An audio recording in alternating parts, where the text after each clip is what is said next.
Do you love Israel? Israel number one. No politics here. Why you no love Israel?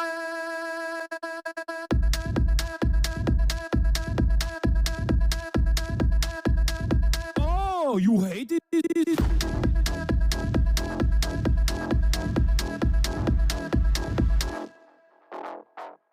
I'm Israel high. I'm Israel high. I'm Israel high. I'm Israel high. I'm Israel high. I'm Israel high. I'm Israel high. I'm Israel high. You have forgotten to say I'm Israel high? Do you love Israel? You must love Hamas. You are Hamas. I'm Israel high. I'm Israel high. I'm Israel high. I'm Israel high. I'm Israel high. I'm Israel high. I'm Israel high. I'm Israel high. Oh, Israel not number one for you. Oh, anti-Semitism. Israel, small nation. Israel, tiny nation, surrounded by scary Muslims. Ah, you are anti-Semitism. You are Hamas. You are Hamas. No politics here. Say Israel number one. Tweet Israel number one. No politics here. No politics here. No politics here. No politics here. No politics here. No politics here. No politics here. No politics here. Say you condemn Hamas. Say I'm Israel high. Say you condemn October 7. You are Hamas. No politics here. No politics here. No politics here. No politics here. No politics here. No politics here. No politics here. No politics here. What's going on, everybody? I hope everyone's having a fantastic evening, afternoon, pre-noon, no matter where you are in the world. I'm Hasan Piker, and this is the HasanAbi broadcast coming to you live from gloomy, not so sunny New York, New York. Ladies and gentlemen, I am in Manhattan, the beautiful island, the wonderful, spectacular New York City, the concrete jungle where dreams are made of. There's nothing you can't do now that you're in New York. That's right. Real voice. Is there something wrong with my voice? I don't know. Is my voice different? Because I am using a different audio processor. So there could potentially be something. Yeah, it's too hot. Wait, really? It's husky? Okay, clip it and send it to me. God damn it, we just started and there's already issues. We just started, and there's already issues. All right. Well, in any case, ladies and gentlemen, boys, girls, and MBs, we are live. We're live here in New York City, concrete jungle, where dreams are made of. There's nothing you can't do now that you're in New York. As always. But I didn't go live yesterday because I actually did a broadcast with the Austin Show, the one and only, the great, the GOAT, Austin Show. And therefore, I suspect a lot of people are going to be a little crazy today. A lot of people are going to be a little wild today, as they are known to be whenever I am not live for one day, and then I come back, and then everyone's like, dude, where have you been? This is the part of the broadcast where I tell you about my personal news. By the way, it's July 7th, 2025, and 10:35 a.m. in Los Angeles, California. It's actually, what time is it here? It's 1:35 here in New York City. It's 1:35. I'm 30 minutes early, and that's because, you know, the early bird gets the worm. You already know what it is, but there's so much happening in the world, and we're going to talk about it. What is this? Failed to determine content classification. That clip doesn't work. Anyway, you should review Wade Plem's tweets. It's honestly so crazy. I have no idea who that is. Anyway, show us your gun. I'm in New York. I don't have my gun here with me. But, folks, this is part of the broadcast where I tell you about my personal news about what's going on in the world of HasanAbi Piker. You already know, baby. I ended the broadcast on Saturday night, as you guys know, and I went live with Austin yesterday. I went to Drag Brunch. We'll obviously do a recap of that. We'll do a recap of Drag Brunch because it was pretty crazy. There was a lot that happened. I got gagged pretty spectacularly, pretty aggressively. I'll be honest. I mean, there was a bunch of moments that I got absolutely cooked. Absolutely destroyed. Absolutely cooked. Did you see our queen noticed you? Who's that? Oh, the Labibu lady? That's amazing. It's fantastic. Anyway.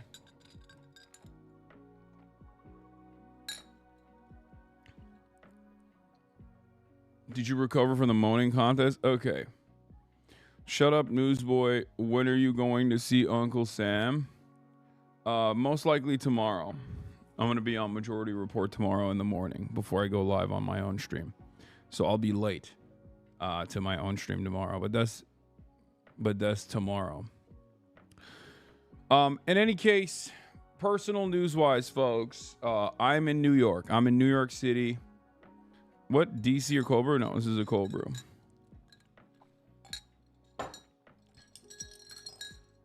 I'm in New York City.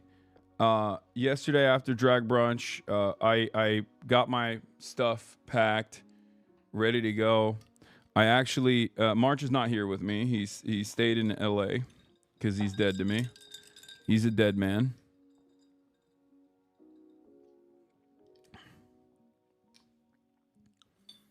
But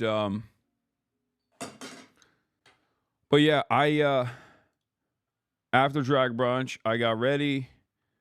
I packed my stuff up. I had already packed it up ahead of time, and in an effort not to be late, I gave myself like a 3-hour window. Okay, a 3-hour window. Like I basically went in. Yo, let me hold the camera. Ashley Giuliao. I already have someone doing the camera, but maybe we can do a IRL or something. Potentially. We'll see. Parasocial, did you go to Lud's party? No, I did not. I ducked Lud's funeral / his party, his birthday party. And the reason for why I ducked it is because, one, it's too sad to see another person die like this in the industry. And by that I mean turn 30. Look, you see this? You'll see this? This is homegrown, okay? Lud's gonna be getting there soon too. What is this? But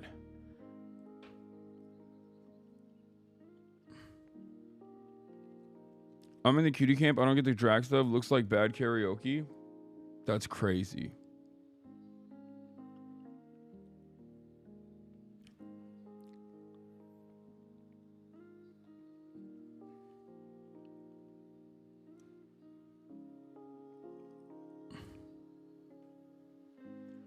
Anyway, I didn't make it to Lud's birthday, obviously, because I was on a plane.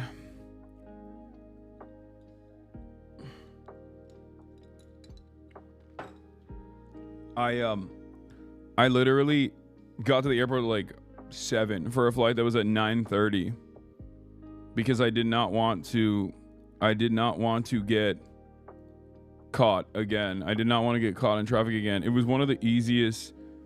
It was one of the fastest, most expedited processes I've ever had. The TSA guy was having fun with it. He was making jokes. It was like weird. It was weird to have an experience at LAX that was actually so smooth. Like not only, like the one time when you actually go to the airport 2 hours ahead of time, that's when everything is so fast. Everything is so expedited. I obviously still got stopped. Also, I'm doing new moves not known to man. I got devious licks. Okay? I got devious licks on top of devious licks. My new meta is I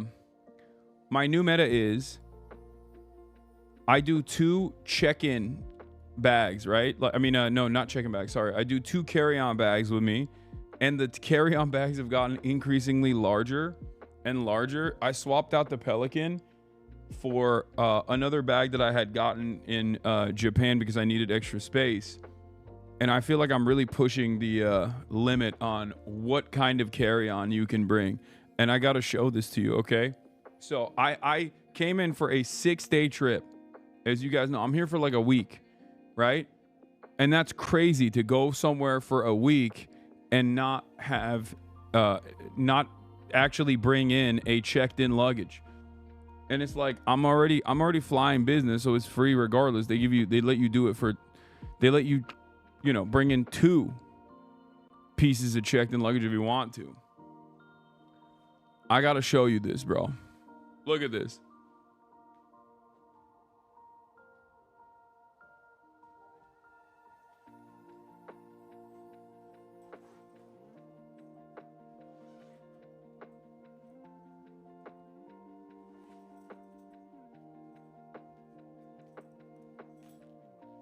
This is the first one.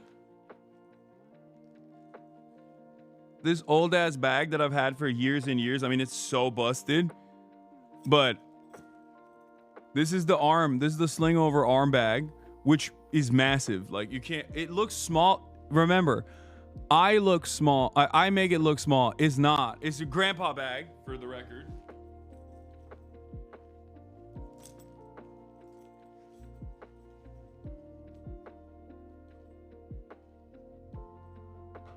And then this.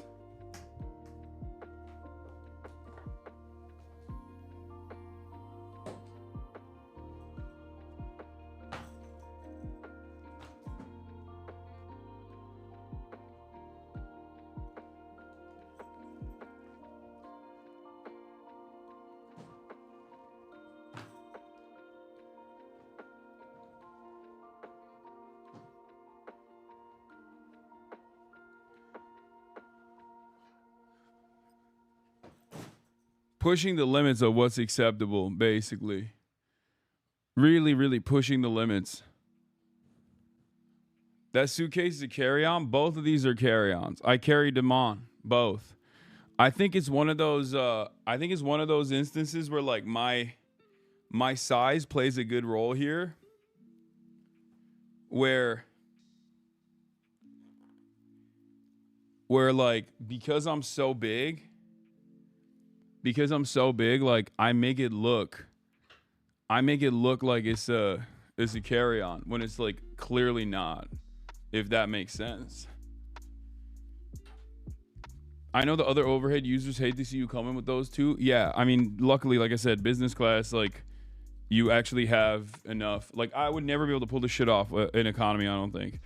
Because, like, by the time I get on the plane, all the overhead would have been taken. I'd be cooked. And the reason why I do this is not because of, like, I'm not trying to, like, it's free to check it in. I can't check in one of the two pieces of luggage though, because it's like, it's got all my electronic equipment, which I always get stopped. Always get stopped every single time. I get stopped because of the TVU backpack for the most part. This one, that one back there, I put that TVU backpack inside of the carry-on. So the big black one is now I'm testing it out right now. It's not like fully established, but the big one, the big black bag, I put my TVU in it, like the bag in and of itself, and also on top of that I put like all my laptop and my streaming equipment in there as well. Have you tried economy plus plane seats? Yes, dude. What are you talking about? I've fucking flown economy my whole life until recently. Yeah, of course I've tried it all.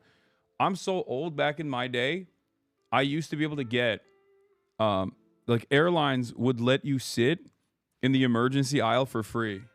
Like, that's how old I am. Do TSA agents ever ask you for a photo? Yeah, always.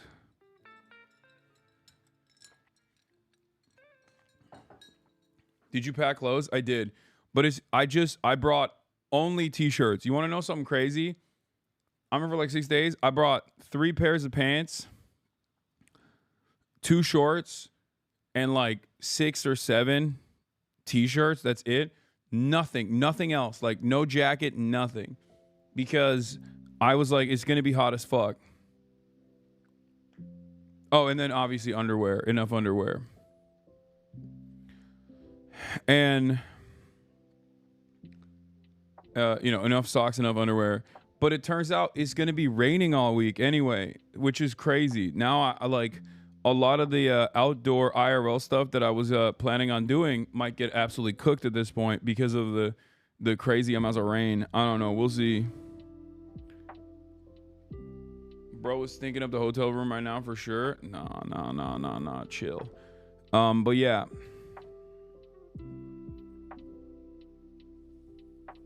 What was I saying? New York City summer is torture. Yeah. Always check the weather before you leave. I know, but I'm here for like a couple events that I was going to do anyway. So it's like, I can't do, like, what do you want me to do? I can't cancel those events. So I wanted to make it a larger thing.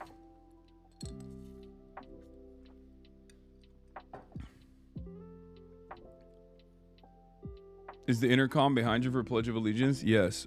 Yeah. We're doing... It's for Hasan. It's for the call to prayer. It's for the call to prayer. 5 times a day, baby. You'll hear it. Because remember, Sharia law has been implemented out here. We are now officially under the Shia imamate. So, like, it's not even a caliphate. It's like the imams have taken over. So obviously, like, every room has to have loudspeakers so that they wake you up and make you do dua 5 times a day. Mashallah, it's good. It's good. It's like it's actually good. White Boy Jihad summer is here. We're straight up cooking.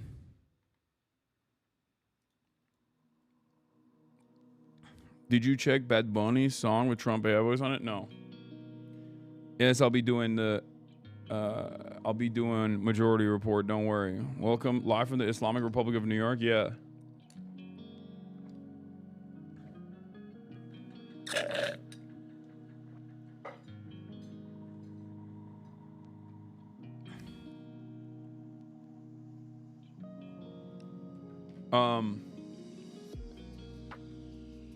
Those shorts better be below your ankles or you're gonna get detained. Sure.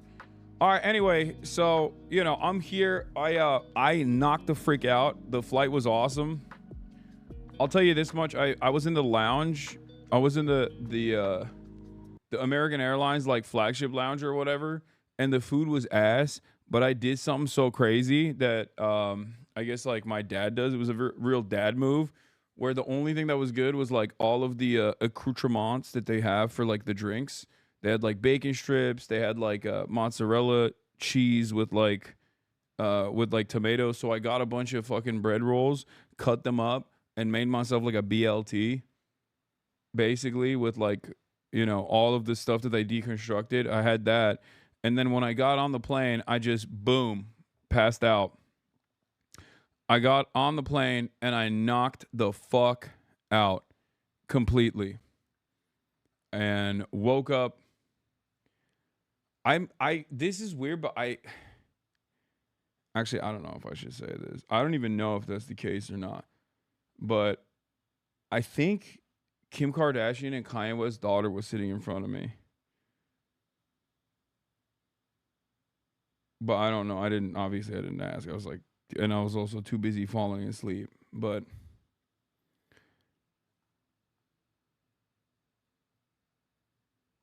yeah. I don't know. Is her hair blue now? Come on, man. You are better than this, man. Wait, what? They use private jets law? I mean, I thought so. I don't think they're flying commercial. It wasn't her. Like, she wasn't. Kim Kardashian wasn't there, obviously. But who knows? I think it was. I literally thought it. But I don't really know. She has like, wait, yeah, her hair is blue and in braids? Then yeah, it was. It was literally her then. Yeah. She was sitting in front of me for sure. Yeah, she had blue braids. Yeah. Which I guess is a recession indicator. Anyway, what was I saying?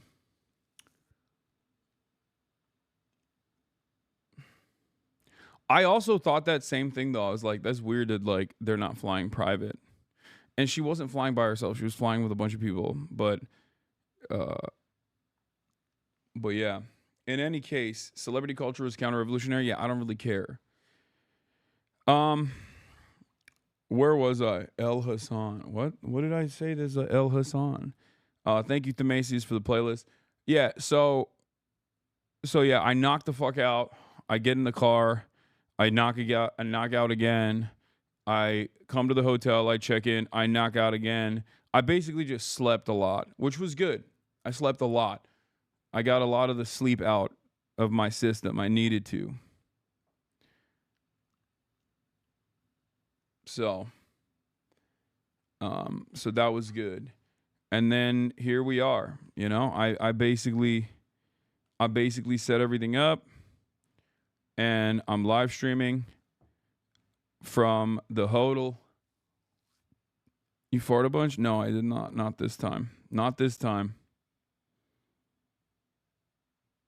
Not this time, friend.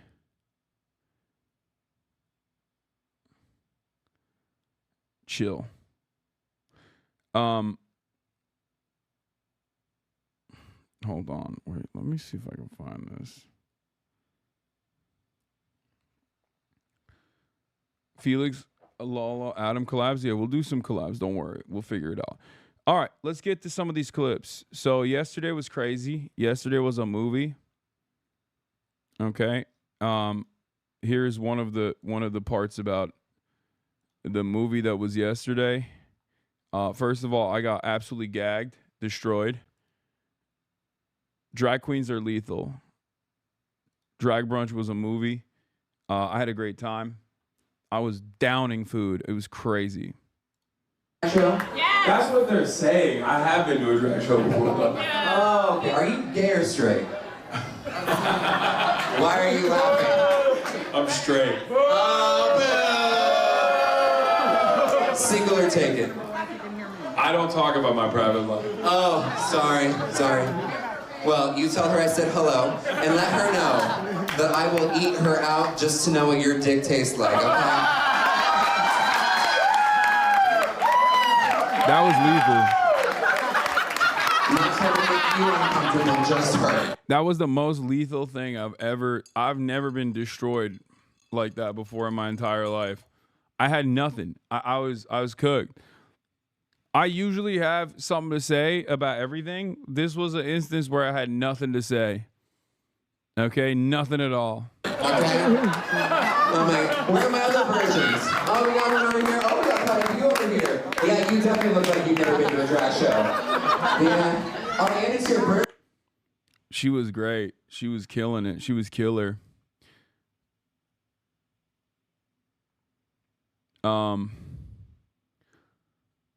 There was some crazy stuff that we did, but this was the other thing that we did that was crazy. Obviously, we had a moaning show. We had a moaning competition. I feel like I did all right, but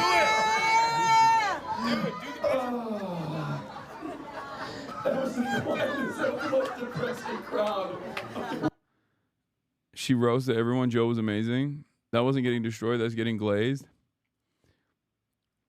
Austin's moan was kind of ass. I did it. I tried my best. You can't say I didn't try on the moaning competition, by the way. You cannot say I wasn't trying. I absolutely was trying. Okay, chat. I was trying my hardest. Yeah, I saw this. This is obviously that is not how you feed the poor. I cannot believe she picked that up like that. Amazing.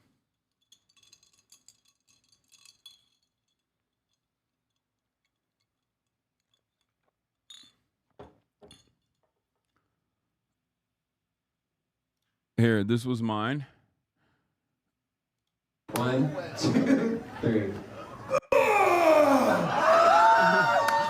I hate straight people. I'm so sorry. One more? Okay, don't disappoint this time. Okay, 1, 2, 3. No. Somehow I hate you more.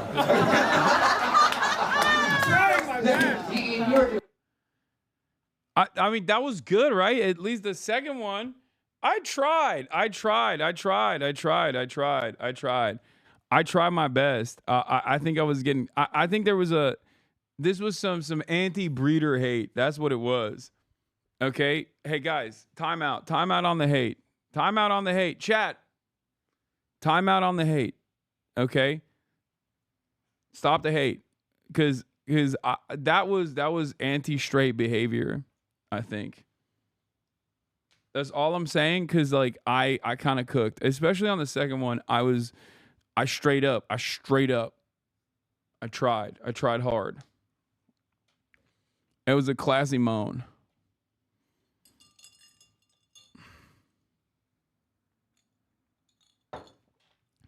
Anyway, listen to Austin's though. That was way worse than mine. So at least we got that.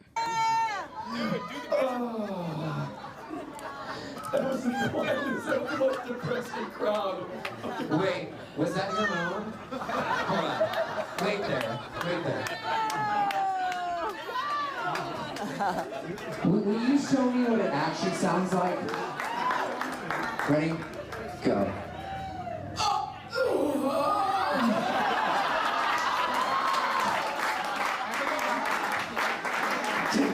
Bro, the Abby is so gay.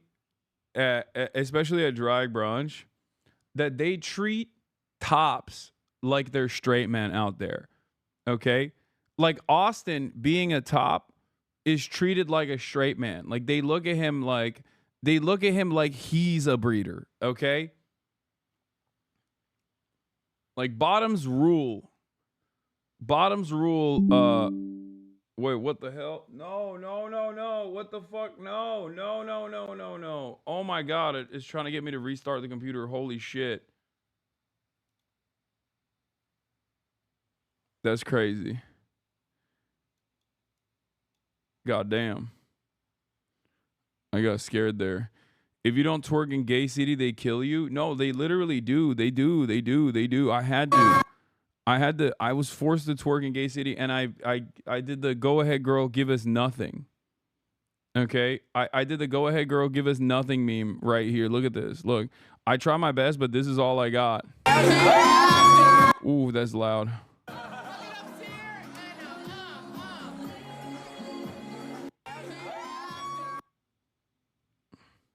I trained for this too, and I still fucked it up. Conversion therapy ass take.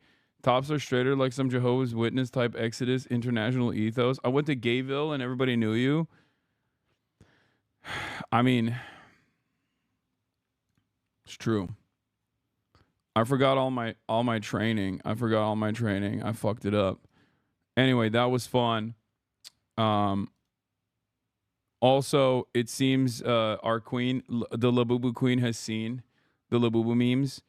The Labubu lady saw a compilation of Hasan saying Labubu, and she hit it with a heart.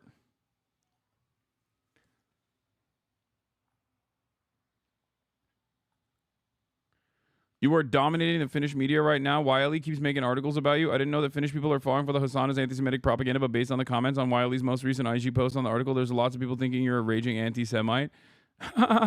Funny. Yeah, I don't really care.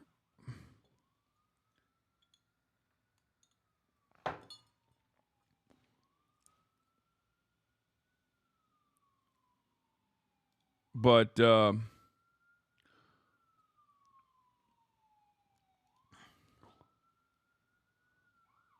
where was I?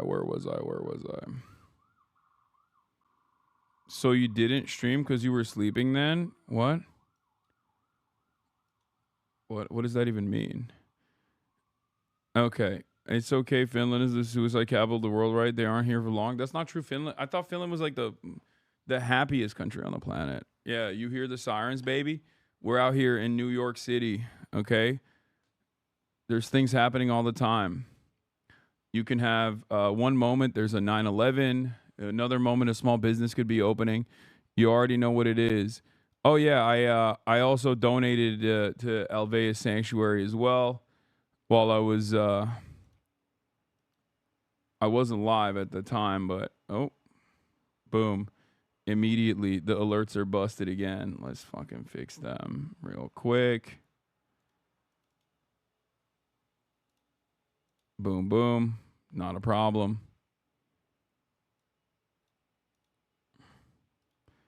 Thank you so much. Yeah, Alveus was fundraising. Oh, God. Alveus is fundraising right now because like their street, the road up to the Alveus Sanctuary is busted in the Texas floods. And I don't know how much money they raised, but I saw that they were doing that, so I just dropped a stack in there. Super, thank you so much. Hasan just donated 10K. Hasan! What the heck? Thank you so much. Thank you so much. Oh my God, that is insane. That is insane. Thank you. Wow, what the heck? It's still called Valky Way, but thank you for the 10K. Thank you for the $10,000 donation. That is insane. Is this on live? Or you did that offline too? I was not live.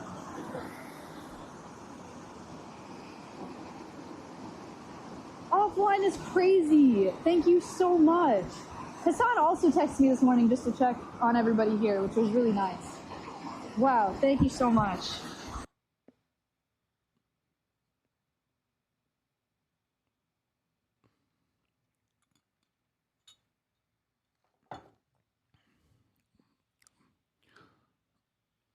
So when are you going to get a building named in your honor at the sanctuary? I don't know how much money I've fundraised for the sanctuary, but you know, I don't think I'll be getting a building named after me anytime soon, but I'm down to do more. Rose still called Valkyrie, but you got Culvert Pipe named after you. Wait, what is this? I don't know what this road naming business is. Thank you so much, Ray, for the raid. I was not watching the stream, like, so I have no idea what you guys are talking about. But And thank you for the $10,000 donation. Absolutely insane. Marm, thank you for the $50 donation. Absolutely insane. Hasan also donated $10,000, so we officially have Valky Way Road and Hasan Piper, our culvert pipe. what is the pipe? The culvert pipe? What does that mean? I don't even know what that means. What the hell? Lock it. Oh my God.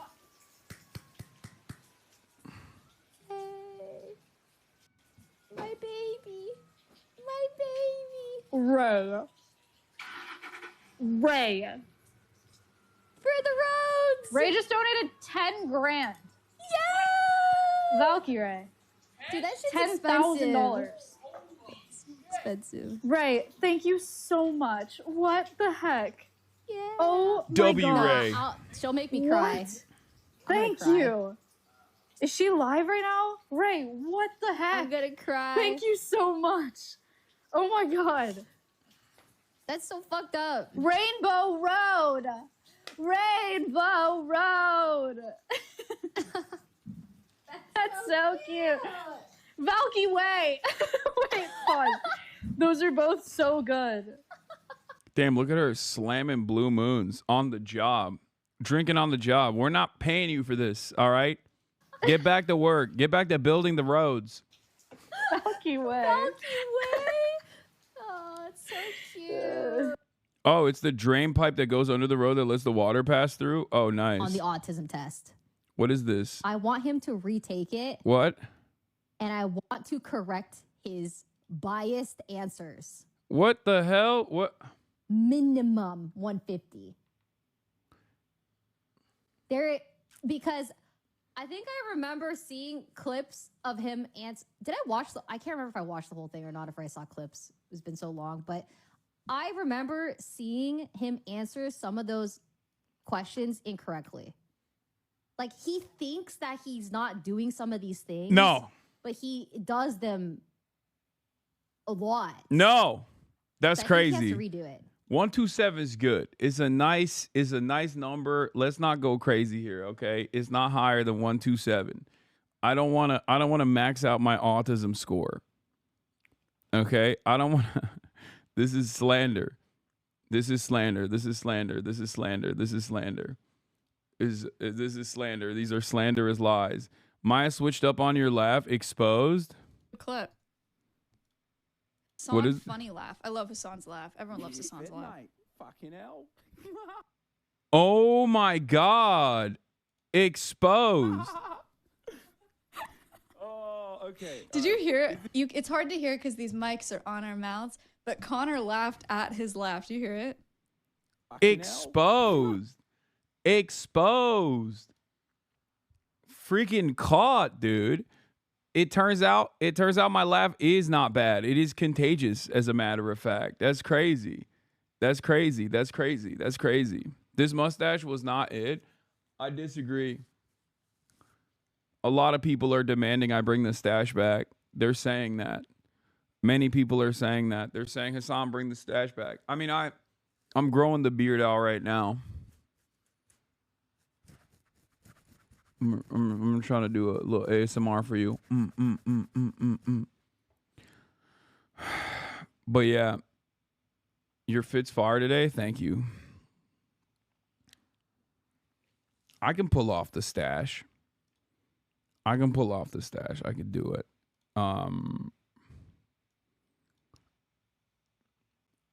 But yeah, what about a landing strip? My man's got gray patches in his beard. Oh yeah, I do. What is this? I was gonna say he's walking on thin. I was gonna say he better walk on thin ice, but that definitely was not what I was trying to say. He's walking on thin ice. Yes. Period. Okay. I can get Cutie to quit Furian. I could be like, listen, Cutie, we could double down on these episodes. We could do so much more, but I fear That's crazy. I fear your time. This is like just as I squashed the beef with Maya, out of nowhere, another one of Cutie's podcast co-hosts. They always take Cutie away from me, okay? This is how it works. This is how it's always worked. It's bullshit. And now we got a new op. We got a new op chat. Straight up, new op time. New op alert.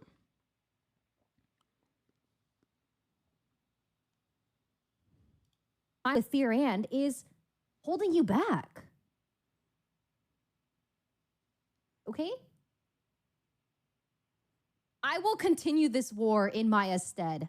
I will do Maya proud, and I will ruin this man.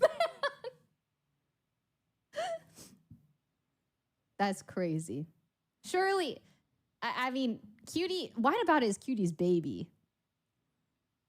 There's no like Fear and is it's like the unloved second child. And now it's yours. Yes. For the new beef, what is this? Speaking of old buildings, as Water just pointed out, I didn't know. This is actually Mao Zedong's old house. No. Mao, he's neither in this case. He's a Wait. he's just like old Did she say, is he a monk about Mao Zedong? house. Mao,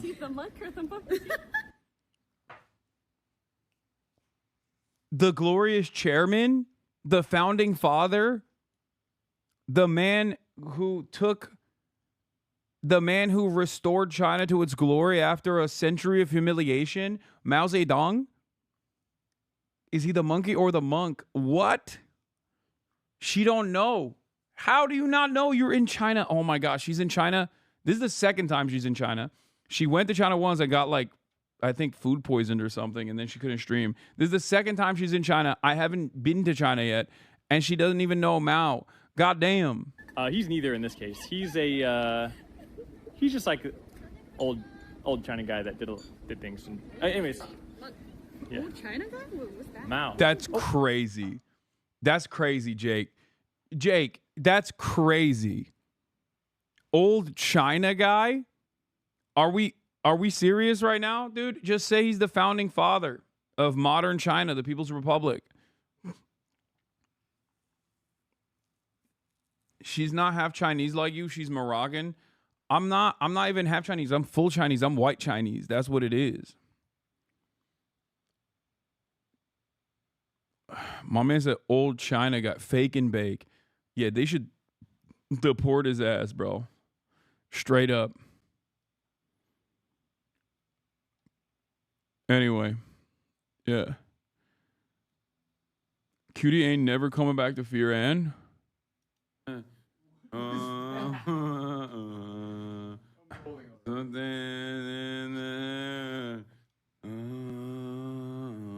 Will knows what I'm talking about. The song from Batman, dude. Yeah, R.I.P. to Will Nev. He died.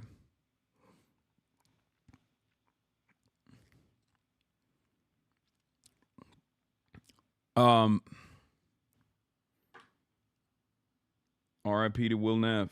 Self-suck on camera. Caught on camera. This is a unique one because you rarely ever see the self-suck happening on camera like this. But you guys got to see it. What size shirt is that Y3 jersey? It's really big. I thought it would be really tight because it's Japanese. Like, I thought it'd be Japanese sizes. Turns out the Y3 one is like American size, so it's like a triple XL. So it's massive, but I love it. It's, you know. All right, well, let's get started. We got a lot of news to cover, obviously.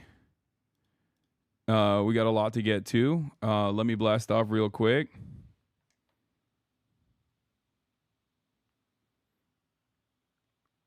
Hold on. Wait, I'm texting some people as well. Hold on. And I gotta pee.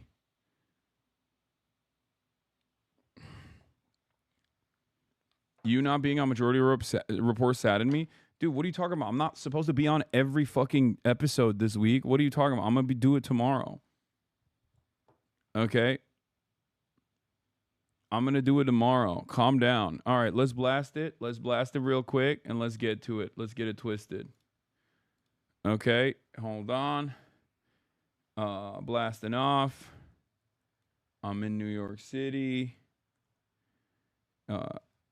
Epstein files hidden from the public. No client list. Claims.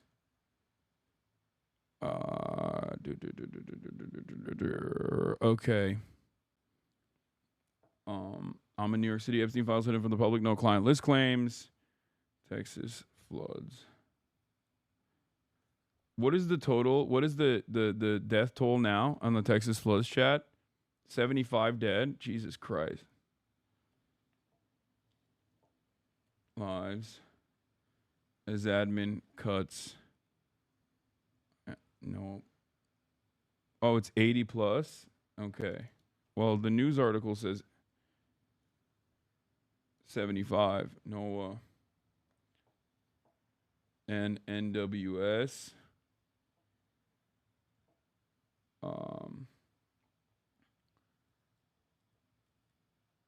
Trump tariffs are back soon. Trump tariffs are back soon, and then BB/Trump ceasefire meetup and more. Get in now. Twitch.tv/HasanAbi. Do we have a blast off meme, chatters? Do we have a blast off meme for today, or do we not? You're on early. You didn't even give me time to. I already did the God Zohran, the Godzilla Zohran. Okay, I like this one. Good luck, Soy Right. All right, I'll use that one.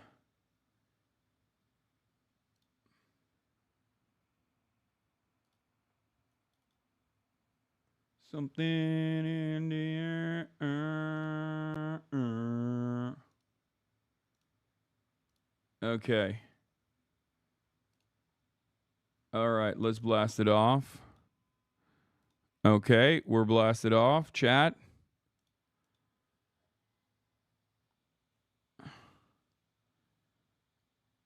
A 27-year-old man has been killed after opening fire at a U.S. border facility. And yeah, I know that one. I know.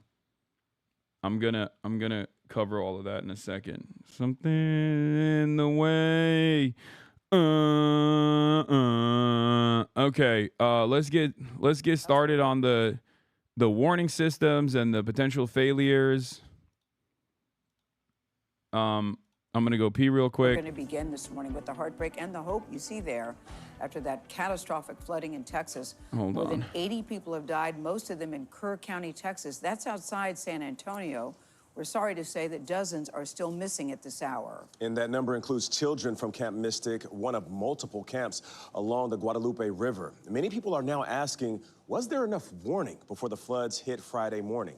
CBS Evening News anchor Maurice Dubois is leading our coverage. He's in Kerrville, Texas. Maurice, good morning.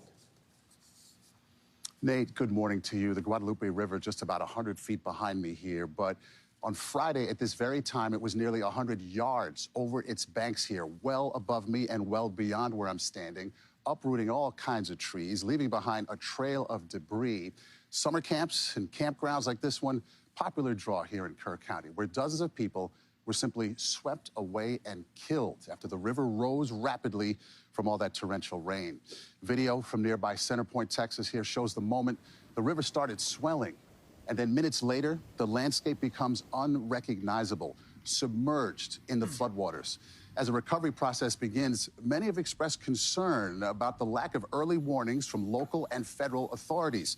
While flood alerts started coming in during the day on Thursday, the first alert warning people to evacuate Kerr County did not come until 4:03 in the morning.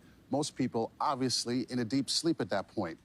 Some blame the National Weather Service for underestimating the flood risk and for lack of urgent alerts. Others note that Kerr County does not have its own flood warning system. We spoke with one family, Carmen Jaime, and her 8-year-old son, Esteban. They recalled the moment they decided to grab all their stuff, stuff it into their RV, and get away from this RV campsite where they'd been celebrating the holiday. I was thinking like, oh, it's time to go to the water park. No. The water park is outside.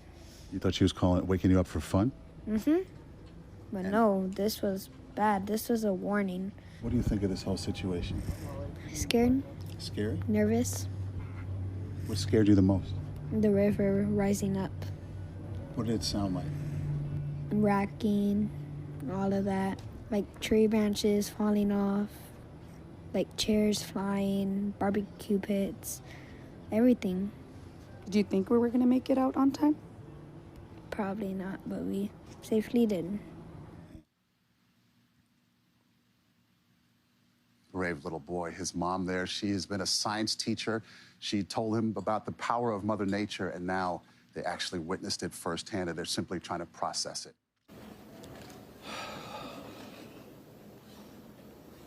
Texas is grieving right now. Oh, wow. Ted Cruz is there instead of flying at the Cancun again. Shocked, I tell you. I guess it's because his house is not at risk of flash flooding, so he didn't have to escape. Shocking to see him actually doing his job. Yeah, maybe he had a layover. Yeah, maybe the flash floods actually didn't let him fly out with his private jet or something. Yeah, here, people don't understand how fast this developed. A time-lapse video provided by an eyewitness showed floodwaters rising over a causeway in Kingsland, Texas, completely submerging it in the span of a few minutes. Just so you understand. And like we've covered this over the course of the past couple of days pretty extensively. 26 feet in like 4 minutes. But one of the issues with these kinds of like flash floods and whatnot is that oftentimes you get warnings and nobody takes them seriously. And usually it doesn't happen this fast. But the reason why people don't take them seriously is because like you get them all the time.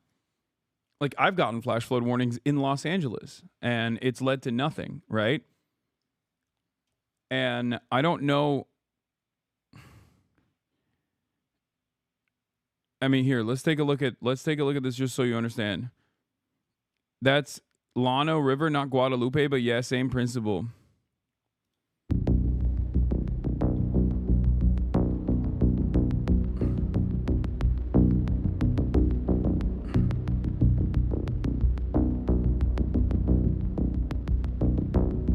This is a 50-minute increase, but like, look how fast it goes from 1711. The road exists, okay? Look at this. 1711 road exists. Boom. 1717, it's gone. Okay? It went from 511 to 5 by 5. From 511 to like 516, the road is completely submerged. Like that's crazy. Is it because of a storm? It's because of rainfall. They got tremendous rainfall.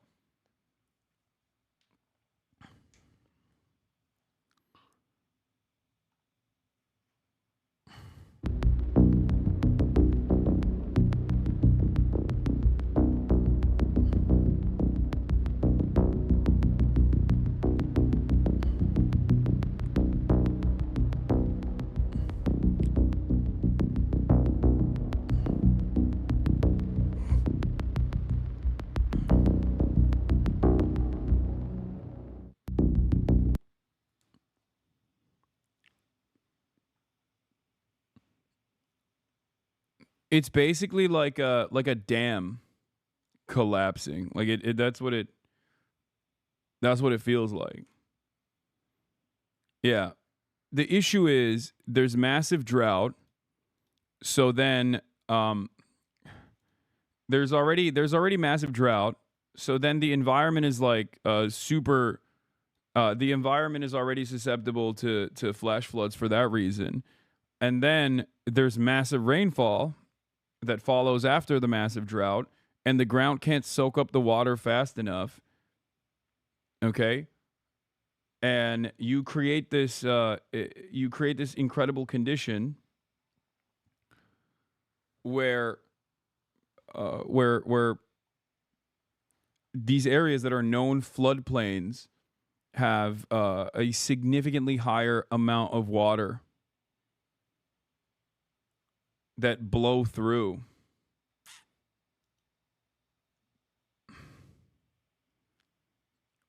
Here's some more footage of the flash floods as well. 4 videos: the initial wall of water.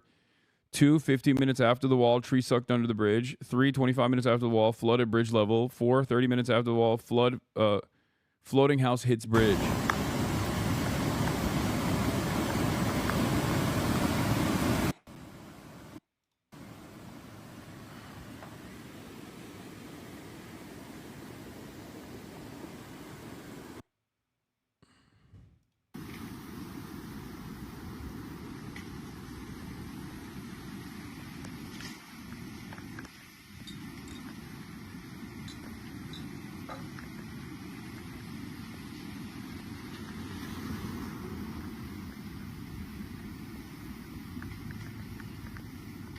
If you want to understand why the soil was struggling to absorb the water, try watering your houseplants that you forgot about and watch how the soil and water behave.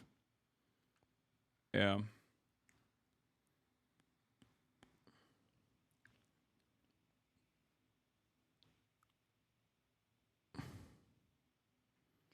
Even in the Alvey situation, someone had concreted over a culvert.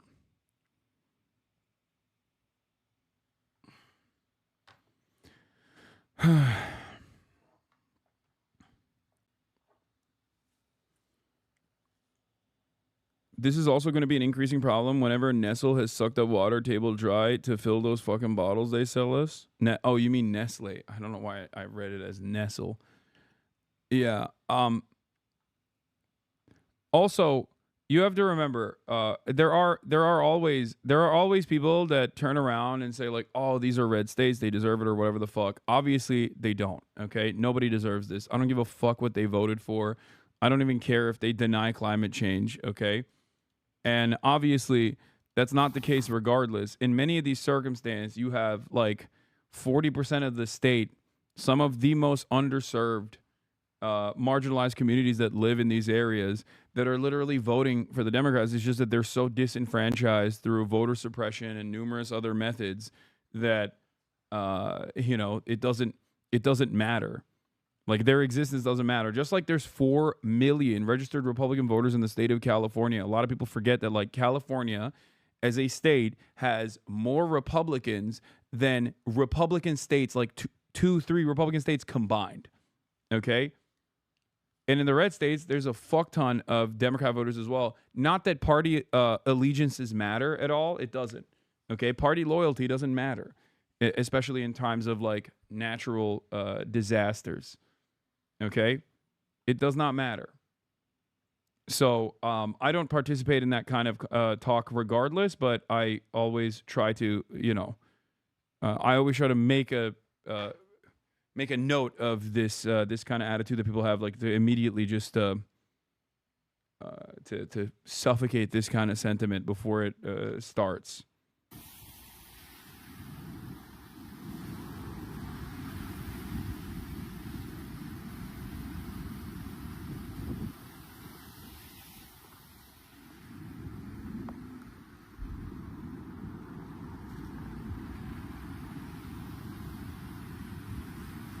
It will matter to Trump, though. He will dictate it as if a state gets help based on state voters, sadly.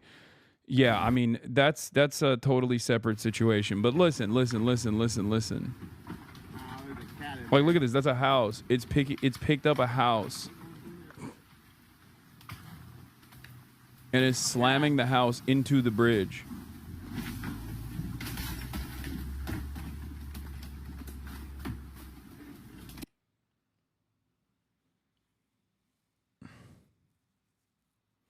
How do you talk liberals down who have zero empathy for people who vote Republican? I have friends who continue to celebrate people's suffering. I mean, a couple things. One, liberals are very aware of I guess like marginalized people living in these places. This is an instance like these states not turning liberal is also a consequence of like voter disenfranchisement and not like some kind of issue with the morality of the people. Okay? So understand that first and foremost. Secondly, there are millions of people that, including children, but also millions of fucking people that are in these states that already vote liberal and also have oftentimes in these areas a higher density of black and brown people as well in these areas. What is voter disenfranchisement?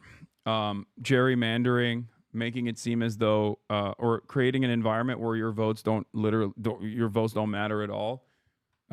Even if you are a Democrat or a leftist in a deep red state, creating new barriers that get in the way, creating new barriers and unnecessary hurdles that get in the way of voting. There are many different ways in which Democrats in red states and in red districts, depending on gerrymandering, could actually swing a state, but they can't. Not that it matters. Like I said, I don't personally care about. I don't care about the voter, the ideological background or the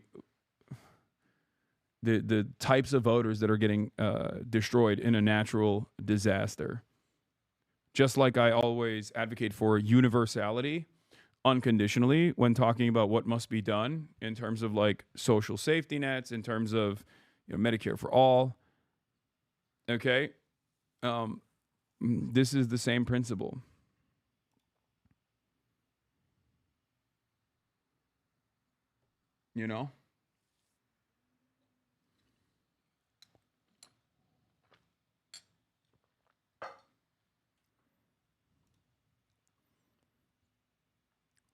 Especially when everyone gets cooked in this process, everyone gets destroyed in this process. And it's very important for people to understand that. And it's important for people to also make an argument that isn't like weirdly unsympathetic for no fucking reason.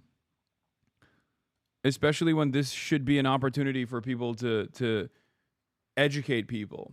This should be an opportunity to be like, first and foremost, it should be an opportunity to lend support and then educate people. Like that should be the goal here.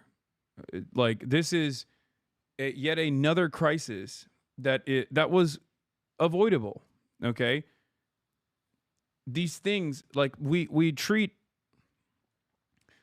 have the capacity to create successful prevention methods. We have the capacity to harden our infrastructure. We don't do any of those things. Okay.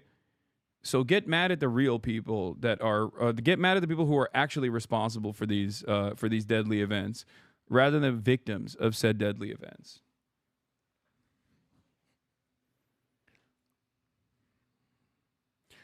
I don't share your optimism, unfortunately. Well, you should. You should suck it the fuck up.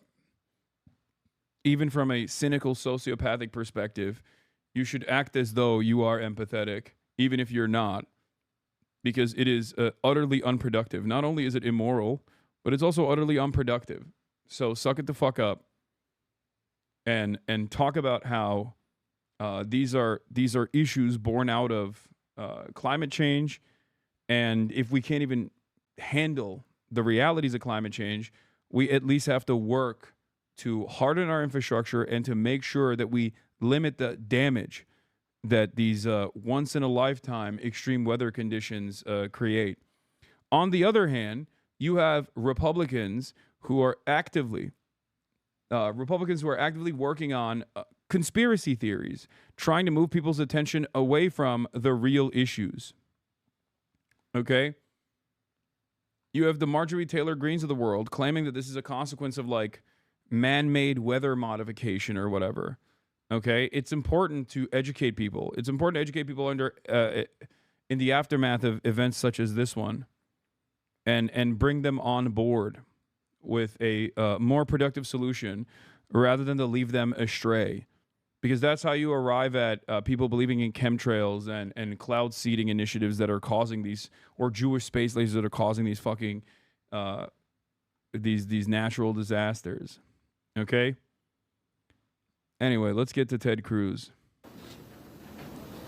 The pain, the shock of what has transpired these last few days has broken the heart of our state. Hasan, I'm from Lampasas, Texas, where we're currently experiencing flooding as well. My Facebook is full of Jesus Take the Wheel posts. I post opposing views all the time. They double down. that it's not this administration's fault. They say God is good, and how dare I question him? It's insane. I feel like these people can't be educated. They're so stuck. Yeah, but for every person that you feel like can't be educated, there's definitely still going to be people that recognize that these things are happening way more frequently, and they've noticed that they're happening in an alarming rate and an increasing frequency and increasing magnitude in their lifetimes. And there's always someone you can convince. You should never give up on convincing people on what the truth is, okay? I don't, and you shouldn't either. Can you imagine if I was like, what are you going to do? Fuck it. Fuck these people. If I just did that, I mean, that undermines everything that I seek out here. That undermines everything that I want this community to do. You feel me? So let's continue.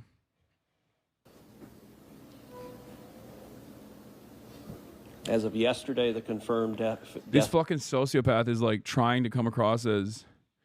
this sociopath is trying to come across as though he's like empathetic here, which is crazy. Toll was 82, and those numbers are continuing to go up. The children, the little girls who were lost at Camp Mystic.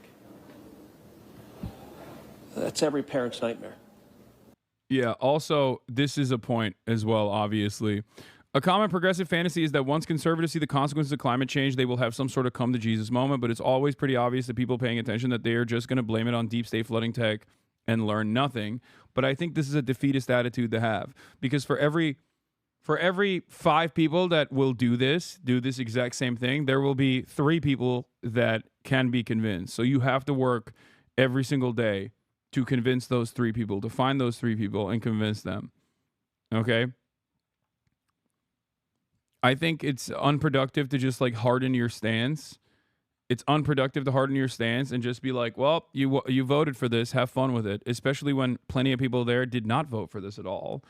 And even the people that did vote for this are they're obviously first and foremost victim to the horrifying nature of these sorts of disasters, but then they're also a victim to the misinformation from the start.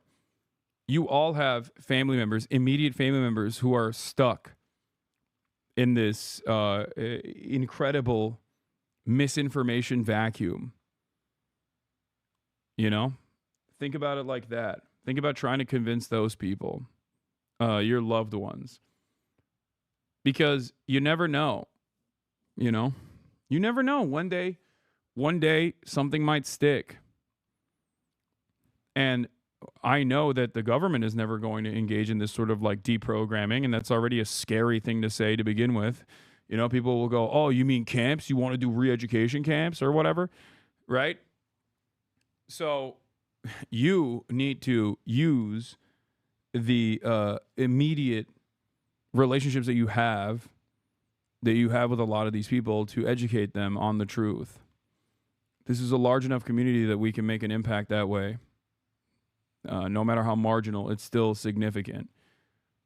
That's why I don't shy away from talking to people directly where they're at anytime I can.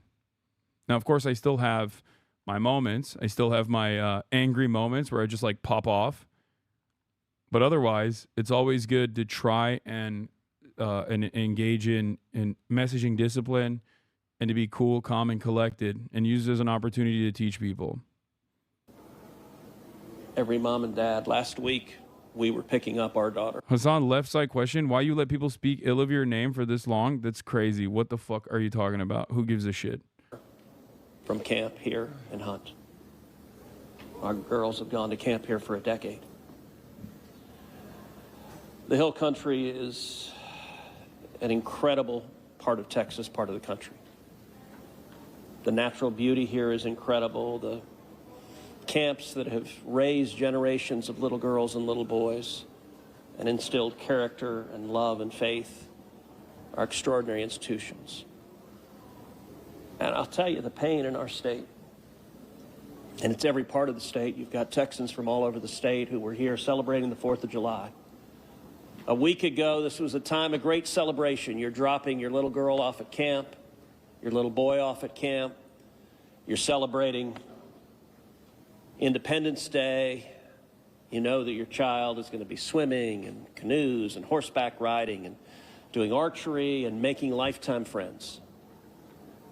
and then suddenly it turns to tragedy. With the last several days, I've spoken to multiple parents, scared out of their mind. Do you know anything? Where is my daughter? There's still 10 girls and 1 counselor from Camp Mystic that are unaccounted for.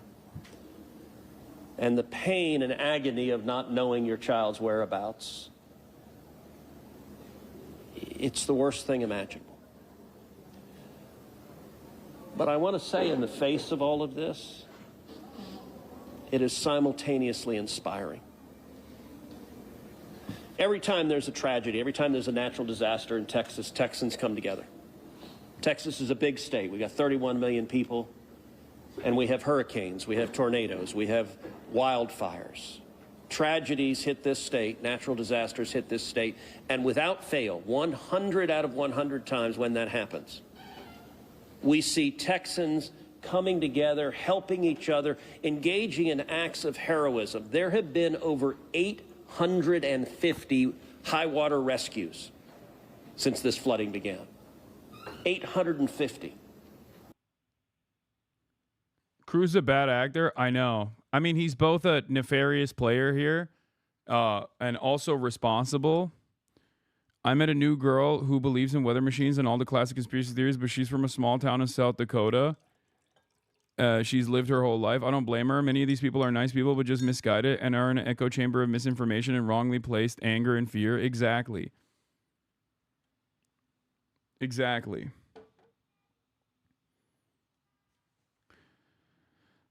Especially when you can like directly point to some of the initiatives of this government. This is part of the reason why I feel like I'm repeating myself a lot, but this is part of the reason why I get mad at the fucking Democrats. Because Democrats should be, one, immediately helping in the recovery and relief efforts, which they are, but also simultaneously speaking from every podium, every avenue available about how cutting the National Weather Service and cutting NOAA and the defunding and the austerity that this government is engaging in is so devastating, is so deadly. People are still going to obviously talk about how this couldn't be prevented. It's a natural disaster. There are systemic reasons as to why these natural disasters that are supposed to be once in a lifetime are happening with higher frequency, right? There's obviously that. And that should be talked about. Climate change specifically in this context. But then there's also the prevention and the infrastructure hardening that needs to happen, knowing full well that the magnitude and frequency of these extreme weather conditions, extreme weather events are increasing at an alarming rate. It's no longer once every 100 years. It's no longer once every 50 years. It's not even once every 25 years. It's not even once every 5 years. It's happening yearly. And at that point, it's just a normal part of existence, and we have to, at the very least, create some sort of protection to make sure that we protect people and to avoid unnecessary deaths. And it's not just happening yearly. Yes, it's happening multiple times a year as well. It's like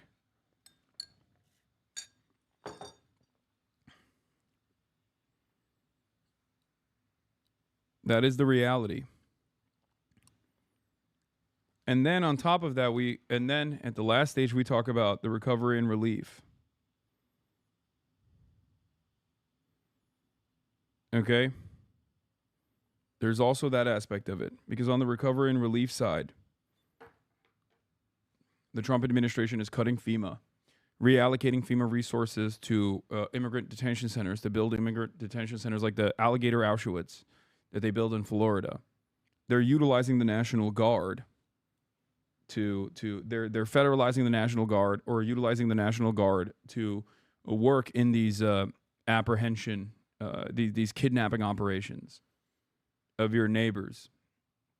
Utilizing the Marine Corps in this way.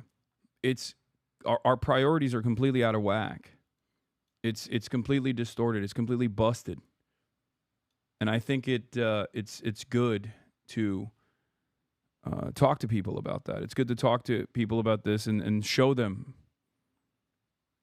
what the administration is tasked with doing.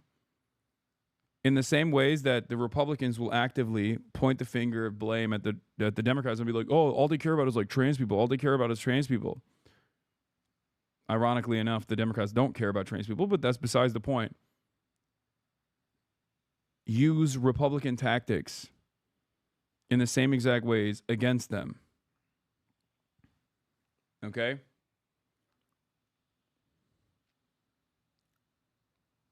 They're nowhere to be found. And the moments where they are, they come in after the fact, after the devastation is done, and they turn around and say, oh, thoughts and prayers. Okay? Thoughts and fucking prayers. When in fact, their actions also led to the devastation and the impact being much larger than it should be. You look at extraordinary stories of Eagle Scouts pulling campers out of harm's way. I was just hearing a story of one counselor whose head was right at the water holding up 2 mattresses with campers on those mattresses.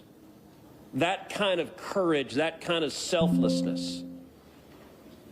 And then there are the first responders. The local first responders, I want to thank every one of the first responders at the local level, at the city level, at the county level, at the state level, at the federal level. In the first few hours of this flood, I was on the phone with Governor Abbott, I was on the phone with Lieutenant Governor Dan Patrick, I was on the phone with Nim Kidd, the head of the Texas Department of Emergency Management, and then I called President Trump. I called President Trump. He was having dinner at the time. It was still early in what was transpiring. And I wanted him to know, I said, Mr. President, everything we're hearing right now, this appears to be bad, really bad. There may be a very significant loss of life unfolding right now in Texas. And I will tell you, the president said, Ted, anything Texas needs, the answer is yes. Whatever assets you need, whatever resources you need, yes, let us know, and we will provide everything. Within hours, we had helicopters, over a dozen helicopters in the air, National Guard, DPS, game wardens, Coast Guard, doing search and rescue, reaching down. We've all seen the videos of little girls being pulled up, hoisted out of harm's way. Incredible courage and heroism. Search and rescue is the first stage. But the process of coming together and rebuilding is going to take longer. And I will say to all the grieving families, to all of those who've gotten the worst news imaginable, that your little girl, she's gone. Turns out Cancun Cruz was in Europe over the weekend. Ted Cruz caught vacationing as tragedy strikes again. The Daily Beast reports that Ted Cruz was vacationing in Europe as floods ripped through central Texas, killing at least 89 people, including 27 campers and counselors from a summer camp. The Texas senator was spotted visiting the Parthenon in the Greek capital Athens with his wife Heidi on Saturday evening.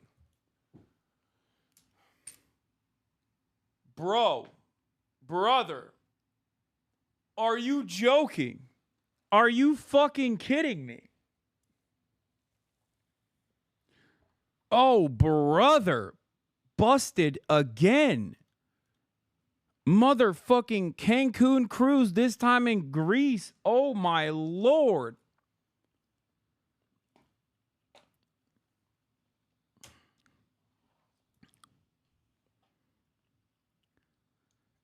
This man is, I mean, listen, guys, you have to understand something. As many of you work tirelessly day in, day out with no hope of a summer vacation, both because you don't have the disposable income to pay for a summer vacation and also because your boss will never let you go, you have to understand Ted Cruz is a really hard job.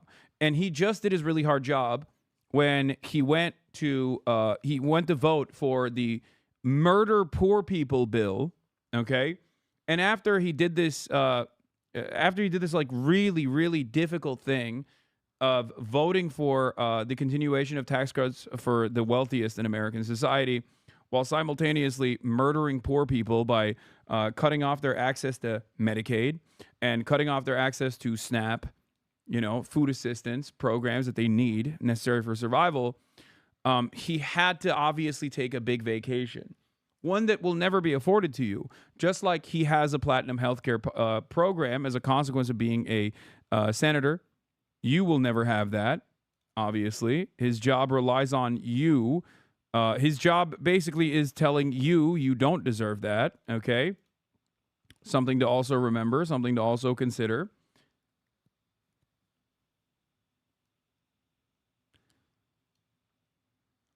But he had to celebrate. He had to celebrate with his family. He had to celebrate with his family on vacation. Okay. A lot of you are being unnecessarily rude and ruthless to Ted Cruz. I mean, he had a really tough go at it. Okay. I will say for many of us, those are friends and neighbors who've lost children. Got multiple kids who go to school with my girls.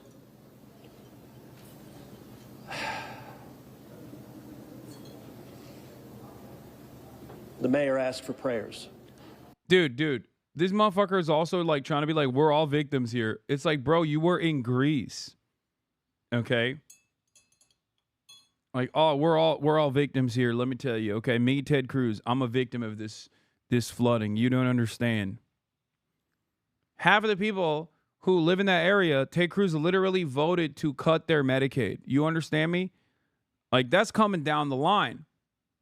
Half of the people, he voted to cut their Medicaid and also has actively petitioned alongside the Trump administration to cut FEMA funding or to reallocate FEMA resources to, the immigration detention scheme that this administration is doing, the immigration enforcement scheme that this administration is doing.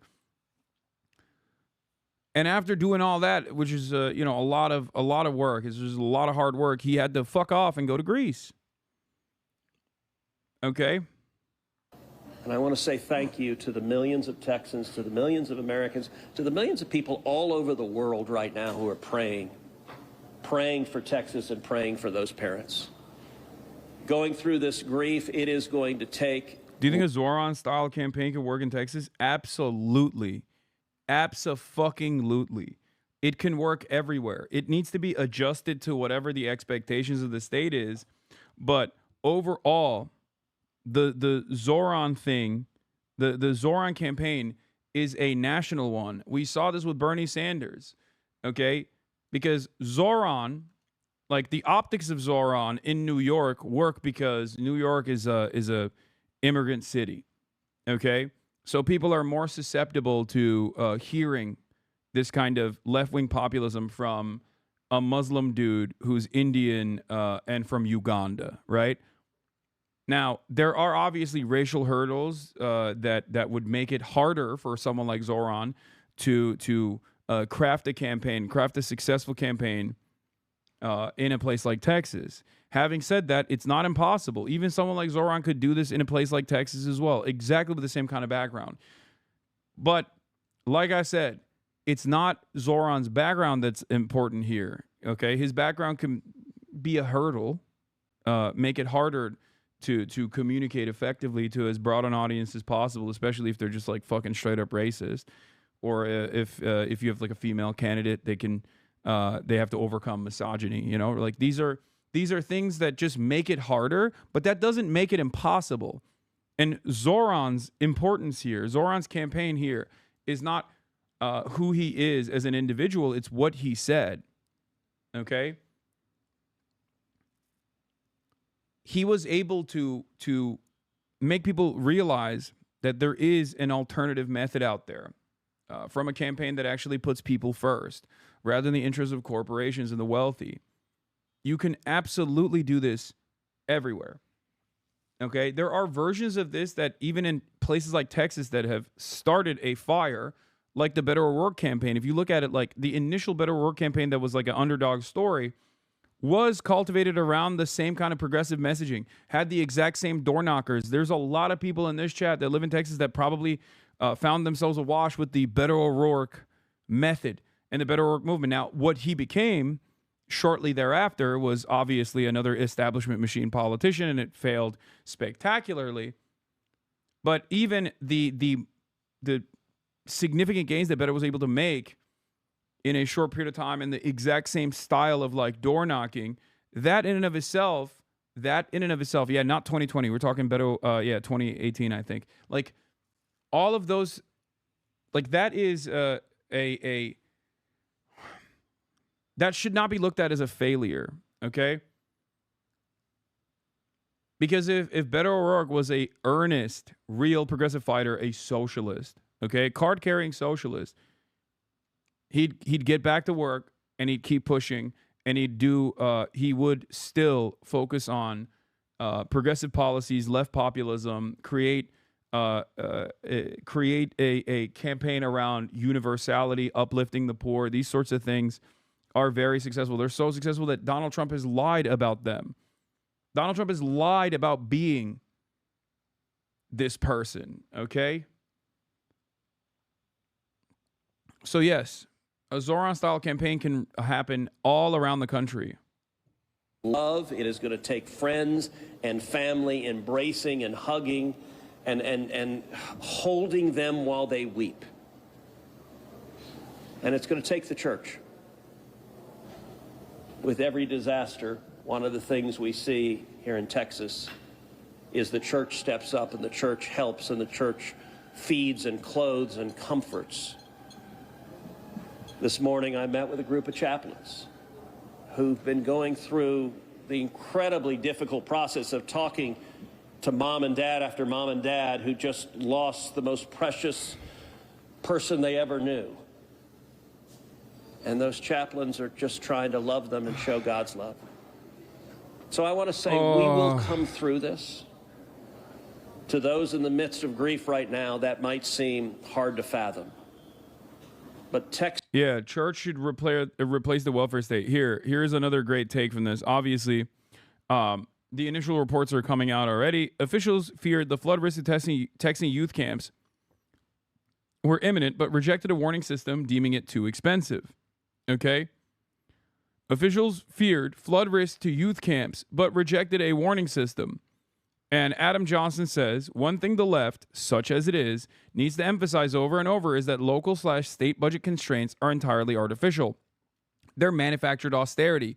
If the federal government can invent $38 billion out of thin air to fund a genocide, it can afford to build flood warning systems. These budget shortfalls are not real. The federal government can invent money and transfer it to states for essential projects whenever it wishes.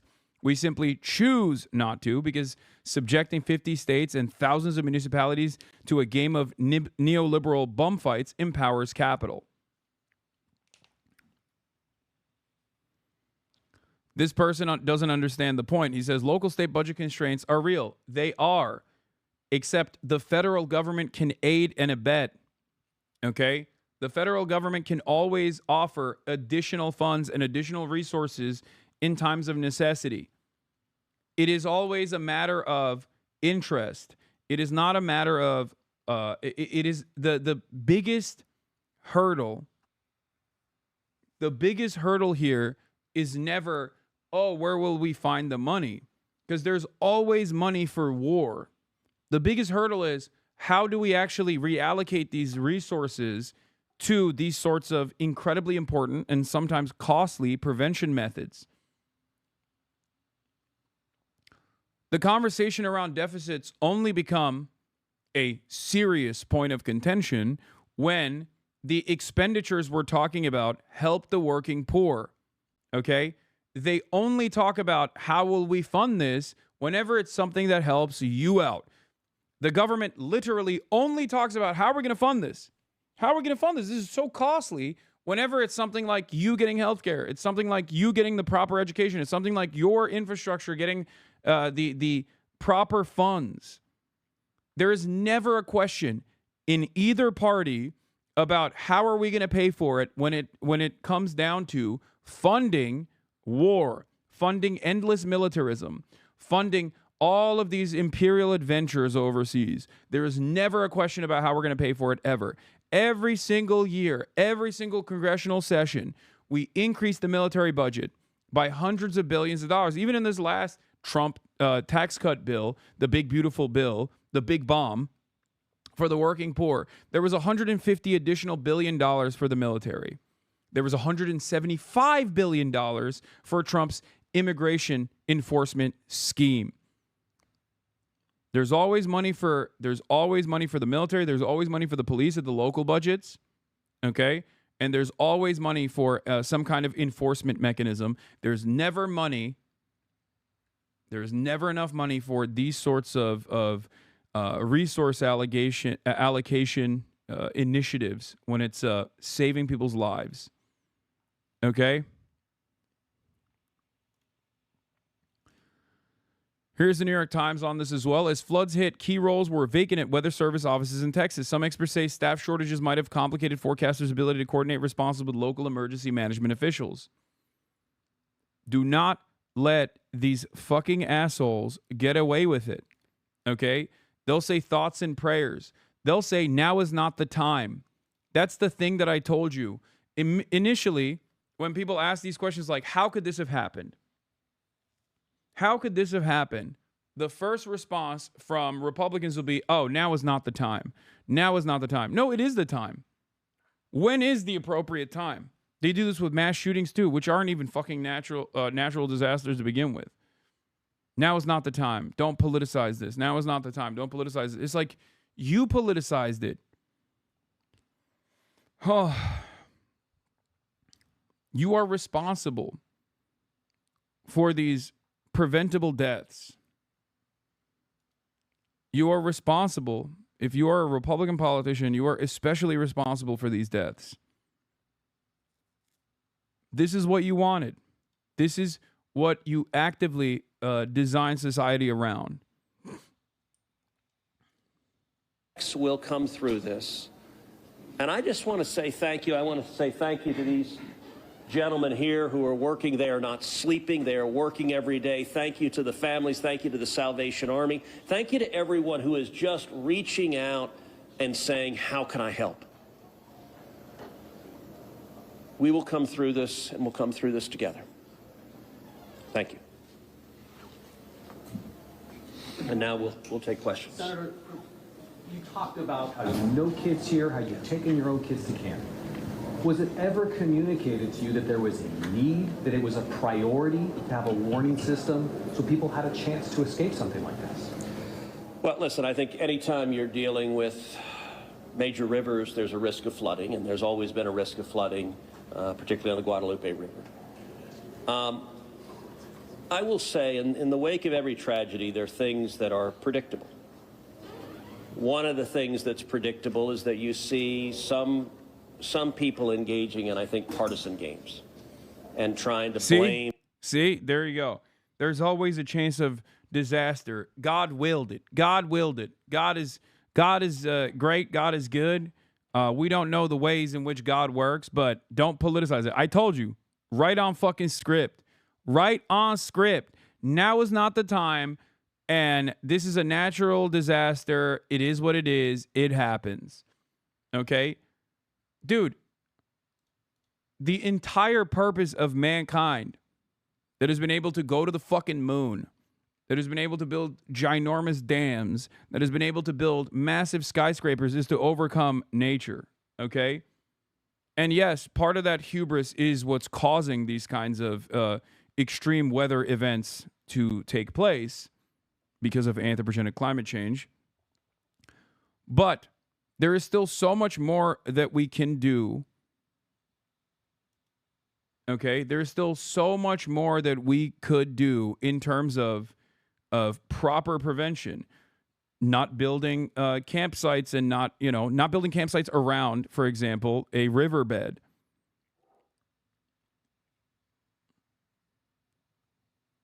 Or if we do, ensuring that we have the proper resources allocated to warning systems.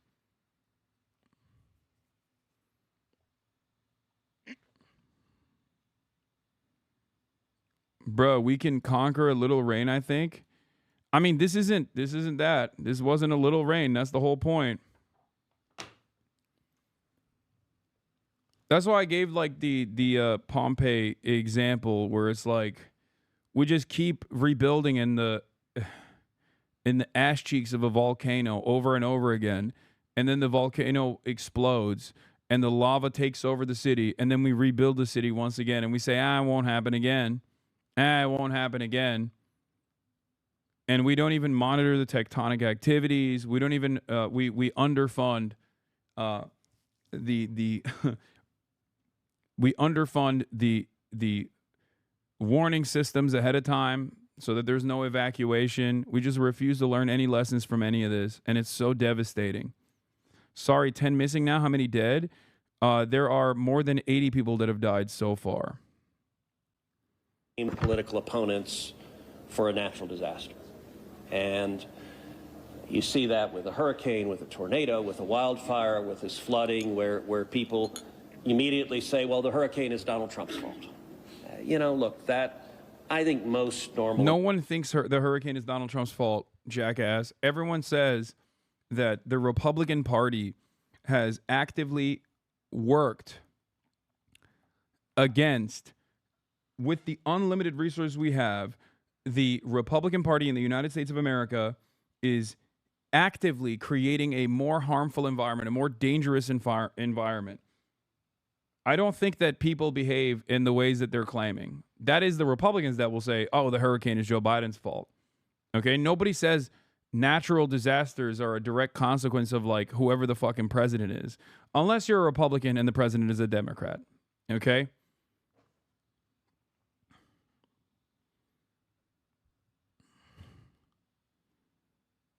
They say these things are happening with a greater frequency and greater magnitude.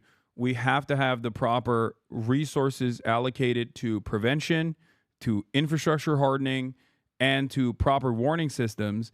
And then we have to have the proper resources distributed back to the recovery and rebuilding efforts. That is what people say. And the Republicans have steadily created a hurdle against such things. Americans know that's ridiculous, and I think this is not a time for partisan finger pointing and attacks. Now, after we come through search and rescue, after we come through the process of rebuilding, there will naturally be a period of retrospection where you look back and say, okay, what exactly transpired? What was the timeline? And what could have been done differently to prevent this loss of life? And that's a natural process. I think it should not happen in a bitter and partisan sense, but it should happen in a reasonable sense of saying, what lessons can we learn? And I will give an example. Houston's my hometown. If you live on the Gulf Coast, we get hurricanes. That's part of living on the Gulf Coast as hurricanes hit. And I do think Texas as a whole has learned over time how to deal more effectively with hurricanes. And so you look here, we know the National Weather Service put out an emergency warning just after 1 a.m. and a second emergency warning just after 4 a.m. Now, obviously, most people at 1 a.m. and 4 a.m. are asleep. And so I think we will have a reasonable conversation about, A, are there any ways to have earlier detection? And some of that, the limits of a flash flood, they're very difficult because they can arise so quickly. But everyone would agree in hindsight, if we could go back and do it again, we would evacuate particularly those in the most vulnerable areas, the young children in the cabins closest to the water. We would remove them and get them to higher ground if we could go back and do it again. Obviously, everyone would. The people in RVs by the river's edge. We know in disasters like this, RVs and mobile homes are particularly susceptible, whether a flood or a hurricane or a tornado, they're particularly susceptible to that. And so my hope is, in time, we will learn some lessons to implement to next time, and there will be another flood, there will be another disaster. He's wrong. I mean, this is a lie also. This is literally a fucking lie. Okay? When he says we will learn from these lessons, his previous response and his current response, as a matter of fact, shows that he's not interested in learning any of the lessons. He literally said, there's nothing we can do about it. These things happen. And then turning around and being like, we'll figure it out after the fact. We'll figure out what went wrong here after the fact. It's like, no, you're just pushing it down when it's no longer important in the public's eye, when it's no longer newsworthy. This is a defensive posture against. This is a defensive posture that is the opposite of problem solving. Okay, an issue happens. People seek out answers when it is the most prescient, and these guys desperately move the attention away and delay with the hopes that they don't ever have to answer these questions. Okay? He's not lying. They'll learn what other publicly funded services they can cut, maybe the emergency text warning system next. Republicans have become so ghoul-like. I mean, they've always been like this, chatter. Yeah, you mean salient. Sure, salient's a better word. Yes, salient. When the issue is most salient.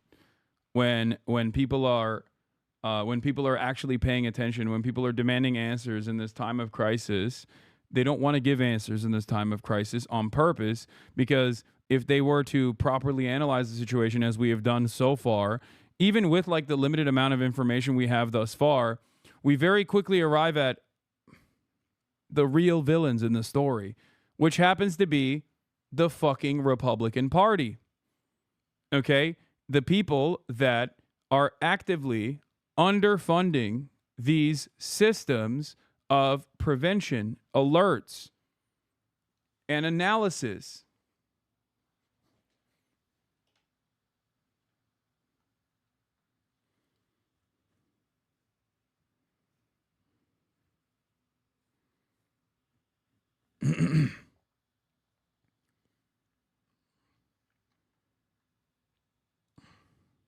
Next time there's a flood, I hope we have in place processes to remove especially the most vulnerable from harm's way. But I think that's going to be a process that will take a careful examination of what happened and how can we implement processes better in the future to prevent this same loss of life.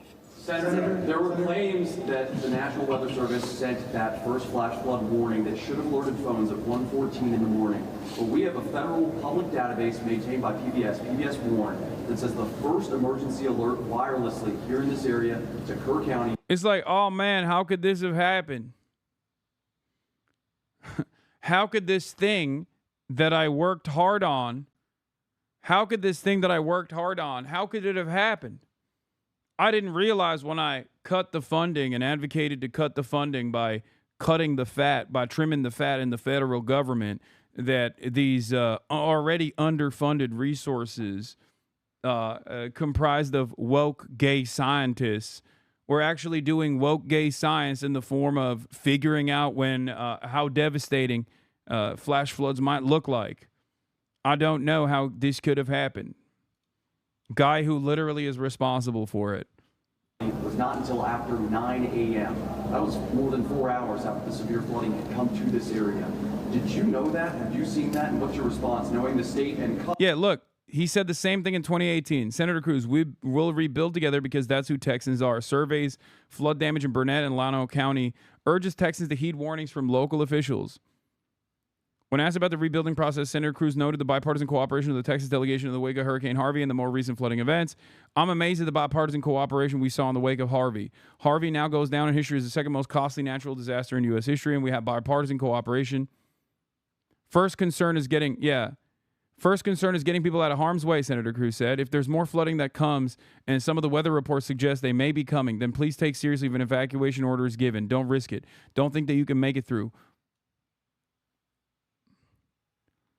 They have the script. They have just the same script that they hit over and over again. Every single fucking time.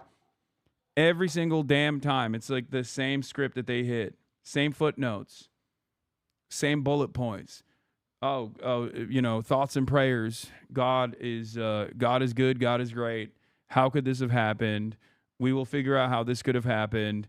And we'll make sure that it doesn't happen again, as they literally work to make it happen again and again and again and again, and make things worse in the process. NWS in recent months by this administration. So I don't know the source for what you're saying. All of the public reporting I've seen is that there were two alerts that went out, one just after 1 a.m., one after 4 a.m. I can tell you I talked about the partisan finger pointing. I think there have been some eager to point at the National Weather Service and say cuts there led to a lack of warning. I think that's contradicted by the facts. And if you look at the facts in particular, look. Direct question. Let's see. a.m., one after 4 a.m. You know, I can tell you, I talked about the partisan finger pointing. I think there have been some eager to point at the National Weather Service and say cuts there led to a lack of warning. No, those cuts were good. Those cuts were good. We saved so much money. We saved so much money. Excuse me, sir. Talking about these cuts, you're kind of making it seem like I need to take accountability for things that I've advocated for, and I don't like it. How dare you, sir? This is not time for partisan finger pointing, sir. These cuts were good. These cuts were great. We need more of them. Also, how could this have happened? I don't like the facts that you are presenting to me. I think that's contradicted by the... Yeah. Texas Observer, Trump's Doge cuts are a Texas-sized disaster. Okay? This came out on July 3rd, 2025. Reckless agency layoffs and the dismantling of federal relief programs could leave the Lone Star State in peril. This was before the fucking flash floods. Right? I think. Like right before.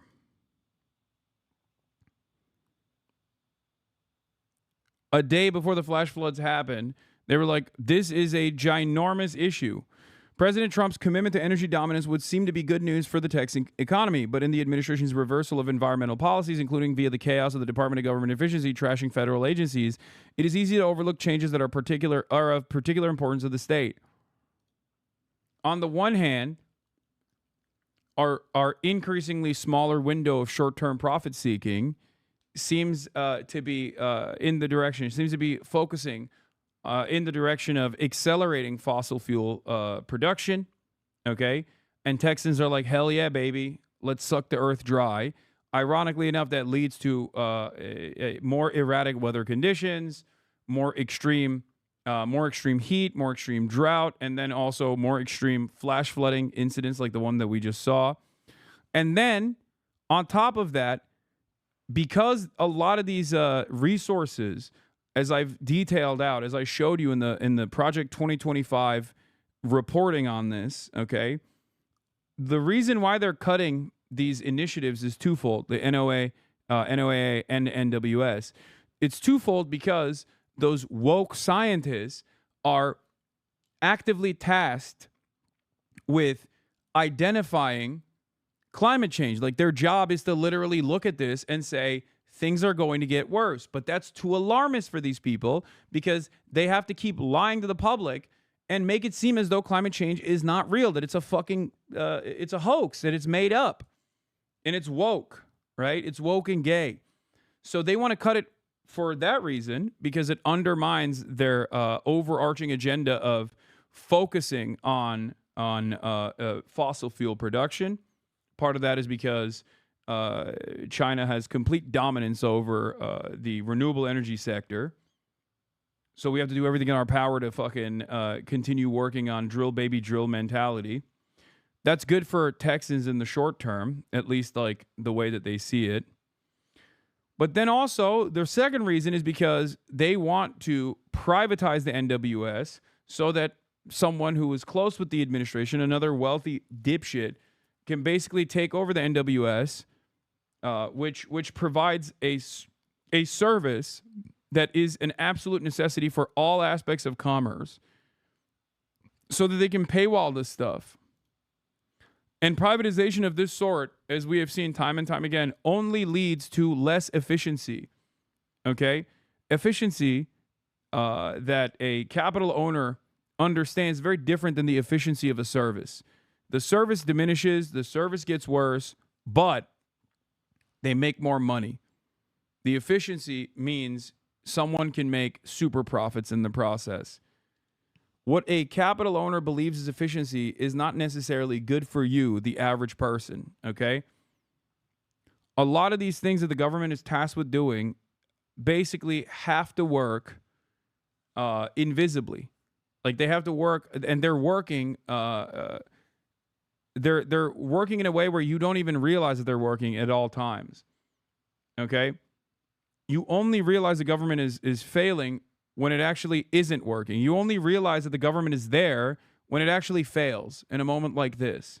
So this is a really important time for leftists and Democrats alike to explain that these are resources that we cannot take funds away from. These are government instruments that we have to rely on, that we have to continue funding, and the Republicans' austerity measures against the war that they're waging against these government systems is actually deadly and will continue to have devastating consequences such as this one that we just watched. Facts, and if you look at the facts in particular, number one, that these warnings went out hours before the flood became a true emergency level, but number two, the National Weather Service here, New Braunfels is where they were headquartered. They had additional manpower. In fact, they had 3 additional people working that night, anticipating that it was going to be a very dangerous weather situation. I also think it's worth noting that the National Weather Service Union, which has been very critical of the DOGE cuts, has publicly said that they don't believe that the reduction in staffing had any impact whatsoever on their ability to warn of this event. And so, look, I think it is reasonable over time to engage in a retrospective and say at every level what could have been done better, because all of us. Yeah, no, it's good. It's good actually that we actually had key roles that were vacant. Like there were people that took the retirement plan, the accelerated retirement plan, and the government did that specifically so that there were less people in these positions. Okay? They didn't like directly lay them off. In some instances they did, but in many instances they just basically said, "Hey man, we're giving you an opportunity before we lay you off. We're just giving you severance pay, fuck off," with no interest in rehiring. Here's the New York Times reporting on it. Crucial positions at the local office of the National Weather Service were unfilled as severe rainfall inundated parts of central Texas on Friday morning, prompting some experts to question whether staffing shortages made it harder for the forecasting agency to coordinate with local emergency managers as floodwaters rose. Texas officials appeared to blame the Weather Service for issuing forecasts on Wednesday that underestimated how much rain was coming. But former Weather Service officials said the forecasts were as good as could be expected, given the enormous levels of rainfall and the storm's unusually abrupt escalation. The staffing shortages suggest a separate problem, those former officials said. The loss of experienced people who would typically have helped communicate with local authorities in the hours after flash flood warnings were issued overnight. The shortages are among the factors likely to be scrutinized as the death toll climbs from the floods. Separate questions have emerged about the preparedness of local communities, including Kerr County's apparent lack of local flood warning system. The county, roughly 50 miles northwest of San Antonio, is where many of the deaths occurred. In an interview, Rob Kelly, the Kerr County judge, and its most senior elected official said the county did not have a warning system because such systems are expensive and local residents are resistant to new spending. Taxpayers won't pay for it, Mr. Kelly said. Asked if people might reconsider it in the light of the catastrophe, he said, "I don't know." This is part of the reason why I sometimes say, like, it's better to just do it and not tell people that you're doing it. Okay? It's just like, why? Why do you need public feedback on all of this stuff? What is the purpose of the fucking government? It's not like they ask every working poor individual whether or not they want to get their fucking SNAP benefits reduced. They just do it anyway. Right? I don't understand it.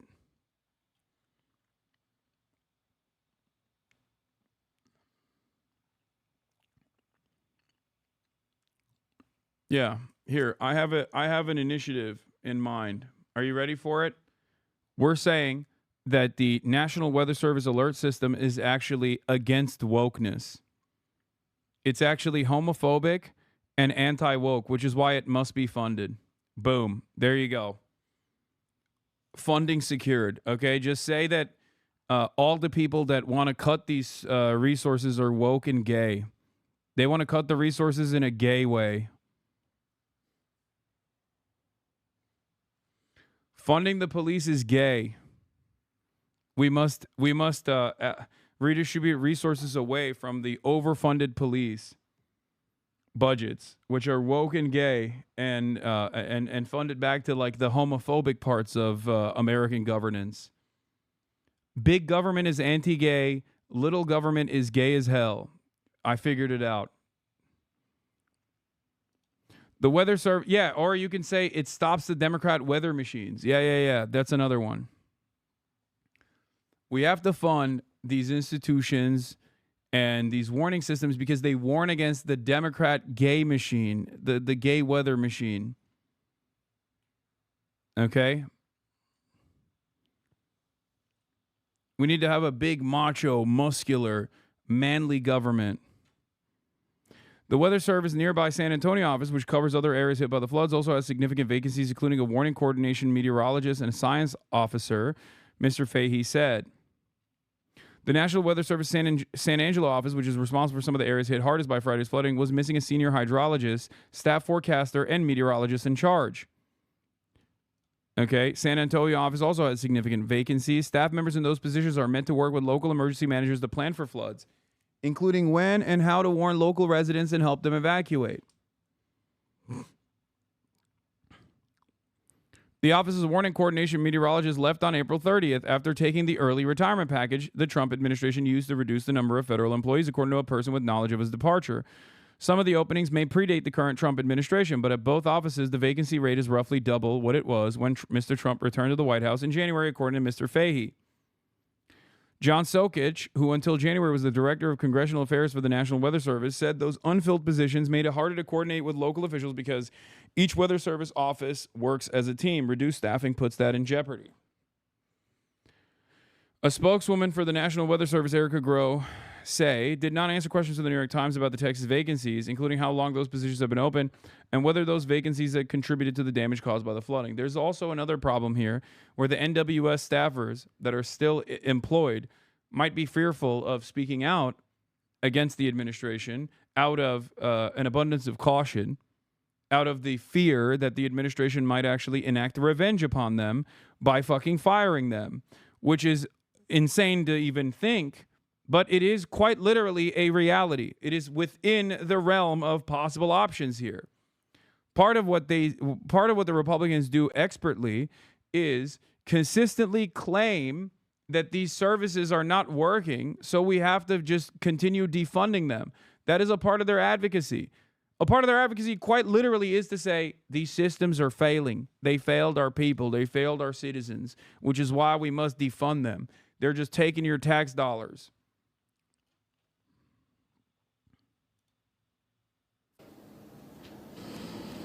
Would want to prevent this horrific loss of life, but I think just immediately trying to use it for either side to attack their political opponents, I think that's cynical and not the right approach, particularly at a time when we're dealing with a crisis and we're dealing with grief. But does this make you question whether there should be cuts at the National Weather Service and FEMA? I know you've been supportive of FEMA. Look, I am very supportive of FEMA. I'm very supportive of the National Weather Service. They both perform essential roles, and I think it is critical at every federal agency, particularly when you're dealing with public safety, that we make sure that critical roles are maintained. That's a longer and broader discussion, but as I said, everything from the public evidence indicates that was not a contributing factor to what occurred here. Get Dalton in just to talk about that and those. I'm Steve Doocy. I'm Brian Kilmeade. And I'm Ainsley Earhart. And click here to subscribe to the Fox News YouTube page to catch our hottest interviews and most compelling analysis.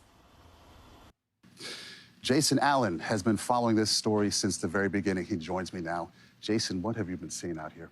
Maurice, what has really struck me immediately and over the past 3 days is how in some places there is nothing left. You can't even tell what was there before this flood came through. And this is a part of the country that people here know as a flash flood alley. There is a combination of extreme rain events, very thin soil. So officials here over the last 3 days say they have rescued more than 850 people, some of them from the tops of trees and others from rooftops. Hundreds of first responders spread out across the Guadalupe River. They climbed over debris piles, searched mangled cars, and combed riverbanks that flooded. There's been a federal hiring freeze for NWS. I work there, so even if they wanted to hire, they can't. Floodwaters scoured. Torrential rain caused one river to surge nearly 26 feet in just 45 minutes early Friday morning. We're at Camp Mystic looking for our kids. Children's summer camps dot the shoreline of the Guadalupe. At Camp Mystic, an all-girls summer camp, the river started running through cabins where children were sleeping. Nearly a dozen 3rd and 4th grade girls are still missing. We're looking for places that they're gonna potentially be alive. Further down the river, the flooding ripped through homes and campgrounds where families were staying for the holiday weekend. We're still hoping for the best, but that's all we can do in that and pray. Brian Blackbird came to the house his family owned, looking for signs of his sister and brother-in-law, Beth and Hutch Bryan. They had friends staying with them. Only one escaped. He said he and Martha made their way, fighting the current around the house, and that's when she got swept away. Amid the heartbreak, incredible stories of survival. All of a sudden we just hear somebody say, "Help, help!" Sisters Natalie and Emily Rayford said they spent 20 minutes trying to pinpoint those screams. Then they said an 8-year-old girl who had floated 6 miles from Camp Mystic appeared from a pile of debris. Did you ask her what had happened, how she was able to make it? Yeah, we asked her what happened, and she said that her cabin was flooding and someone opened a window and she just flew out of it. The sudden rush of water reached this RV park, packed with campers. Everybody on the level where the water is in right now, they were barely getting out with their pajamas on and their dogs. And their Lorena Guillen said in the rush to wake people up, they could only watch helplessly as one family was swept away. Just hearing those kids screaming, it was very, very difficult. Texas Governor Greg Abbott said no one anticipated the severity of the storm.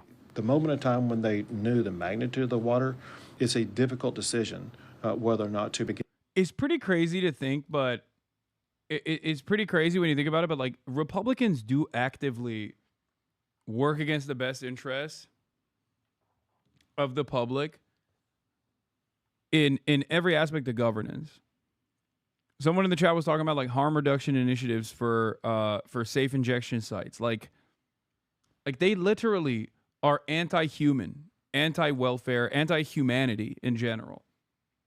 They're pro-capital, pro-profit, and anti-human for every single issue. I'm joining the side of cancer on the war on cancer. I'm joining the side of COVID on the war against COVID. I'm joining the side of the natural disasters and the war against climate change. I'm siding with climate change every single time. It is fucking insane. But because this kind of death is often, as we've talked about before with Luigi Mangione, social murder, most people are oblivious. Because it's not immediate. It's just like, you don't see it. You don't see it as like action reaction. You see it as like something that is totally out of people's hands.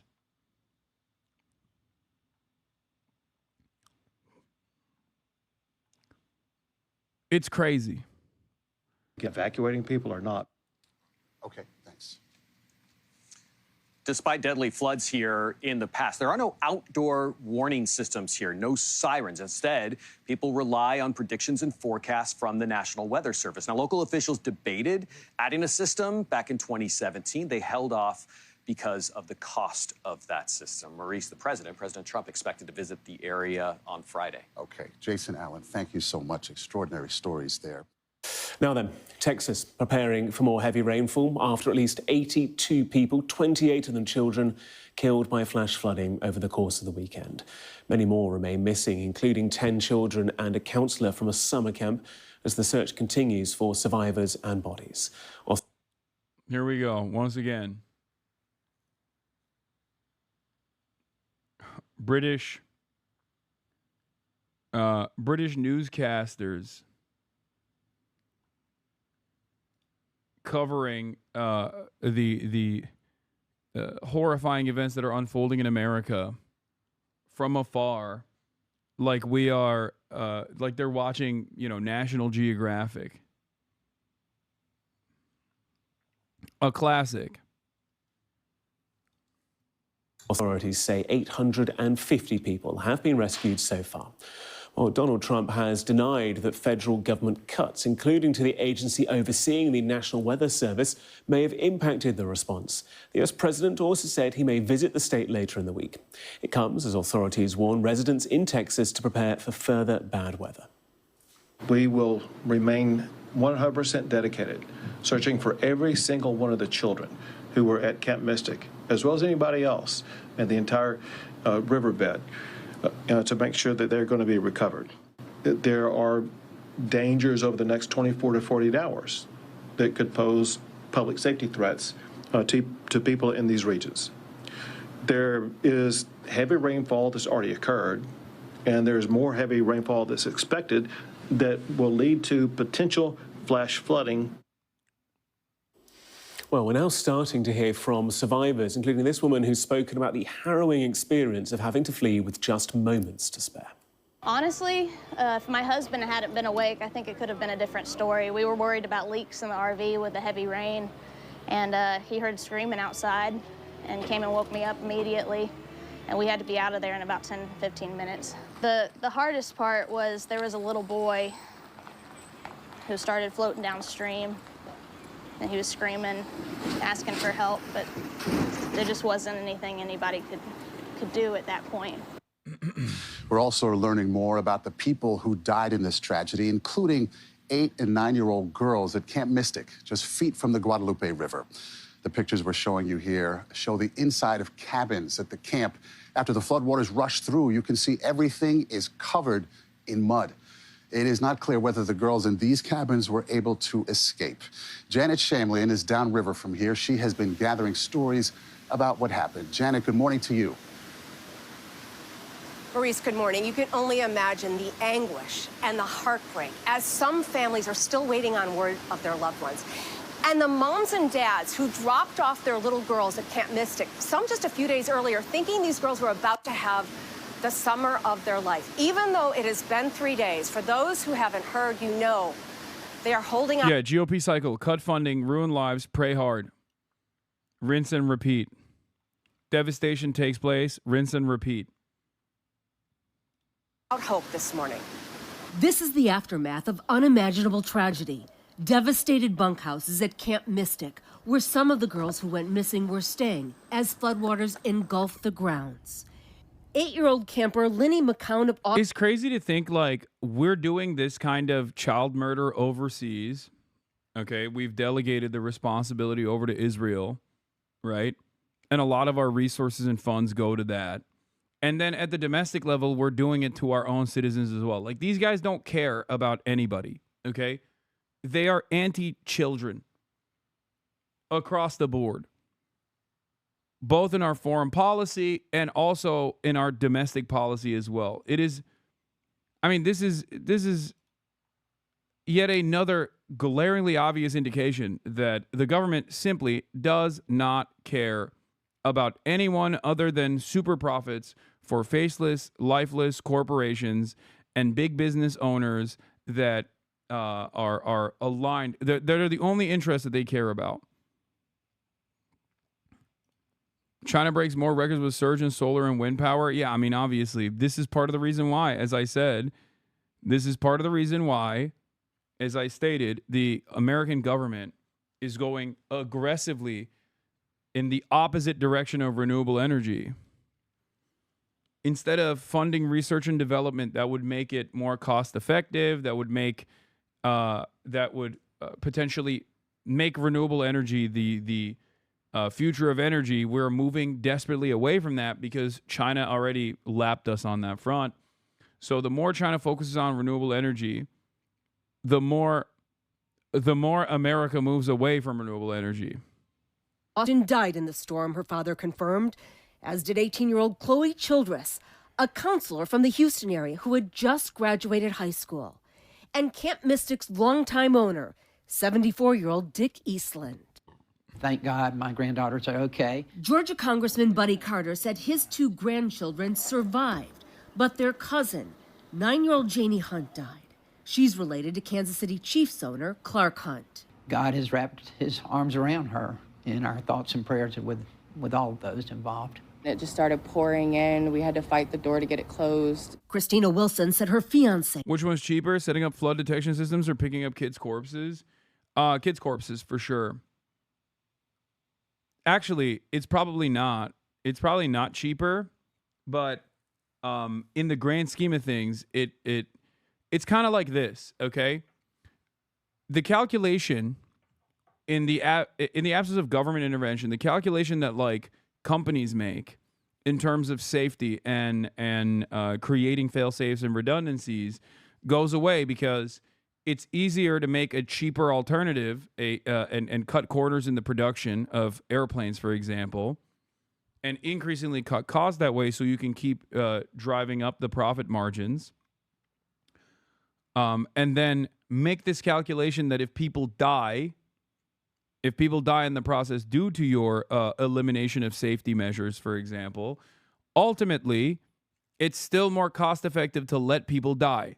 And the same thing goes, and the same thing happens here as well. We need more tax breaks. We need to fund Israel. We need to fund military incursions overseas. We can't fund the safety measures because they're too costly. And we'll basically, you know, they're banking on people's inability to pay attention to a singular issue and who is perhaps most responsible for said singular issue. What ideological force is responsible for these issues? They're banking on people's inability to understand who the villains are here. So then they just move on to the next thing.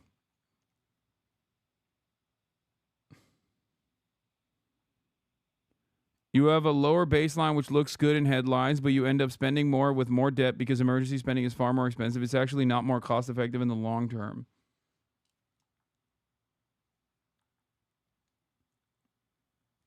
I mean, this is the self-defeating aspect of capitalism. If you're hyper-focusing on short-term profits, or if you're hyper-focusing on a lower baseline in the short term, it doesn't matter what kind of devastation it creates in the long term. That's it.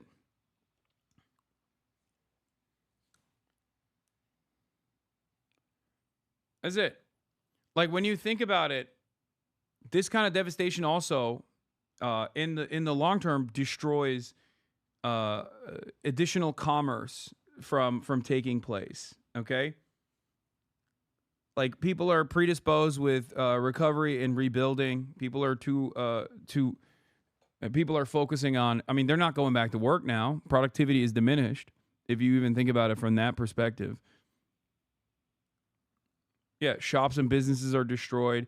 It's the same principle behind like building a reliable railway system in this country. You don't want to do that because it's costly and expensive, but nobody even thinks about the investment and the return on the initial investment that would take place if you had a more robust railway system, if you had better public transit in cities, for example. Increasing foot traffic would increase commerce. But that's too long term. We can't think about that.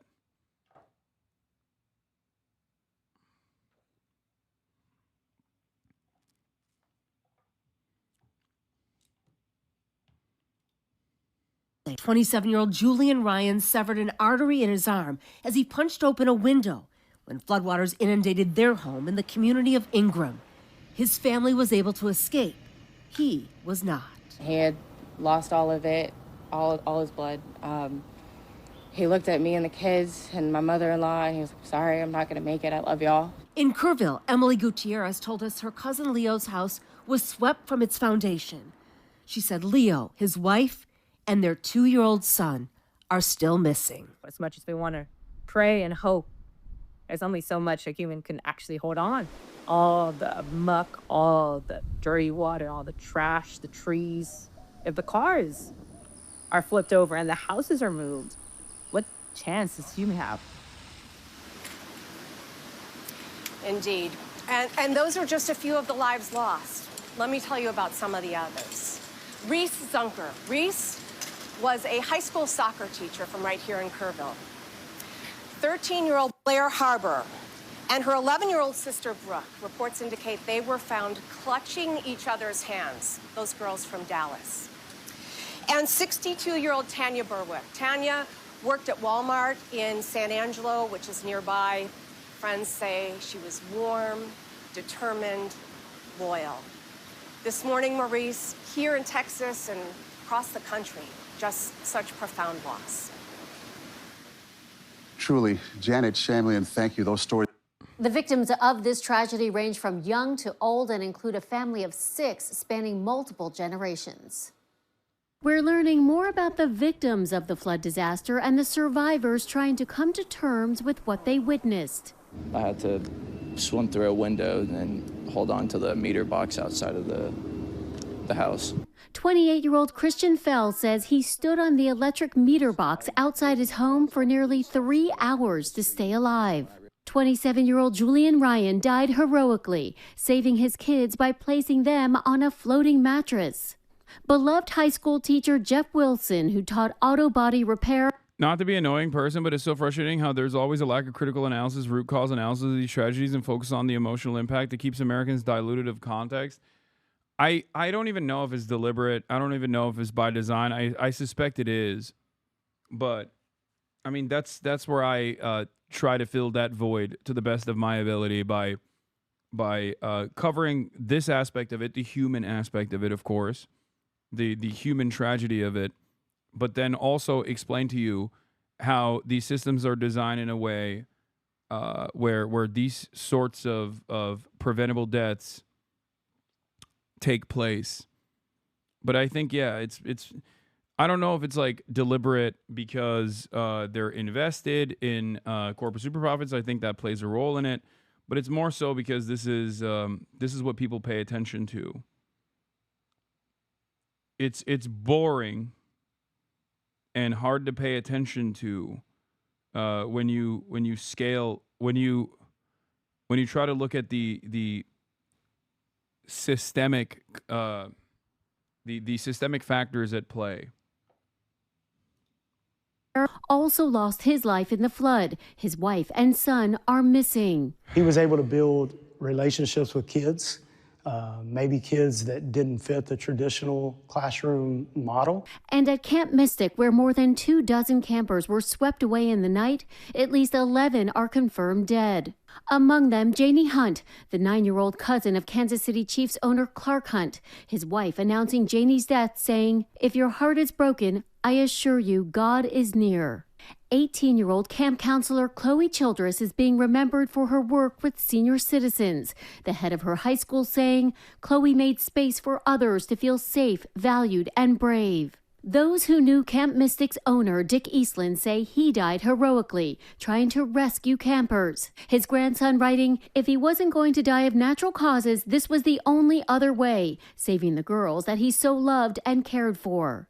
He was, a man that made everyone feel safe and seen. He was just an extremely selfless person, and he showed that until the very end. Once was lost, but now I'm found.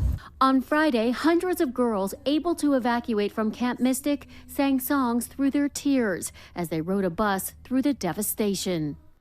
The NFL and singer Shakira are among those already donating to the flood relief effort. Reddit atheist ass chat. I mean, honestly, these are victims of natural disasters. But I do sometimes feel like we have a severe case of medieval peasant brain.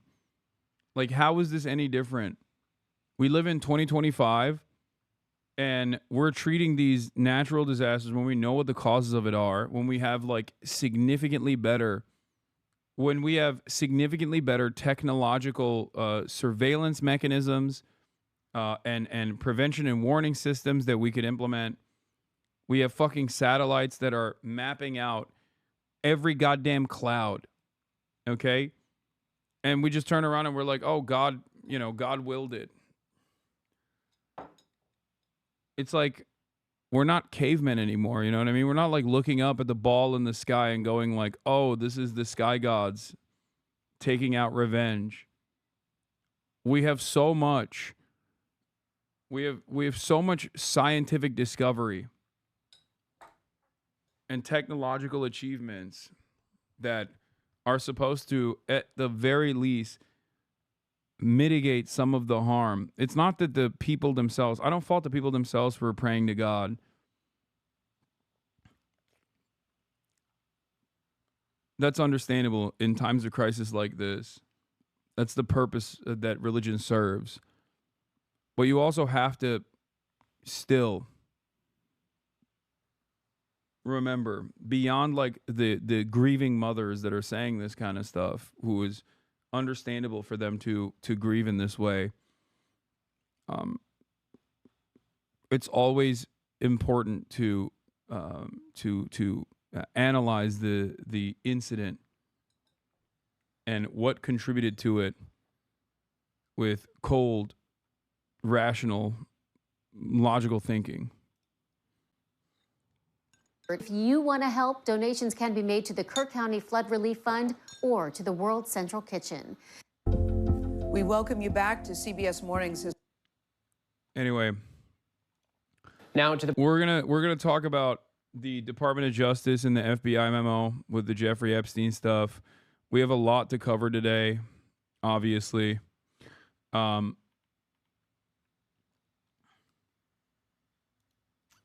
There is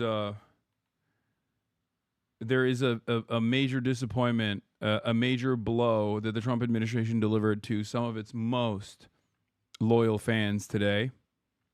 And I'll get back to updates from the flash floods that took place in Texas later when there's new information that comes out.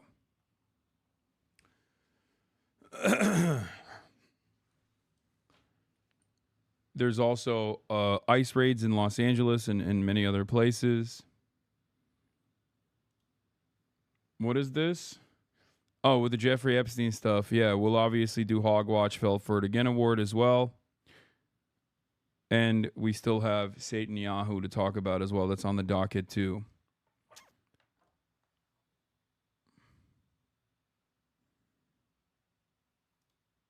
The breaking news overnight about the Jeffrey Epstein files and the conspiracy theories officially being rejected. Overnight, the FBI and Justice Department releasing 11 hours of footage they say helps confirm notorious financier Jeffrey Epstein died by suicide in his Manhattan jail cell in 2019, awaiting his sex trafficking trial. According to a memo detailing the findings, investigators found the video showed no one entering the area in the overnight hours before Epstein. I mean, I told you so's are in order for those who actually believed, even for a brief moment, that the Trump administration would ever actually reveal any of these details, if they would actually shed new light on this stuff. Of course they would not. Hello, welcome. And CoffeeZilla, once again, on the pathway to radicalizing from the Trump administration, has a video on this. We'll obviously take a look at that as well. But interesting. Maybe after Trump dies? No, because only 30, 40, 50 years in the future, once every single person that's on the client list is long gone, would there potentially ever be declassification? Why would the federal government release information on the federal government's own intelligence community's blackmail operation and influence operation? Why would they do that? Y'all are crazy. Trump's labor secretary, Alexander Acosta, was straight up the South Florida prosecutor that gave Jeffrey Epstein his first sweetheart plea bargain deal. It's so funny to me that these guys go, oh my God, I can't believe that the Trump administration that is directly involved with Jeffrey Epstein are not revealing any new information and just basically saying the exact same things that they personally said, the previous administration said that they actively petitioned against.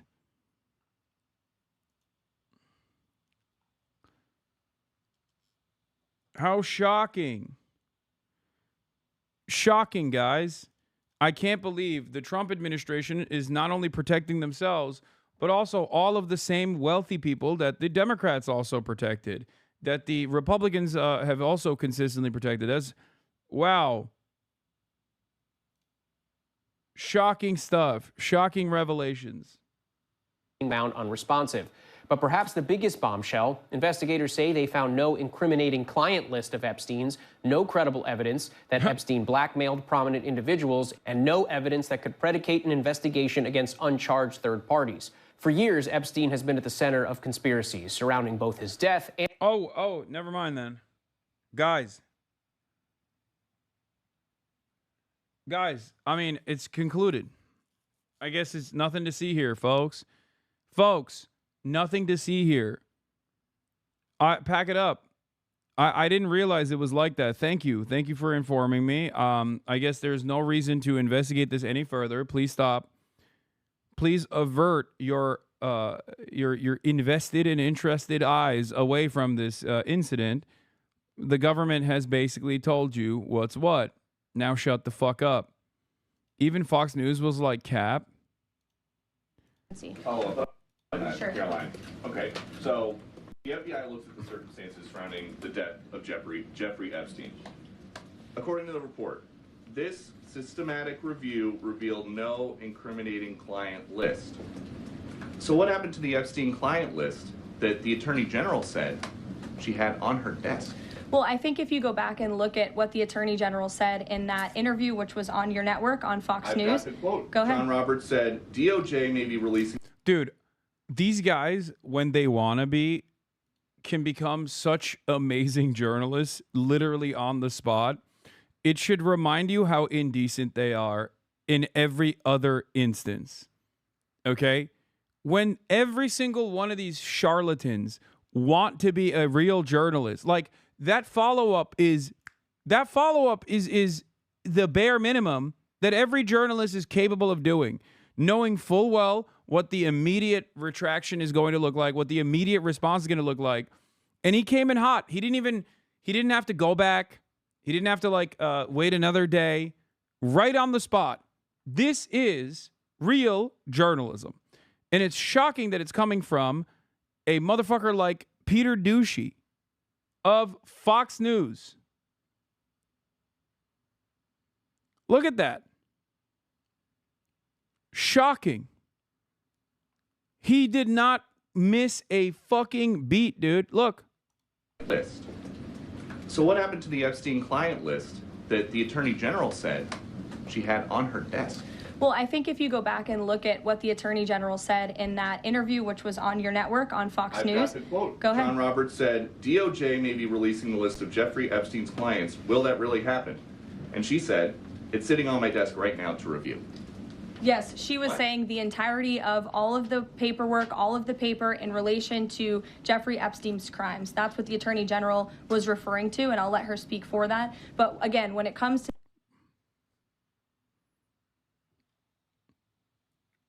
Wait a minute. Wait a dang minute. What? What happened? What is this, Lamau? I can't believe Epstein killed himself right before he was about to be acquitted due to a complete lack of evidence.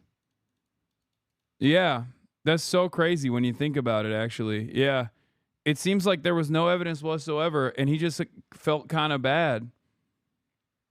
There was a big stack of papers, and the papers were all empty, okay? It's interesting because they're not even doing the Democrats are the pedophile route on this one. They're not even doing the Democrat liberal elite were the pedophiles, and the Republicans are like, they didn't even sanitize the list to like remove the Republican names from it or whatever. They just straight up are like, nope, no list exists.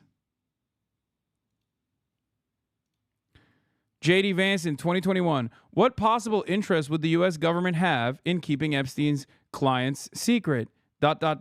Oh, Jack Posobiec, are you paying attention yet? The DOJ and Ghislaine Maxwell's lawyers have made a deal that her little black book of contacts will never be made public. If you're a journalist and you're not asking questions about this case, you should be ashamed of yourself. What purpose do you even serve? I'm sure there's a middle-class teenager somewhere who could use some harassing right now, but maybe try to do your job once in a while.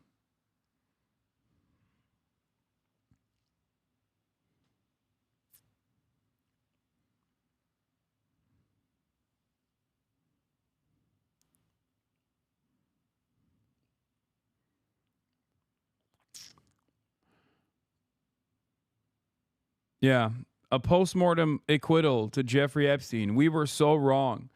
See? Further evidence that if Jeffrey Epstein actually didn't die, didn't get killed, he could have just done the podcaster route and became a prominent fixture of Republican politics. And therefore, he could have had his reputation sanitized. And all of these guys would be talking about how Sigma Grindset he is and how dope he actually is. He was just actually just an ephebophile. And not a pedophile. Like, all these people would probably be fucking doing that.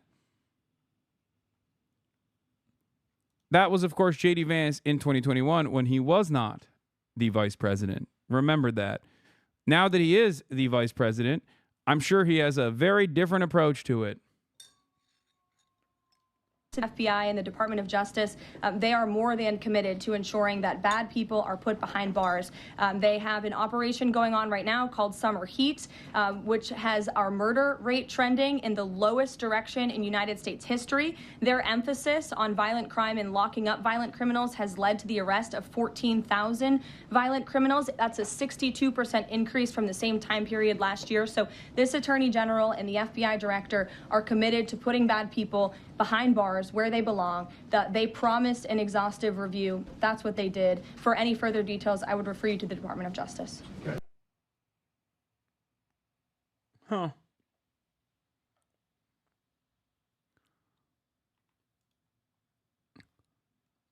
Well, I'm now firmly on Team Epstein didn't kill himself after the mistakes they were made in this release. Let's break it down. This 10-hour video does not show Epstein's cell. It's across the entire hall from Epstein's section. You can see that in the attached image. I mean, some of this stuff, some of this like armchair analysis is going to be wrong initially, by the way. I'm just letting you know. I don't know. I haven't looked into that person's statements, but we can potentially match it up with what we do know. But here, let's keep going. And a rumored client list allegedly used to blackmail powerful men. Attorney General Pam Bondi, back in February, was asked if the Justice Department intended to release a list of Jeffrey Epstein's clients. Bondi saying this. It's sitting on my desk right now to review. That's been a directive by President Trump. I'm reviewing that. So have you seen anything that you said, oh my gosh? Not yet. And just last month, while feuding with President Trump, Elon Musk posting, time to drop the really big bomb. At real Donald Trump is in the Epstein files. That is the real reason they have not been made public. Have a nice day, Donald J. Trump. But Musk later deleted that. Guys, don't look at that. Musk deleted it. Elon Musk deleted that, okay? So it's not, you shouldn't use that. I mean, come on now. I mean, who amongst us hasn't accused their partner in crime of being a participator in an international sex trafficking scheme?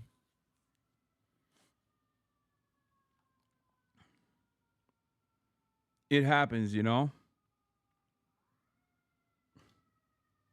And others saying he went too far in attacking Trump. The president saying he cut ties with Epstein nearly 2 decades ago, saying even Epstein's lawyer cleared him. This is the first time the Trump administration has officially contradicted conspiracy theories about Epstein, theories previously pushed by members of the administration. To get to the bottom of what happened. Caroline, the DOJ and FBI have now concluded there was no Jeffrey Epstein client list. What do you tell MAGA supporters who say they want anyone involved in Jeffrey Epstein's alleged crime? It's so crazy because, like, this is the one thing that will brick some of the Trump camp. Like, I said this before. I said this last time they, like, did this, like, brief release, right? Where it was nothing at all. Remember when all of the MAGA influencers they brought into the White House were, like, all celebrating? Like libs of TikTok and shit. We're all fucking celebrating about, like, the Jeffrey Epstein stuff. It's coming out. This administration is so based. They're so based. You don't understand. Like, this is the one thing that those guys will actually not forgive nor forget. You can't create a base of support from conspiracy theorists, as the Trump admin did, and then have them not expect anything. Okay? You have to give them something. So when these guys also realize, like, it's the same with the anti-war people, right? If you run a campaign aggressively on being anti-war, some people are going to pay attention to that. Some people are going to believe that. Okay? So when you say you're going to be based in anti-war, and then you don't actually turn around and be based in anti-war, some people will get frustrated with that. I know people. I know people who are ironically also on the Jeffrey Epstein conspiracy side, which is not even like a conspiracy theory in my opinion. It's just the truth. But like, they're going to be frustrated with this. They're going to be like, where the fuck is the info? What is this shit? What the hell is going on?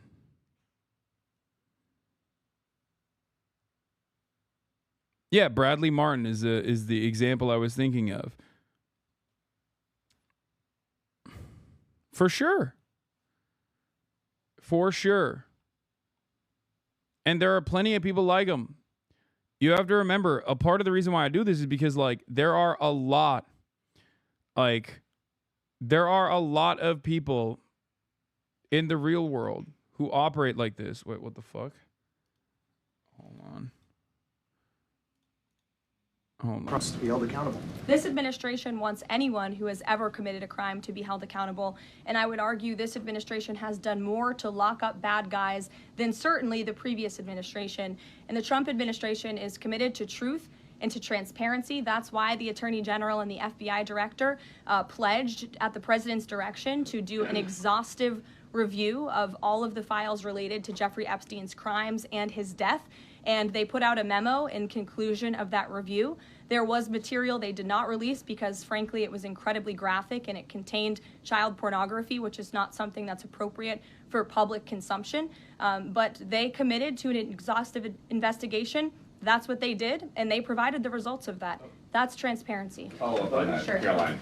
Okay, so the FBI looks at the circumstances surrounding the death of Jeffrey Epstein. According to the report, this systematic review revealed no incriminating client list. So what happened to the Epstein client list that the Attorney General said she had on her desk? Well, I think if you go back and look at what the Attorney General said in that interview, which was on your network on Fox News. Got the quote. Go ahead. John Roberts said, DOJ may be releasing the list of Jeffrey Epstein's clients. Will that really happen? And she said, it's sitting on my desk right now to review. Yes, she was saying the entirety of all of the paperwork, all of the paper in relation to Jeffrey Epstein's crimes. That's what the Attorney General was referring to, and I'll let her speak for that. But again, when it comes to the FBI and the Department of Justice, they are more than committed to ensuring that bad people are put behind bars. They have an operation going on right now called Summer Heat, which has our murder rate trending. Yes, we just watched this. We just watched the last part of this. Now the feud. But yeah, before we get to Elon Musk and his new party, let's take a look at Back to the CoffeeZilla. void.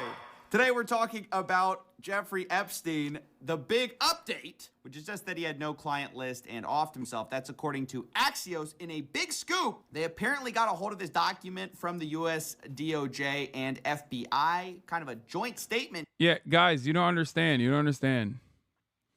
So he was trafficking in no one and killed himself for no reason. Yeah. You don't understand. He was trafficking for no one, and he was just doing it for the love of the game. He was just like a serial sex trafficker and pedophile, but just for himself. And all of the people that were, that he was hanging out with, like, they all just happened to really like his vibes, and they were not clients of his. The hours and hours and hours of videotapes that were uncovered in the raid, because his house, all of his houses were taped. Okay, all of his houses had a shit ton of security cameras everywhere, okay? And there were hours and hours of tapes that were recovered from these raids, and the tapes were named, like the tapes had names on them, right? But that's just, he was just a guy who loves videography, and he just loved, he was just doing it for the love of the game. He was not filming people in his mansion doing sex crimes. Those people were just there because they loved chilling with Jeffrey.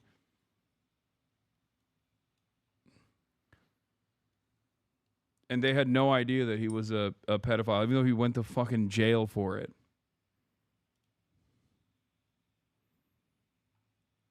What the hell? We're going to go through it. They say, as a part of a commitment to transparency, the Department of Justice and Federal Bureau of Investigation have conducted an exhaustive review of the investigative holdings related to Jeffrey Epstein, sort of a relook at the evidence, if you will, and they come to some very interesting findings. And it's interesting in that it's contrary to what a lot of what they've been saying all along, and that's what's kind of the problem here. For the last few months, we've been teased along with these statements about, you know, oh, we've got the client list. The DOJ may be releasing the list of Jeffrey Epstein's clients. Will that really happen? It's sitting on my desk right now to review. We've got thousands of videos. There are tens of thousands of videos of Epstein with children or child. And then, you know, Kash Patel goes on Joe Rogan and says, hey, there ain't no videos. If I had a video of a guy on an island committing a felony, don't you think you know about it? Again, logical play out. If there was a video. Yeah, come on, Joe. Don't you trust me? Literally the least trustworthy looking person that they could have found to do this. This was so funny because, like, Kash Patel always looks stressed up. He just looks so unimaginably stressed, possibly on fucking some kind of upper. Like, he could be telling you what he ate at lunch, and I'd be like, dude, I don't think you ate whatever you're saying. You just look like a fucking liar. No matter what you say, you look like you're a liar.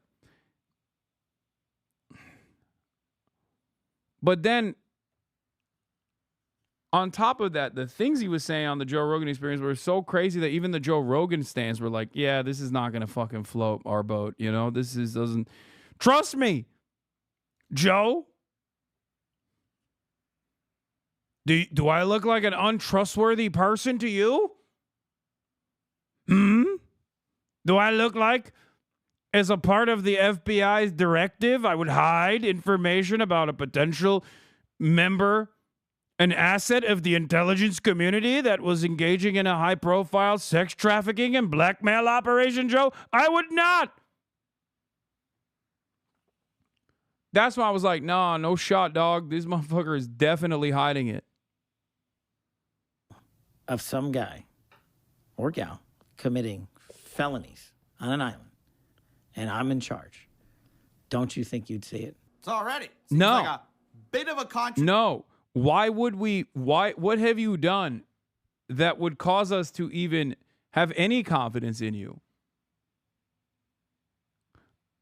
What have you said or done that would instill confidence in me? You literally look like the least secure man in America, the least trustworthy man in America.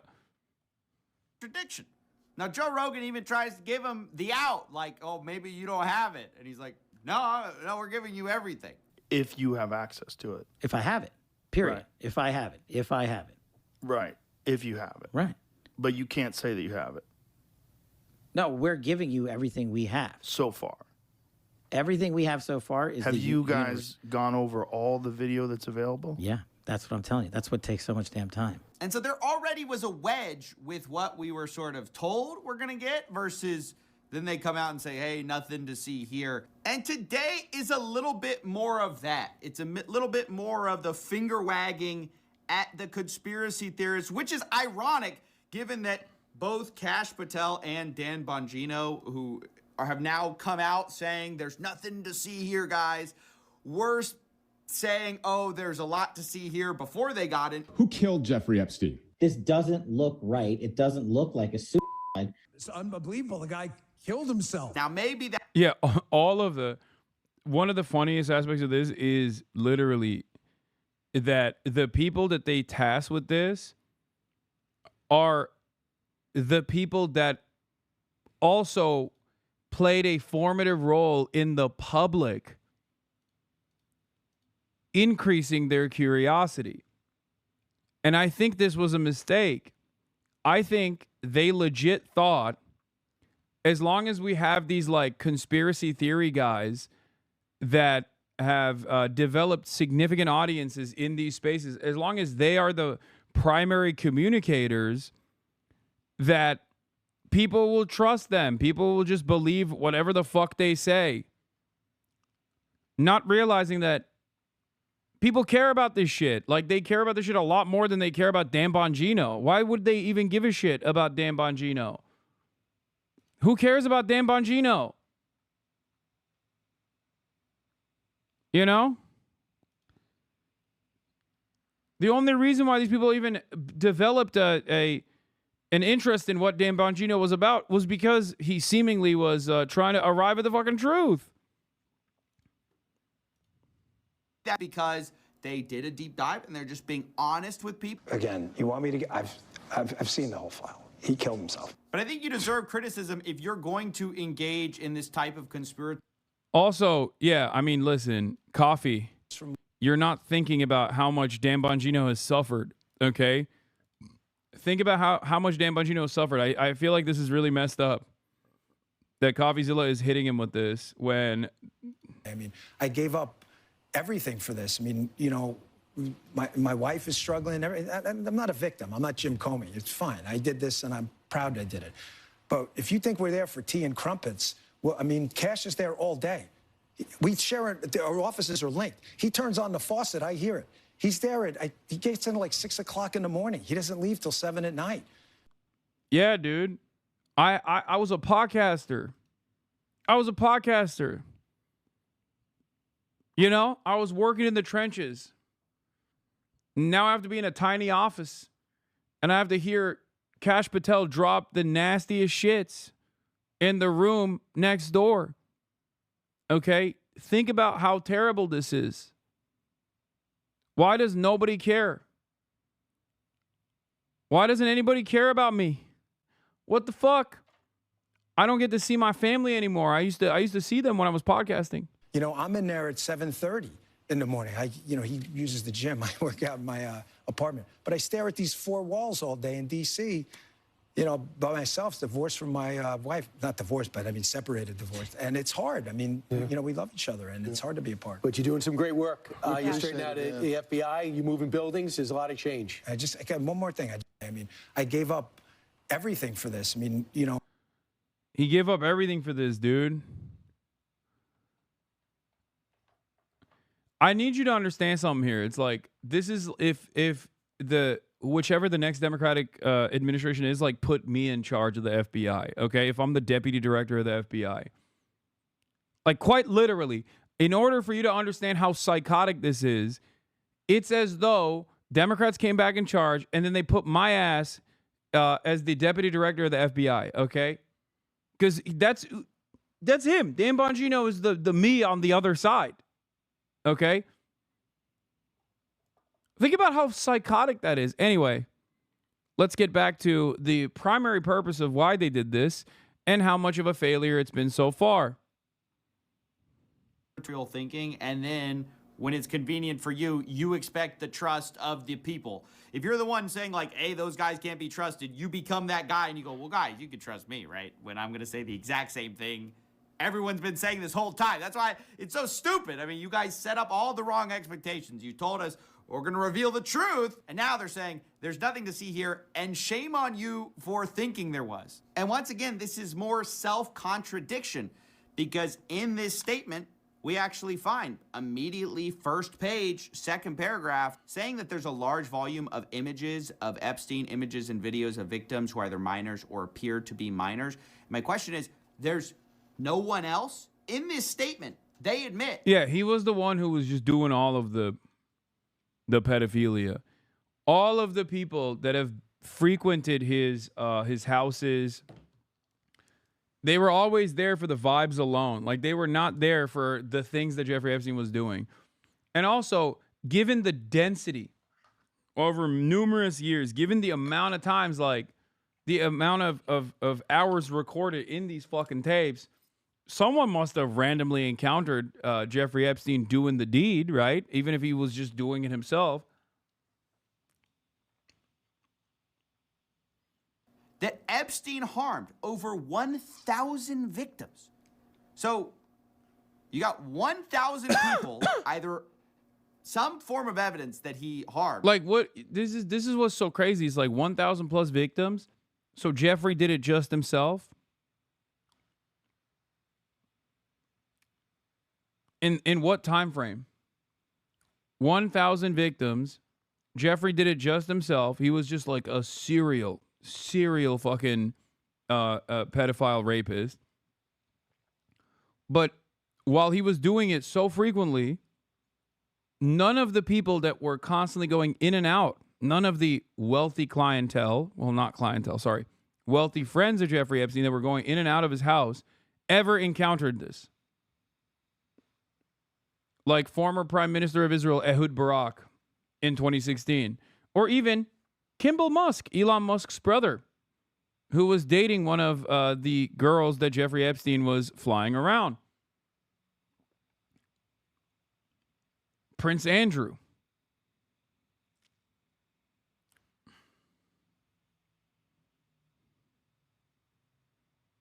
Alan Dershowitz, Bill Clinton.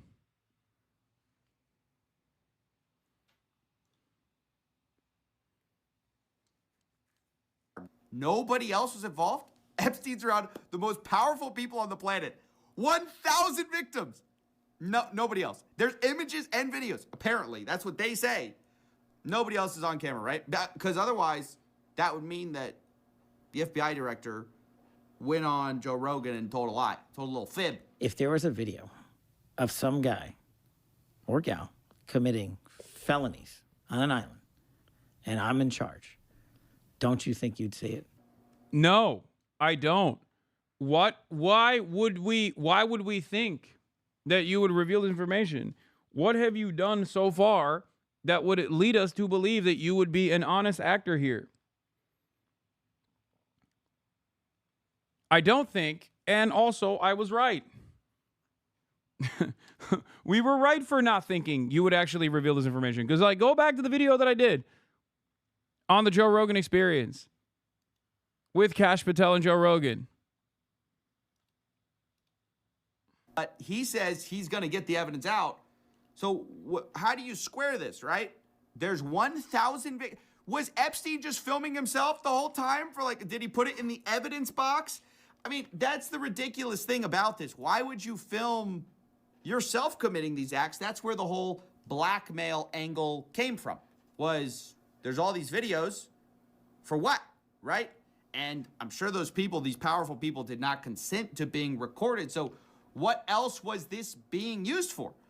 It's just pretty amazing. This whole statement seems to absolve any third parties, saying that they really have nothing else that they can bring that would expose third parties to allegations of illegal wrongdoing. Saying later, this systemic review revealed no incriminating client list. Now, here's what I gotta say, like, yeah, what, you didn't find the little notebook that had the, like, every guy that did something wrong on it? Yeah, obviously that's probably not gonna exist, right? But if you have videos and somebody appears in the video doing something bad, it's not a client list, but that's a client, right? So I just find it so hard to believe. I just don't believe. I'm going to be honest. I do not believe that you had so many videos, apparently enough to catalog over 1,000 victims, and not a single other person other than Epstein appeared on any of them, right? He's friends with all these famous people. He got rich, and nobody knows how he got rich. People suspect that it was some form of blackmail. But The FBI seems to basically say this is a conspiracy theory. They say perpetuating unfounded theories about Epstein serves neither of those ends of combating child exploitation and bringing justice to victims. You know, I actually agree with that. I do think we have to be careful not to jump to, you know, conspiracy theories. The problem is when you release contradictory evidence, it makes people think that you're hiding stuff. Like that is not being helped in this release. I don't know if they're saying, oh, we're being so transparent here. Seems like... Okay, to be fair to the FBI, I'm going to say this once again, but like they worked really hard on this blackmail operation.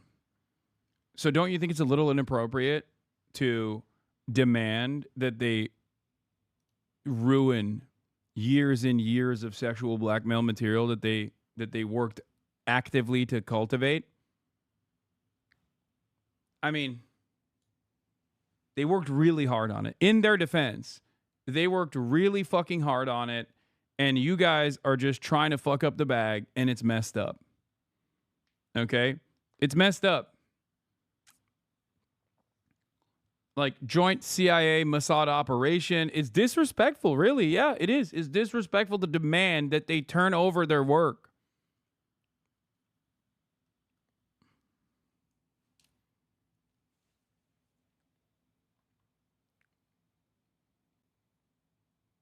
Adam Sosnick defending the Epstein cover-up on PBD. Are you not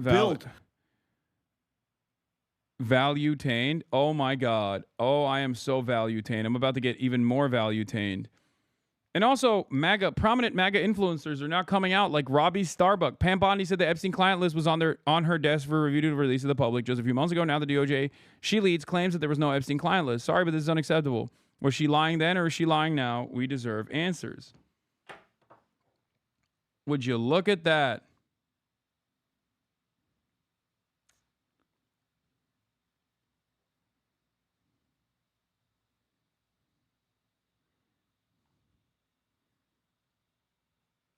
Would you look at that? Elon Musk also posted this last night. What's the time? Oh, look, it's no one has been arrested o'clock again. The official Jeffrey Epstein pedophile arrest counter. I think Elon Musk is doing this because he knows full well that the Trump administration will never reveal this information. Okay?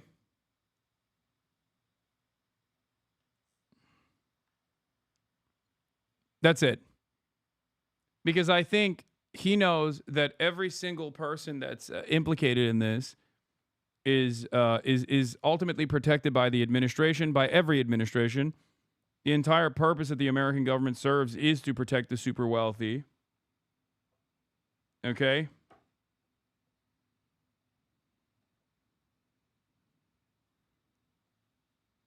That is their primary purpose here, chat. And Elon knows that he will never be implicated in this, or his brother will never be implicated in this, because they will never release this information. That's why he can posture like this. Here's a guy who has quite literally been around Ghislaine Maxwell at events. His brother directly dated a Jeffrey, one of the girls that were trafficked by Jeffrey Epstein, or one of the girls that were flown around by Jeffrey Epstein. His brother used to go to Jeffrey Epstein's mansion in New York, Kimball Musk. So he's just posturing this way to beef up his populist talking points to win support and take advantage of the chaos that the Trump administration is bringing about by cutting away at significant portions of the MAGA base that played a formative role in demanding these kinds of things.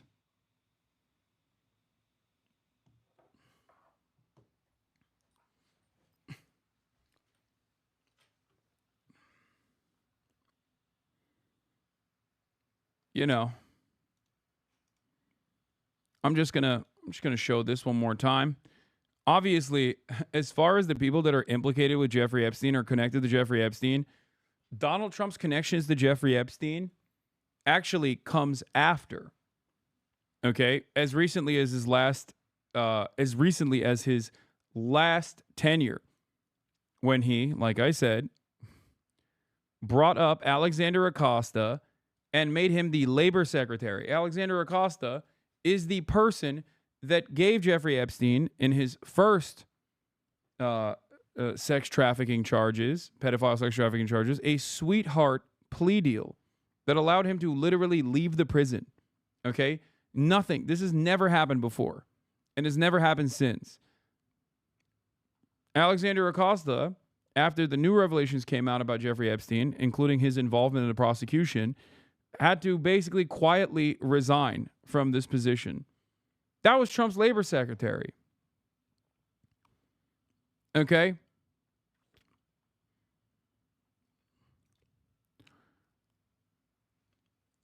Trump's initial involvement with Jeffrey Epstein was famously in the first case against Jeffrey Epstein. Jeffrey Epstein used Mar-a-Lago as a hunting ground for new victims. That's the case. Straight up. And now you got even DC Drano, Rogan O'Handley, admitting the White House used them for a publicity stunt. As one of the influencers who was given the now infamous Epstein binder, I want to share a few thoughts. I understand the rage people have for demanding the Epstein client list and arrest. Every influencer there that day feels the same anger watching pedo elites get away with the most heinous crimes. We want justice, and almost all of us have called for the client list and arrest for years. We had no idea we would receive the Epstein binders that day. We were originally invited for a meeting with Vice President J.D. Vance in the White House, and that was it.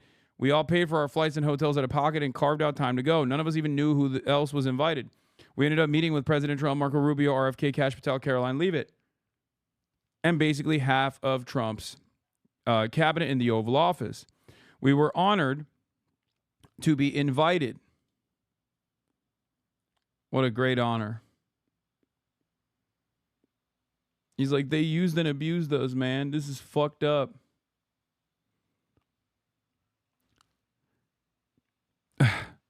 There was no advance notice about binders or any other meetings except our meeting with JD. We had a surprise meeting with the Attorney General, and she handed us the Epstein file binders. We all heard on the news the night before that she would be releasing the Epstein files that day, so it was surreal to have a copy in our hands. The photo shoot was not planned. We were walking from the White House to the Eisenhower building, and about 50-plus photographers were waiting outside for the UK Prime Minister to arrive and meet with Trump. Myself and others held up the binders because we were enthusiastic about justice finally coming for the pedo elites after living for 4 years under a rigged and stolen presidency.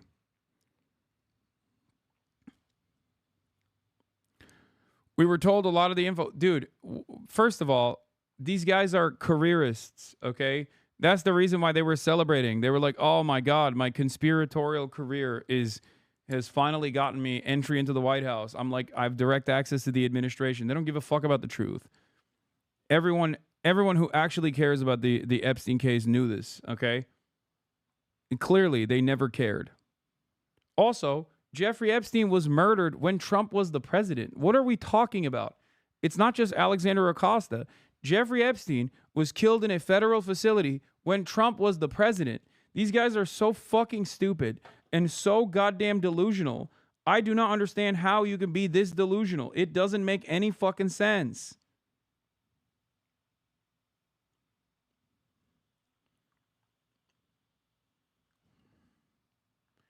Murdered, question mark? Yes. Unless you believe the Trump administration when they say, no, you see, that's not what happened. He actually killed himself because he was really sad. He's like, excuse me. Killed? I thought it was suicide. Where's your proof? Oh my God. Oh my God. Oh my God. I can't believe if these guys are like memeing actively or if they just like, they're drones. This is literally what happened in the aftermath of the initial New York Times reporting on the matter too, where so many people turned around and were like, no, Jeffrey Epstein actually didn't kill himself. I read it in the New York Times report. Like they didn't even reveal any information that was convincing. Like you just read it and you took it as fact. That's it.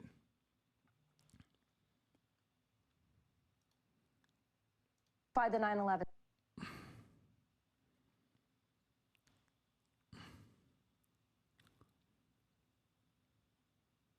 Reddit. Le Reddit.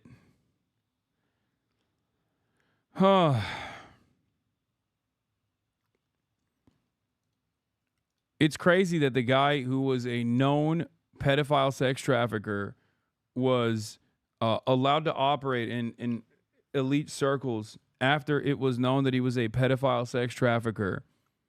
And he has like known collaborators, including but not limited to fucking actual princes or former prime ministers of Israel like Ehud Barak and a bunch of the Democratic Party's elite. And we're acting as though and including Donald Trump, and we're acting as though like it's ridiculous that that it's ridiculous to assume that he actually was murdered. I'm sorry, dude. That's fucking psychotic. Okay? That is, I mean, you are the biggest sucker of all time. Yeah, and now fell for it again award for the Hodge twins. I mean, they're the dumbest in the right-wing circle. I didn't vote for elite pedophiles to be protected.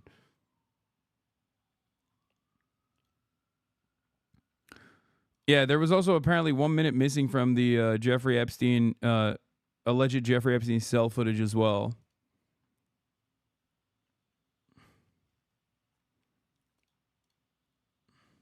The first big release was a nothing burger. Yeah, wouldn't you be sad if your former cop cellmate tried to kill you? That's why former cop roid monster, okay, tries to kill you, and then you're put on suicide, well, that was him attempting suicide, actually. He just, the official narrative is that he tried to kill himself once, so then they put him on suicide watch, but then just, you know, video footage went away and the guards were sleeping. Yeah. Officer Tartaglio.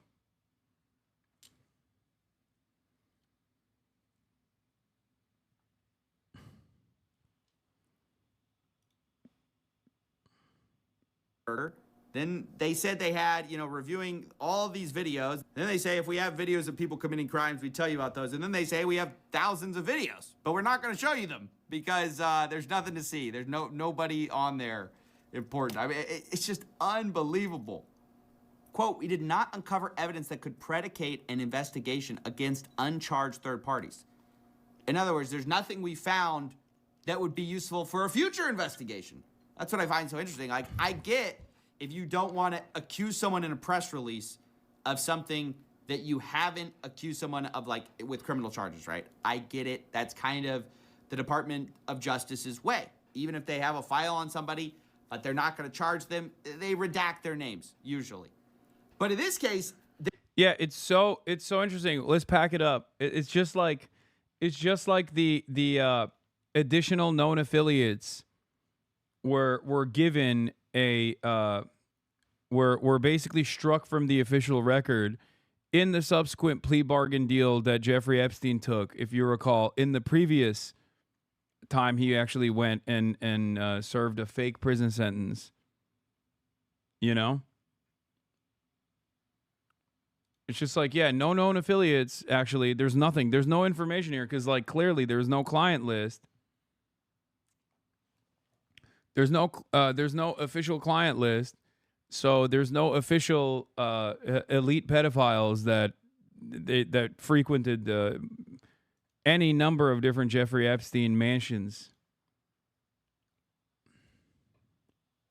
They're kind of saying we didn't find anything that we would. I mean, it's such a strongly worded statement. That's what's weird about it. Why wouldn't you just be vague? If you had these pending cases, right? I find it so weird that the people in the FBI right now have come in with such a mission to, on the one hand, say, hey, we're going to be totally transparent. And then, oh, well, we're not going to show you that. We're not going to show you that. We don't want to re-victimize anyone. Okay, that's fine. But then how are you going to make a bunch of absolute statements that make no sense and contradict what you said earlier? Like, if you're saying we can't say anything, then don't say anything. Don't say, hey, we're going to tell you everything. Well, we actually cannot. We can't actually show you. And that kind of overconfidence extends to also their, pronouncement about, hey, there's nothing to see here as far as the death of Epstein, because they don't really show much new here. We knew that this footage of the common area existed. Basically, they showed 10-hour footage of the common area during the time at which this all would have happened, Epstein's death. And so this is supposed to be like the absolute bulletproof, you know, to show everyone that, oh, there's no way that someone could have gotten in here. But this is not actually Epstein's door. So, I mean, I don't know the exact layout of the prison. I'm not going to pretend to know everything there. But this is no more proof. You have a big mouth, Hasan. Please return to Turkey and try again. Than we already had. We already knew this existed. The questions were about all the security malfunctions of the much more important cameras than just the common area. I'm not sure how a 10-hour video of a common area definitively proves anything new. That's what I'm saying. You can't come in and go, hey, we got this bombshell. It's what you already knew, right? That doesn't make sense. And also, we've confirmed there's over 1,000 victims. Don't know who by. I mean, like, only Epstein? Really? Look at the charges of Ghislaine Maxwell. I mean, it's insane. Are we saying they were all to Epstein? Every single one. Over 1,000 only for Epstein. The way he got his money, we have no idea. It doesn't make sense. No, he was just a chill guy. That's why Lex Wexner, the founder of Victoria's Secret and L Brands, was just a homie and basically made Jeffrey Epstein be his money guy and have complete control over Les Wexner. Allowed Jeffrey Epstein to control basically his entire finances because he was a fucking chill guy and a money wizard, you know?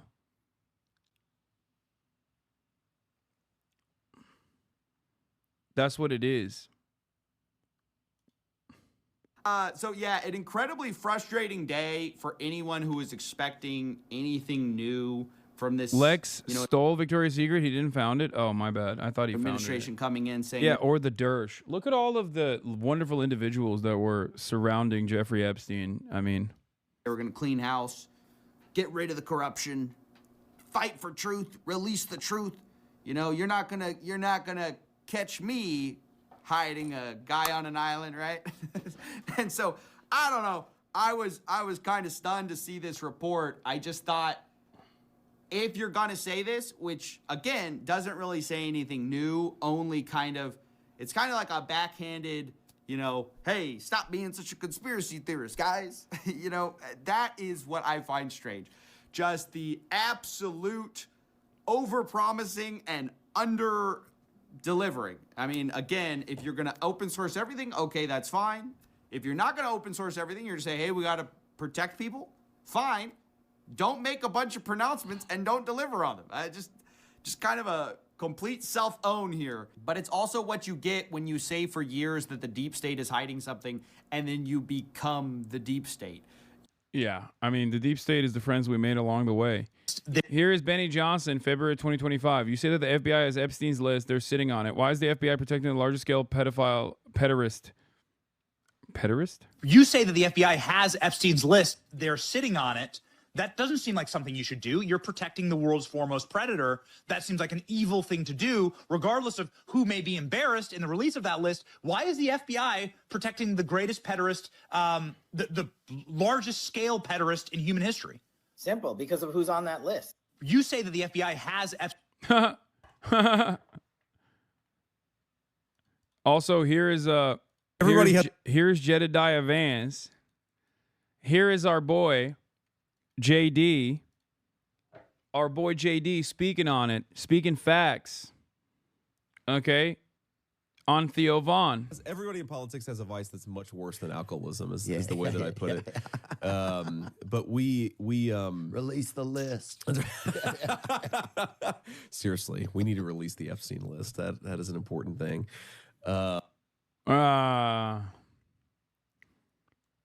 Here's a video of Trump saying he thinks the Epstein list has a lot of phony stuff in it. Would you declassify the 9/11 files? Yeah. Would you declassify JFK files? Yeah. Would you, I did a lot of it. Would you declassify the Epstein files? Yeah, I would. All right. I guess I would. I think that less so because, you know, you don't know. You don't want to affect people's lives if it's Less so, I guess. Less so. I mean, who amongst us haven't taken a short trip on the Lolita Express?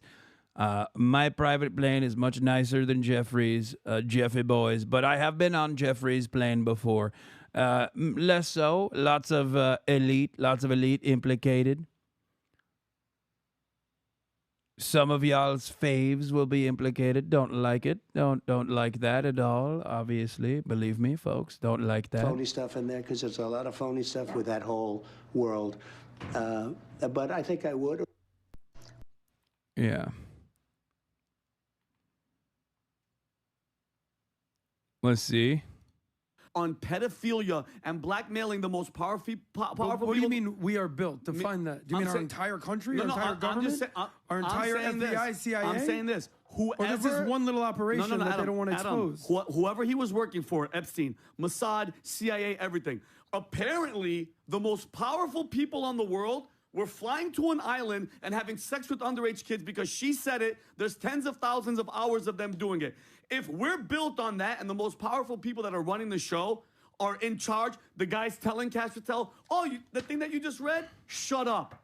Shut up about it. Hold on, you know who I am. He knows who I am. I want accountability for everybody. If it's Trump, if it's Bill Gates, if it's Bill Clinton, I don't give a shit. If it's the president of anything, expose them because, Adam, the truth has to come out. Okay, so I only have one question for you, Yes. my dear friend. I agree with you, but at what price? Take a deep breath. Okay. But hold on, hear me out. At what price? At any price, Adam. So you're saying to expose whatever happened on Epstein Island, you're... Bro, what do you mean at what price? What happened? Are your homies involved or something?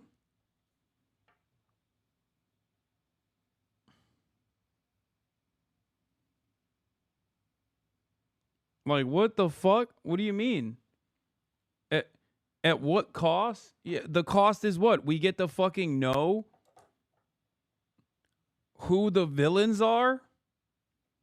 At the cost of justice? At the cost of unearthing tremendous amounts of evil? I think it's a good cost.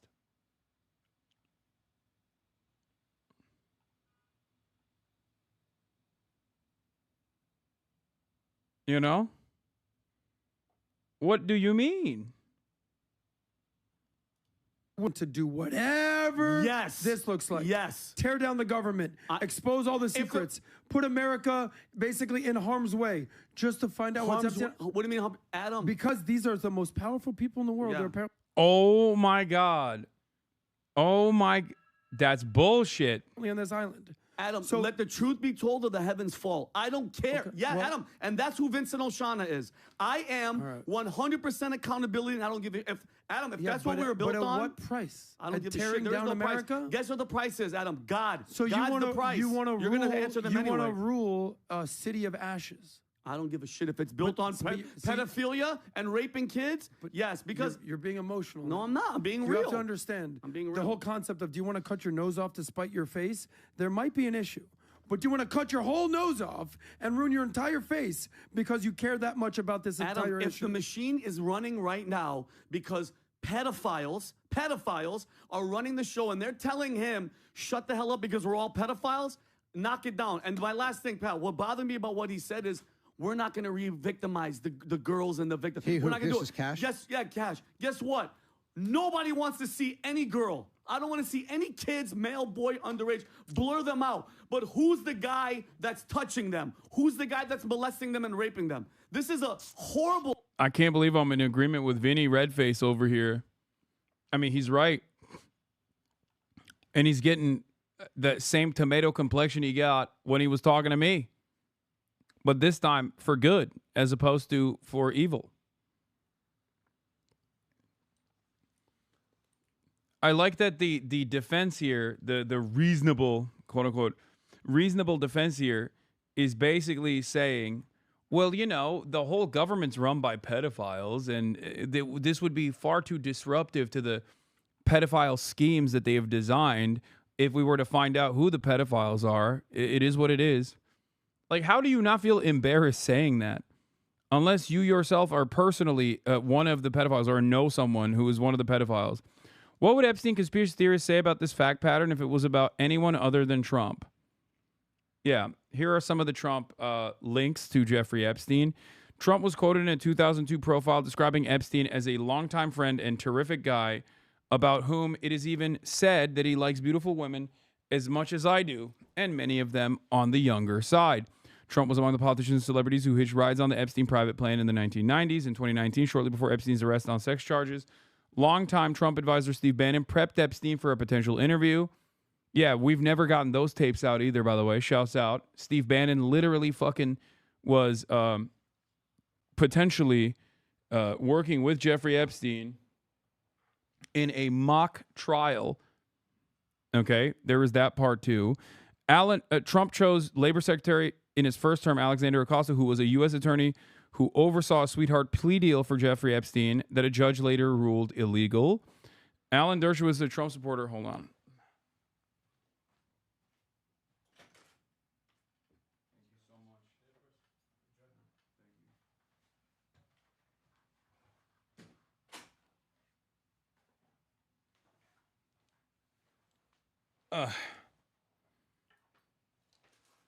There is no world in which this many incidents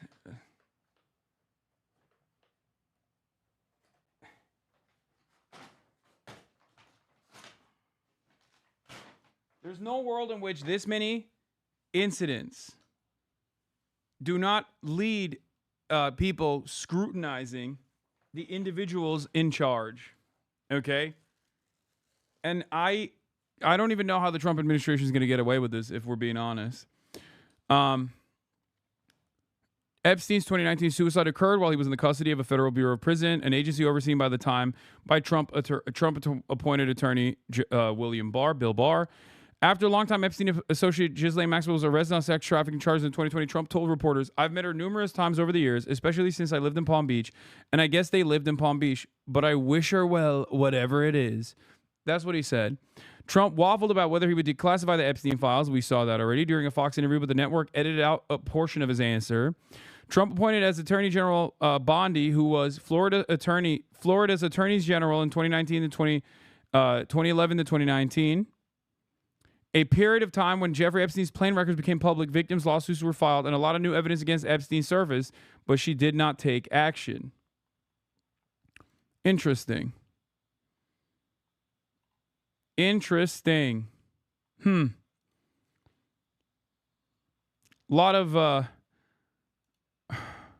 Lot happening here in the Epstein situation. Meanwhile, Elon Musk is using the Epstein situation, knowing full well that they'll never actually fucking Trump will never actually fucking reveal this information. Pierce calling out Alina Habba over the list. This case, in Epstein's case, it is I have to pee. disturbing. We have flight Hold logs, we have information, names that will come out. Is it going to be shocking? I don't see how it's not shocking that there were so many individuals that were hidden and kept secret and not been held accountable. Let's talk about the reverse. I believe in accountability. So you have to now go through your process. Now, I won't say they're guilty until they go through their time in court. But again, now it's time for accountability. We have seen for so many years, Pierce, in this country, many investigations, subpoenas, testimonies in Congress, et cetera, et cetera. But there's a general frustration with accountability. We take it halfway, we don't take it home. And I really believe that now with Cash and Pam, there will be accountability. But in this case, in Epstein's case, it is incredibly disturbing. We have flight logs, we have information, names that will come out. Is it going to be shocking?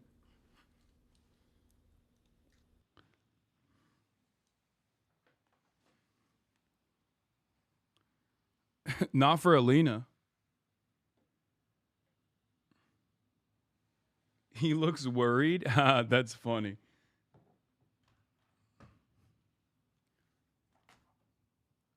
Release the list, baby. Come on. Oh, no list, please. No list here. Nothing to be seen here.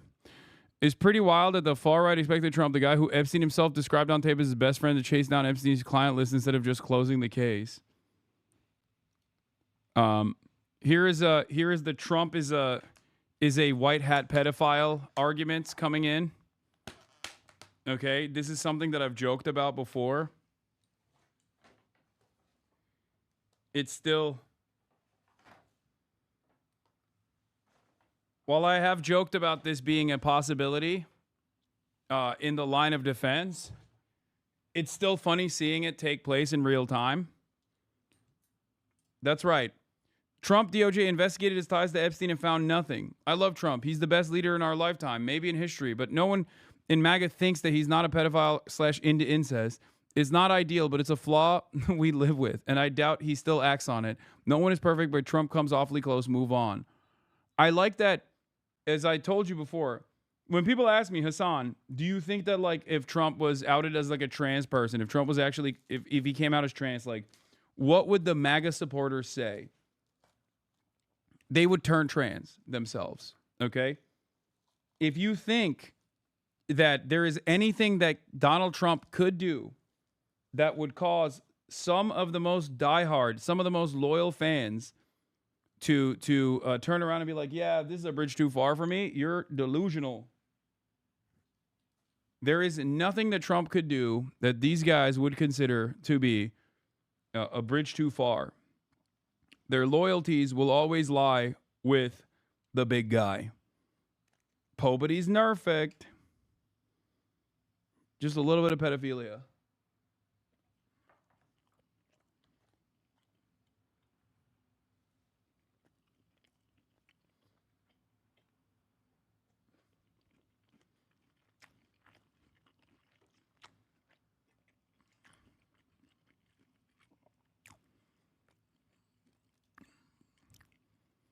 This is going to be one of the trickier conspiracy theories to wiggle their way out of.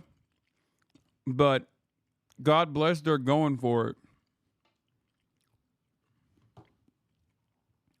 Look, exclusive analysis. Was Epstein video evidence destroyed by the Biden admin? Roger Stone claims Kash Patel is telling the truth, not covering up crimes because the Epstein files and hard drives no longer exist.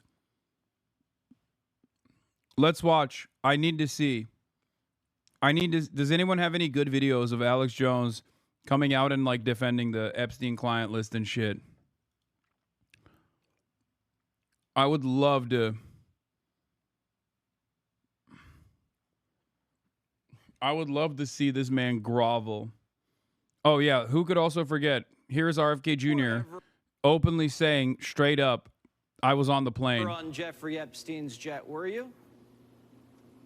I was on Jeffrey Epstein's jet 2 times. You weren't ever. Yeah, you said it. Hey, Matt Wallace, since you saw the leaked files back in February, why don't you tell us what the White House won't?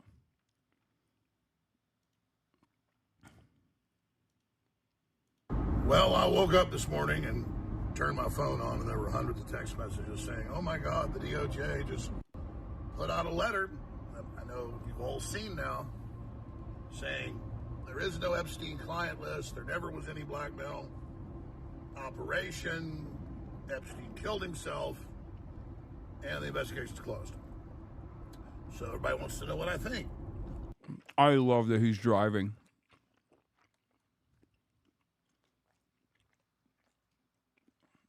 I love that he's driving, and neither hand is on the wheel. Watch as he uses his hands to communicate.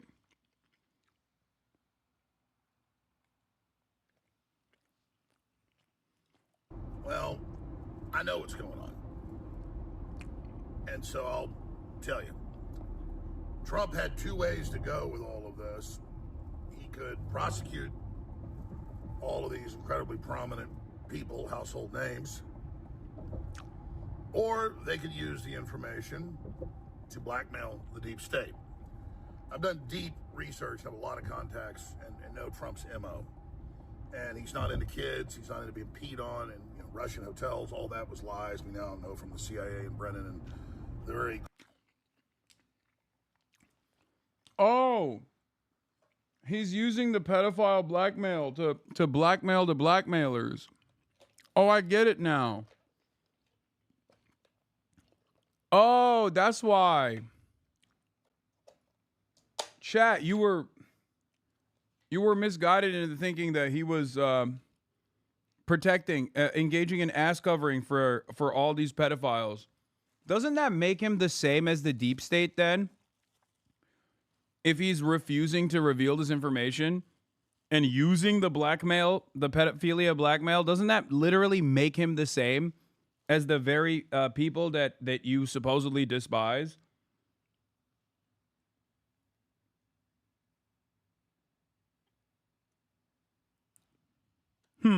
Interesting. Crew running the Epstein operation. But the reason that you are seeing this deep sixth is because the CIA with the Mossad and MI6 was running Epstein, and it was an official U.S. government operation, multinational. And it was the family business going back to Ghislaine Maxwell's dad, and that's all on record. So if Trump was to actually prosecute this, it would bring down the CIA. And so that's why you've had Comey, who controlled the files over at the FBI with the CIA, but on that end of the DOJ, having his daughter do all the main cover-ups, not just with the Epstein and Maxwell case, but obviously P. Diddy and the rest of it. So this is the swamp winning. The question is Trump's DOJ actually using this to control the deep state? Or are they just so overwhelmed by it, they are tapping out? Because, let me explain logic here. And Yeah. From all obvious inside sources, we're the one. Yeah. So the thing that I was jokingly saying, it's like, well, they used all of that time and effort to do these pedophilia operations, these pedophilia blackmail operations. It'd be a shame to waste it.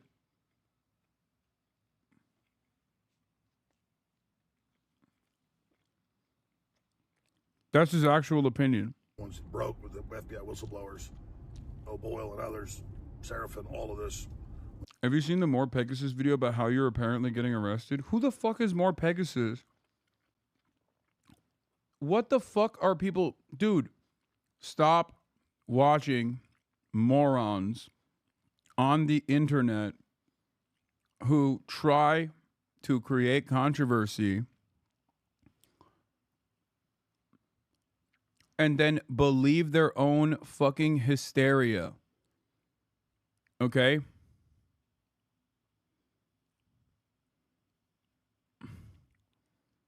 I'm going to ban you permanently. Some of you dumb fucks literally go out and watch the dumbest people, the absolute dumbest people on the internet create hysteria around something and then believe their own hysteria. And then you're supposed to be smarter than this, but you literally also will come in and bring that kind of dog shit hysteria into this space for no fucking reason.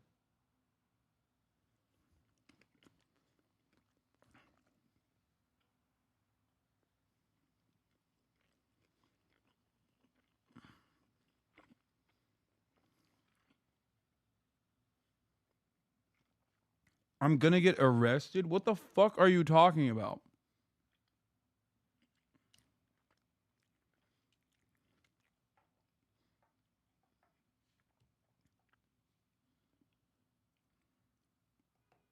What? Okay, whatever.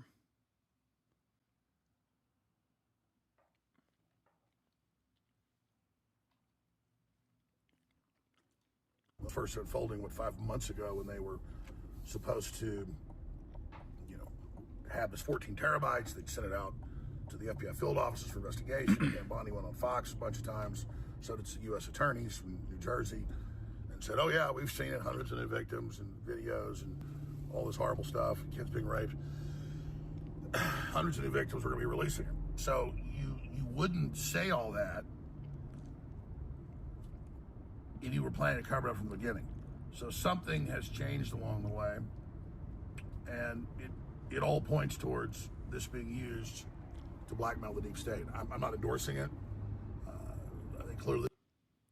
It's kind of sus that you banned him, though. It gives more credence to his comments and video. Okay. No, it doesn't.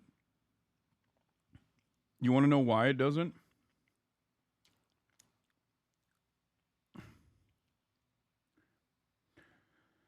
Because you can watch the video on your own and arrive at this fucking conclusion that this is completely fucking idiotic. Okay?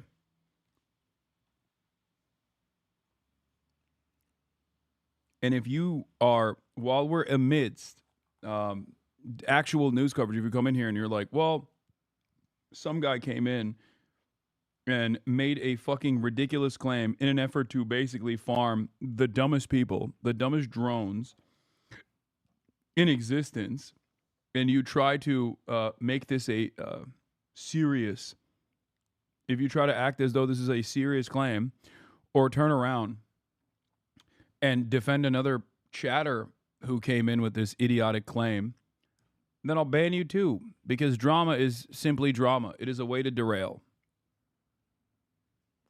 That's all it is.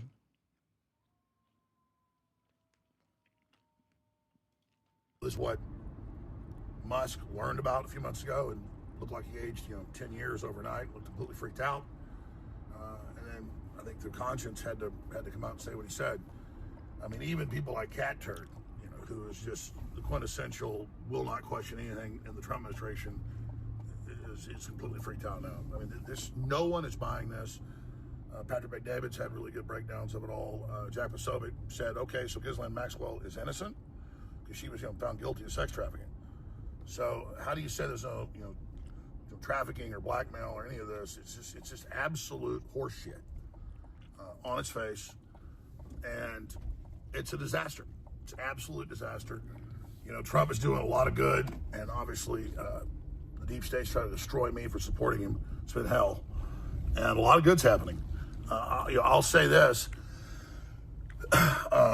This is very, very painful and nauseating. I'm actually physically nauseated in the last 3 hours since I got up and just trying to collate this. And of course, I instantly knew what was happening when I saw the information. I've talked about the different scenarios here. Obviously, there's nothing the globalists wouldn't do to keep this from coming out. They've already tried to kill Trump repeatedly. Had they rolled over, I see a lot of signs that, Trump's pretty much in charge now. Dude, this is amazing. The mental gymnastics. You guys understand what he's doing here, right?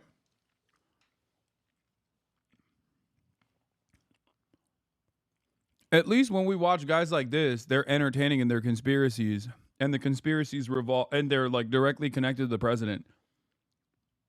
They operate on the same fucking idiotic wavelength as like drama farming slop tubers, but it's like the drama farming slop tubers are significantly lower effort and are putting someone as powerless as myself in the crosshairs. Like I am an irrelevant actor here. At least when we watch other dumbasses like this, we're talking about a dumbass who is a prominent media figure who literally has interviewed the president and has the president's ear at certain points.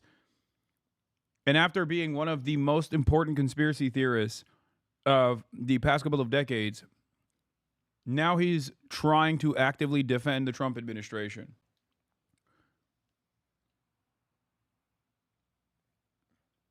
Incredible.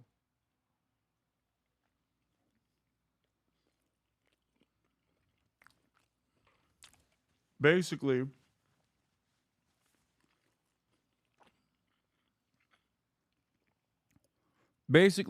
claiming that the Trump administration has actually gotten this blackmail evidence and is now using it against the deep state.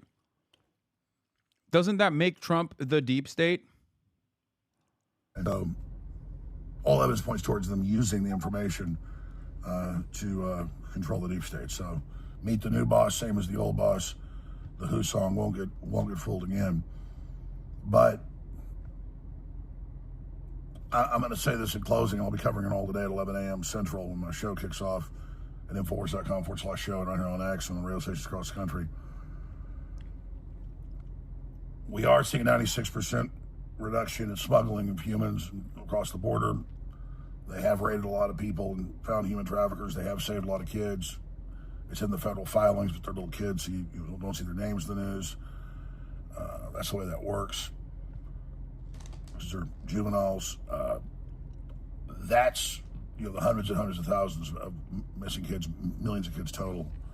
And so I'm not throwing the baby out with the bathwater, but at the same time, the fact that this is a key, the fact that they didn't just shut up about this, even though they were going to use it for blackmail. Bro, that's crazy. Lesser of two evils. Listen, Trump is doing deep state pedophile sex trafficking operations, but he's also cut some of the deep state pedophile sex trafficking operations. All right. Donald Trump is actually doing the deep state pedophilia, but in a woke way. I mean, anti-woke way, sorry. He's doing it in a way to undermine the deep state. This is so stupid. How is America this stupid? Lead poisoning, severe crippling of education. Look at this, look at this, look at this, look at this, look at this. 56,000 likes. And then the first guy goes, the Mossad, have you believed the anti-Semitic conspiracy theories? Epstein was Mossad on record. Your anti-Semitism magic word doesn't work.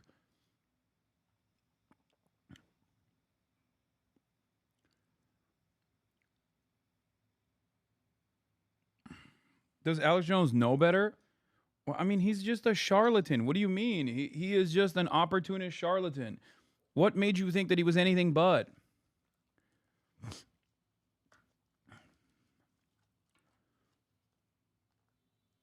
Yeah, he is a pedo-incrementalist. He's like, slowly but surely, we're limiting the number of pedophilia here. AlexJones.com, Infowars.com. The deep state is reeling back. Trump has become Trump has become the nice pedophile sex trafficker. That's right. Which goes back to my initial point, which was if Jeffrey Epstein came out and was anti-woke and he wasn't killed and he survived and he came out as anti-woke, these guys would defend him 100%. Okay?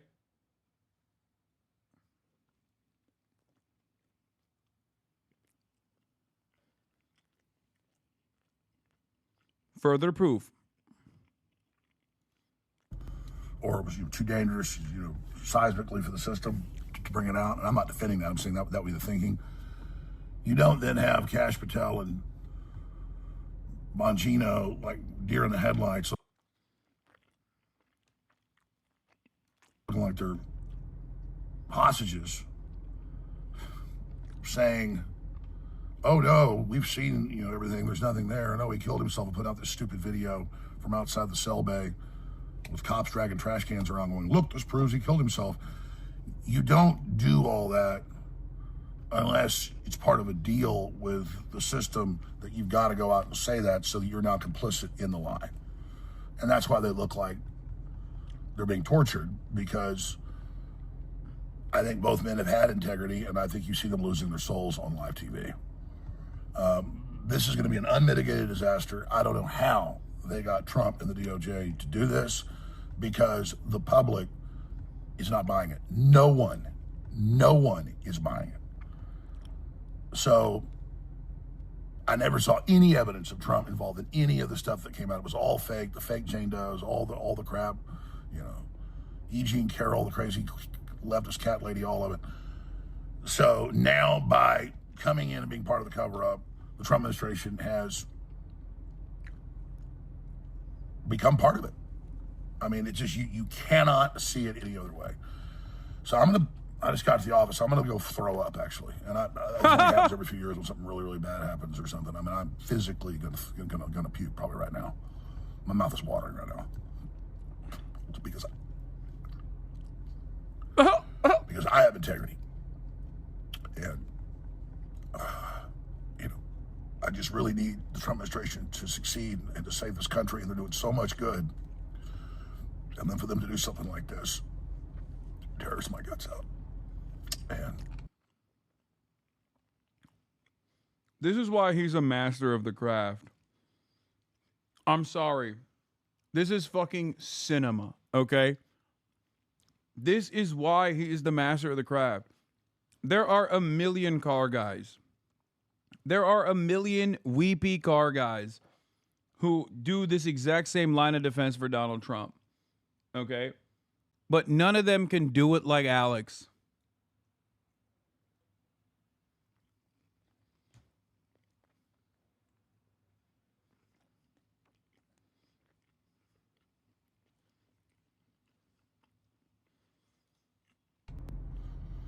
you know, the left, they're all complicit. They're openly promoting pedophilia. We know they're pure evil.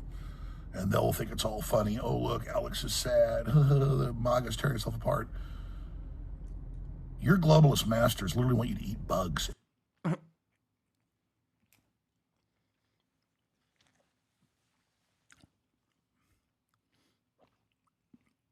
That's not going to work, big dog. You just spent the first 5 minutes talking about how Trump is actually doing this to blackmail the deep state. That's not going to fucking work. How does that work? In a 5G, 200 square foot coffin apartment. Look at the left. Look at them all posing with their Pfizer shots, looking like dead zombies. I mean, come on. You guys are sick. And so you shouldn't look at those of us that have a soul still and have integrity in pain over this and celebrate, you dumb pieces of fucking shit. You're going against your own self-preservation, serving this evil globalist system in BlackRock and the New World Order and Hakeem Jeffries and all the rest of it. So I'm just processing this right now. I don't know on what planet Trump is doing all this good stuff in the real world and still being demonized by the corporate media and constant lies like, oh, there was no weather alert for flash floods in Texas by the National Weather Service. There was the day before and over 500 times. It's just constant lies. I need to defend Trump. He's being lied about. And then this type of shit happens. I don't even know what to say. I mean, it's just, it's beyond insane. You couldn't try to hurt yourself worse. You couldn't try to discredit the FBI worse than what they've done. Pam Bondi, all of it. All those videos are saying, yeah, she's seen the videos. It's all coming out. And then now it doesn't exist. I mean, what? What? What? Remember, understand something here. Alex Jones is not mad that Trump is potentially, by his own estimation, complicit in the cover-up of Jeffrey Epstein's pedophile sex trafficking case. Alex Jones is mad because it makes Trump look bad. This video is basically like a video that he could have just sent to Donald Trump to be like, sir, it is really difficult for me to defend you right now. I built an entire career off of this case. Do you not understand? If you don't give me a single thing here, we're cooked. Do you not understand how damaging this is to everyone's reputation?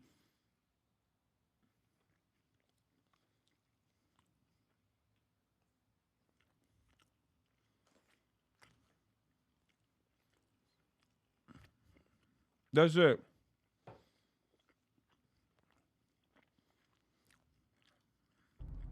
Damn it. Like, he's not mad about the cover-up. He's already... Today I'll be covering it. And no matter where the... He's not mad about the cover-up because he's already figured out a way to massage it. To claim that Trump is doing the cover-up because he wants to, like, blackmail the blackmailers in the deep state. With the same blackmail, by the way.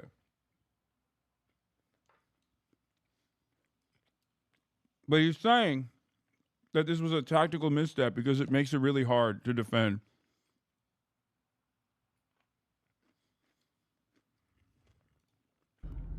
This information goes, I'll always report the truth. God bless you.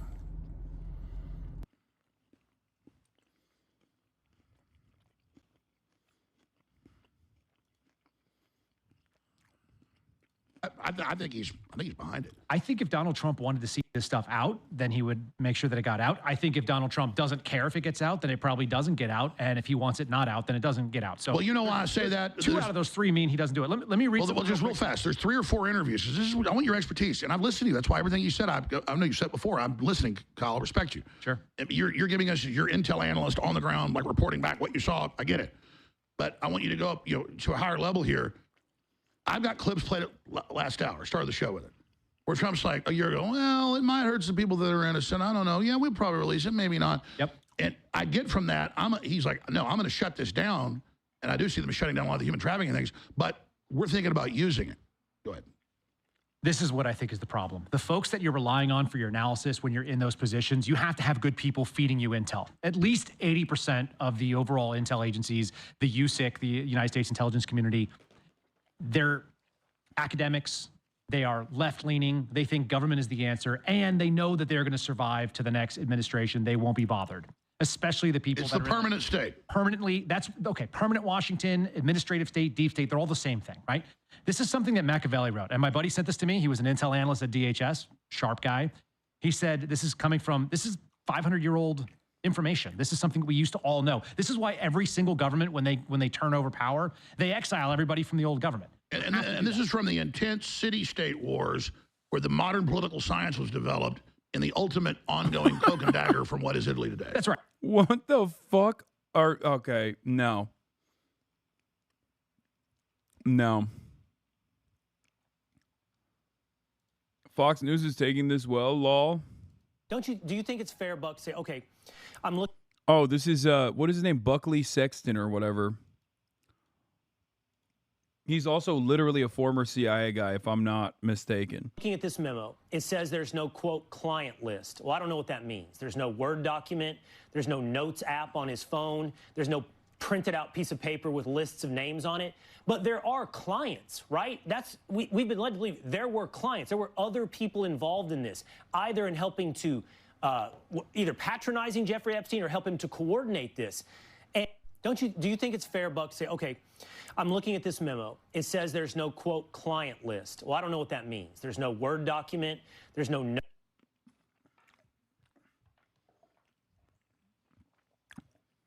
Don't worry. The marching orders will kick in.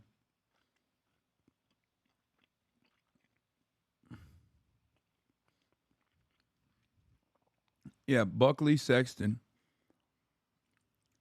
Pretty sure he's a former CIA guy as well.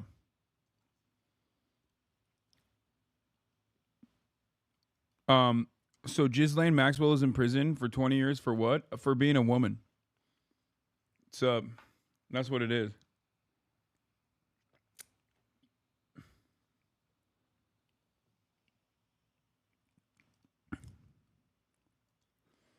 Breaking: DOJ releases 10+ hours long surveillance footage they say proves no one entered Jeffrey Epstein's cell prior to his death. The only tiny sliver of a staircase leading to Jeffrey Epstein's could be seen. This is what they argue proves no one approached his cell that night, despite it almost being entirely out of frame. Stairway to L tier in the second images is what leads to this block.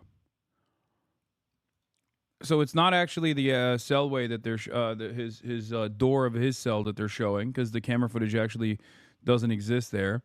In each of these tiers is 8 cells with 2 inmates. Epstein is L tier in view of the guards.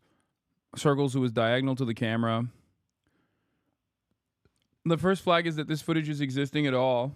The first red flag is this footage existing at all. We know from OIG reports that most cameras were not recording that day, except for the one in the stairwell and this camera. But we frequently have conflicting stories about which footage still exists. To suddenly have 10 hours released of it is odd. There are also multiple entrances, which isn't showcased. This means it's easy to enter and go up the staircase to L tier, keeping up the right of the staircase and not be seen. For example, here's a screenshot we'll talk about later of 2 people rushing up the stairs, and you can barely see them. I mean,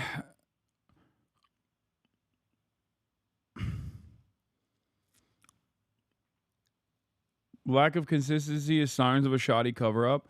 I'm just more surprised that the fucking cover-up is so shoddy. I genuinely don't understand how these guys had so much fucking time to actually cover the story and create like an airtight cover-up, and they seemingly were unable to do so after years and years. Like, what more do you need? What is Fox News covering today? Zohran's race controversy. Crushed by the left for telling the truth, for having the audacity to tell this story when you know that if this had been a Republican candidate, they would have been cheering on and criticizing the New York Times for not running it if they had. But they're not Republican candidates, are they, Jessica? They're Democratic office holders. What is it with the Democrats? This guy's got to lie about his race, and Elizabeth Warren spent, gosh, decades lying that she was a Native American, said that she checked the box because her grandfather had high cheekbones. Harvard Law School from 86 to 95 claimed her as a diversity hire, minority law professor. Isn't this a disqualifier? I mean, do you want a bunch of people lying about their race and ethnicity like Elizabeth Warren and Zohran Mamdani to represent your party? I'm a bit Pocahontas out and have been for several years. When Mamdani applied to Columbia, there was no Indian or South Asian box on the application, which I think does not reflect well on Columbia. And that's certainly a big enough set of demographics that you should have that optionality. As Greg said, he did write in Uganda. He said, I wanted it to, explain the totality of my experience. But I think he could safely assume that if his father is an employee of the administration, they would know where he came from and what he looks like. And obviously his mother isn't someone who we haven't seen a picture of. And he's never identified as Black as far as the reporting has gone. He hasn't gone to a rally and been like, as a Black man, I'd just like to say. He just did it when it mattered. Okay, well. Or we wouldn't know about it. This was I think it matters that the true boxes were not available to him. But I do want to say the most important thing that's happening as we get these trickles of information and you see people are unearthing old tweets that he hasn't even tried to hide is that the Cuomo campaign did no opposition research. They absolutely took a flyer on this one and thought it would be a cakewalk. I don't know. This stuff is just sitting there. Are you okay with these Yeah, boxes, Jessica doesn't even like Zohran, by the way. Well, that's what we're moving on to. Which is why she's not even defending him sufficiently. It's a bummer that Columbia didn't have the right box. Well, that's your fault. You guys instituted the idea of identity boxes. Now you're going to be in that box, whether you screw it up or not. Well, I like Jesse. I'm pro boxes. I mean, if I show up freshman year and like the entire class is Asian, I mean, what happened there? You got to know who's coming in. I mean, these things can happen, Greg. You got to be a little more precise, okay? It's not about ethnicity in its totality. It's about something you need to know about the student. Not everything, just something. This guy, 2 Indian parents, born in Africa. That's like 2 Mexicans having a baby in Africa. The kid's not Black, okay? Bro, that's crazy.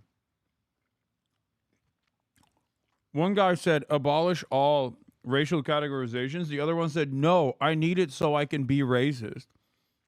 The diversity of opinion on the right is amazing. That's a great idea. They're always looking for South American applicants. But he probably doesn't know that. Actually Mexican. Now, Wait, okay, what? so Elizabeth Warren was 1,024th. You said the parents. No, were that's from a Mexico. nationality. Would That's a be- nationality, would be Dana. Spanish. It's different than an ethnicity. See the Ethnicity problem? is bloodline. This is your fault, Jessica. And I do know his SAT scores. Rufo got them. 2100. And they're subpar for Columbia For standards. Columbia, but they're good. What were they? 2,100 out of 25. But I don't even know what 2,100 out They of have a 2,400 very means. good Can't stick us in one. Up next, a a gunman new opening system. fire on Border Patrol agents as Democrats crank up. Bro, what the fuck?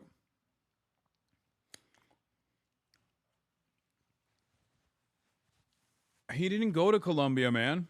His dad was a professor at Columbia, and he still didn't get in. All of these conversations that's taken place is over something that he didn't even fucking do. it's also really funny because they're like, oh, his SAT scores are bad. They're not. They're actually really fucking good. They're just not like clearly Columbia level good, even when your dad is the fucking is an academic there.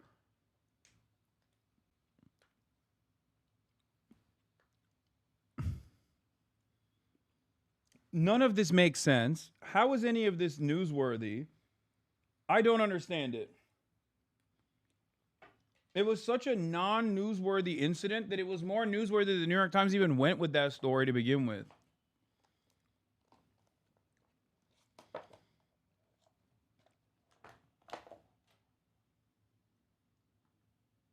Context about a Zohran tweet that is supposed to be an own. Lol, the context for this was a shit post about getting more Twitter followers.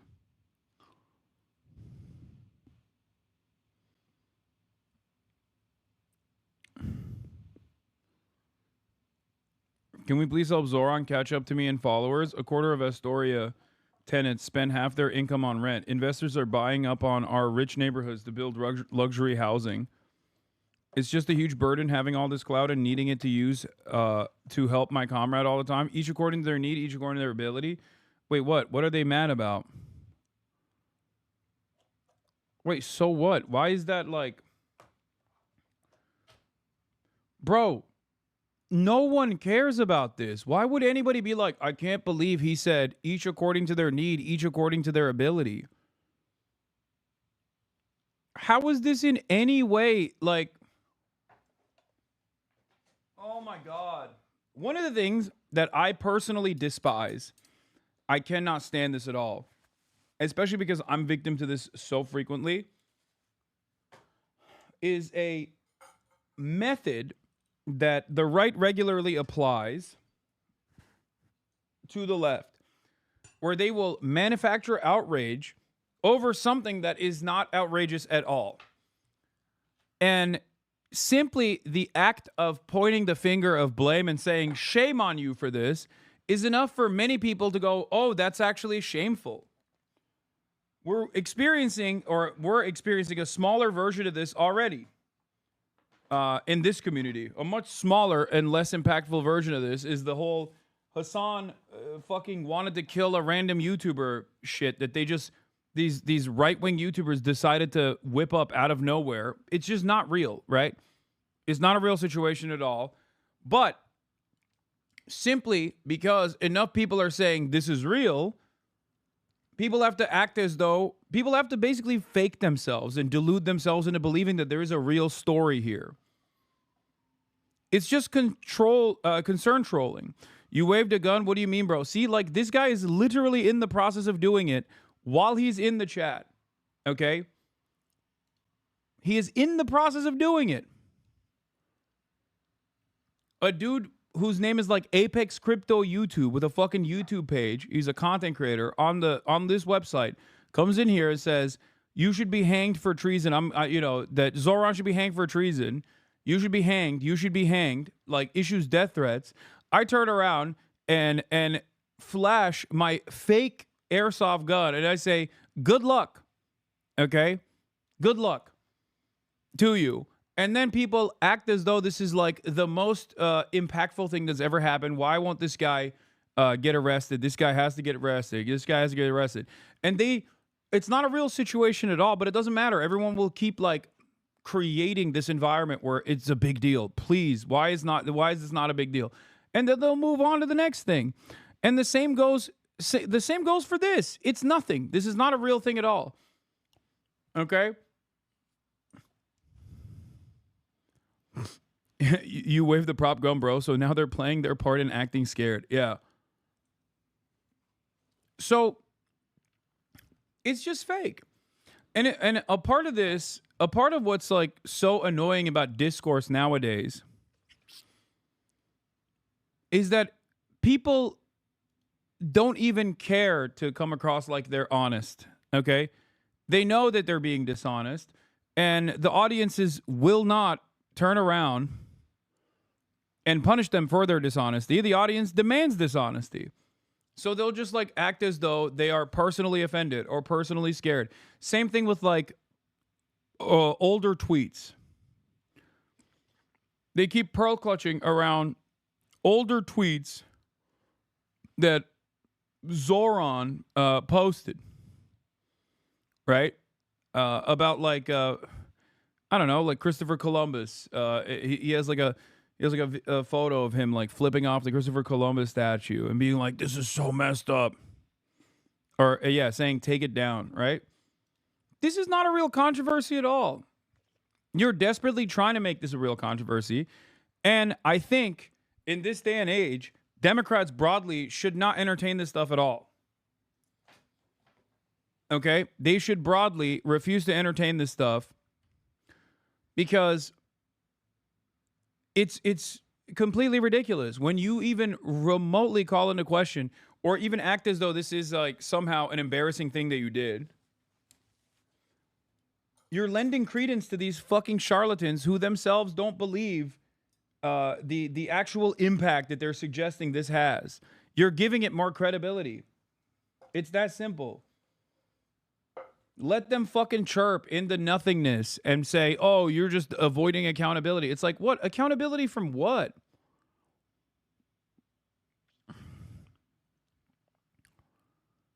It's incredibly fucking stupid. Accountability from what? Why are these guys behaving like fucking 2016 era SJWs? I thought we had moved on from this. I thought we had fucking moved on from this. This is a classic case of a disingenuous weaponization of concern trolling. It's pearl clutching. These guys don't give a fuck.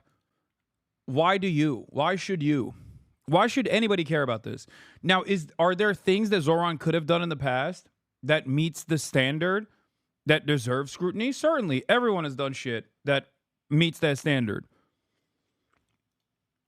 But none of the things that they're trying to whip up into a controversy here is actually a real controversy at all. So there's no reason to fucking ever cave or give into it or even like offer any sort of analysis to be like, "Oh, well, I'm sorry. I'm so sorry that I did this. I'm so sorry that I did that." Like, fuck that.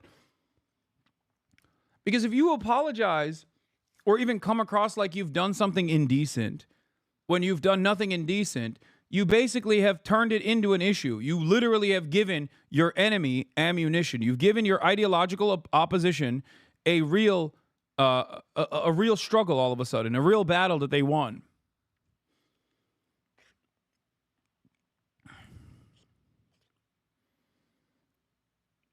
That's it.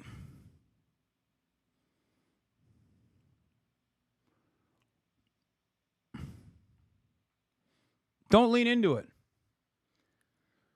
That's also part of the reason why I get fucking mad when dumb fucks in this chat will bring shit like this up and be like, "Well, what do you have to say to this? This guy, this like barely literate moron said this about you." And it's like, I don't care, man. What am I supposed to do? Yes, brother, people make shit up. People also fake being upset or angry. It is utterly unproductive to hyper focus on that at all.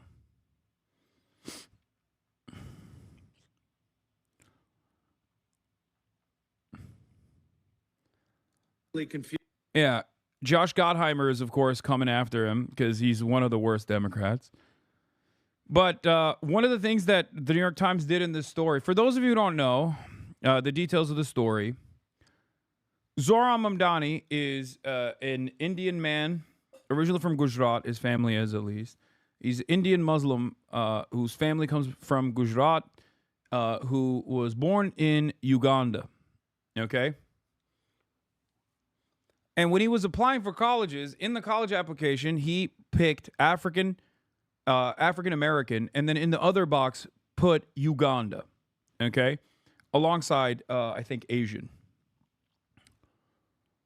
And it was for a college application that actually didn't go anywhere. He didn't go to Columbia University. His father was a professor there, and he didn't even end up going there. And I guess like some hackers actually hacked into the database to uncover these files of all of the people that had applied to Colombia over the course of many, many years. And they went through that file and they found his information, his hack material. But the problem here is that there is nothing relevant in this. Like, there is nothing, like, he didn't get a leg up from this, you know what I mean? And his response was pretty clear, which is that he wanted to showcase the complexity of his background. It's understandable. He does have a very unique background. And I don't really give a shit about this at all.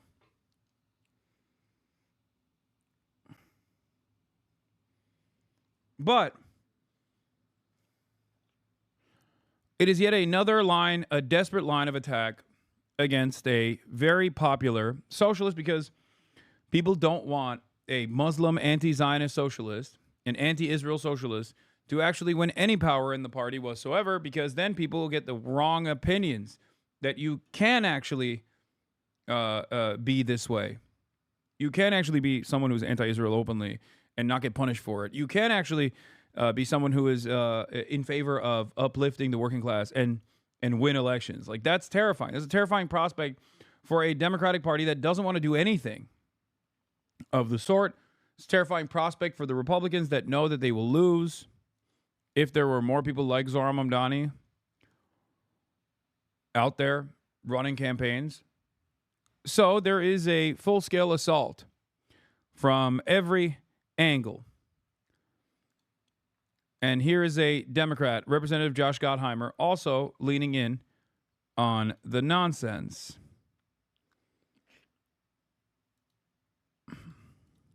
Confused by how people go ahead with a lot of the ideas that he's put forth, and if you saw this weekend when he was asked to condemn globalize the Intifada, right, and he refused, which is a call for a wave of terror. It was a call for a wave of terror against Jewish people around the world, and he refused to condemn that language. And as far as I'm concerned, somebody who refuses to condemn hate speech is not acceptable, and I'm looking for him to clarify that, as well as his other socialist policies. So, there's got to be a lot of clarification before I start to warm up to the idea of him being mayor. He says it's not the language that he would use when he was pressed on that by Kristen Welker on NBC. What do you think it says? Yeah, but he about the refused Democratic to Party? get.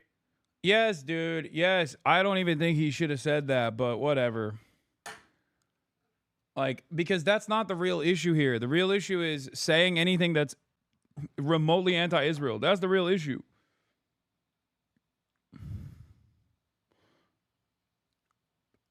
That's what these motherfuckers are mad about. Globalize the Intifada. They'll try to grab on anything they can. This is exactly what I was talking about. This is exactly what I was talking about, chat. They are desperately trying to make a mountain out of a molehill. This is outrage farming. They are manufacturing outrage where no such outrage exists. The average person does not give a shit about this, okay? They care about whether you're pro-Israel or anti-Israel. Everything else is optics. Everything else is optics. Okay? That's it. He should have explained that it just means struggle. He didn't, the uprising. He didn't the last time he was asked. No, he did. He did actually say that. He said it means uprising in Arabic. People are scared of an Arabic word. Even the fucking Holocaust Museum actually translated the Warsaw Ghetto Uprising as Warsaw Ghetto Intifada on their website. Except the problem is the Holocaust Museum, and I can't believe these are a sequence of words that I'm using. Like, when I was growing up, I never thought I would say these words. But the Holocaust Museum is indecent and is working at the behest of Israeli interests. And therefore, they literally changed the Arabic translation. They changed it last year in the March of 2024 because people had brought this point up already. That is fucking crazy. No, that's not Trump appointees. They did it before Donald Trump. The current Holocaust Museum Board is all Trump appointees, but they did this in March of 2024 last year before Donald Trump was in office. They did this under the Biden administration. They changed it to Mukawama. I think I'm saying it incorrectly, but it's the ironically, it's the Arabic word that Hamas, the M in Hamas is, okay? That's what they changed it to. They changed it to a more radical word.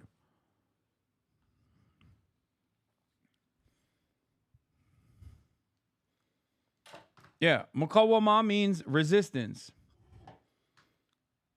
For those of you who don't know, because everyone's always shocked, Hamas is an acronym.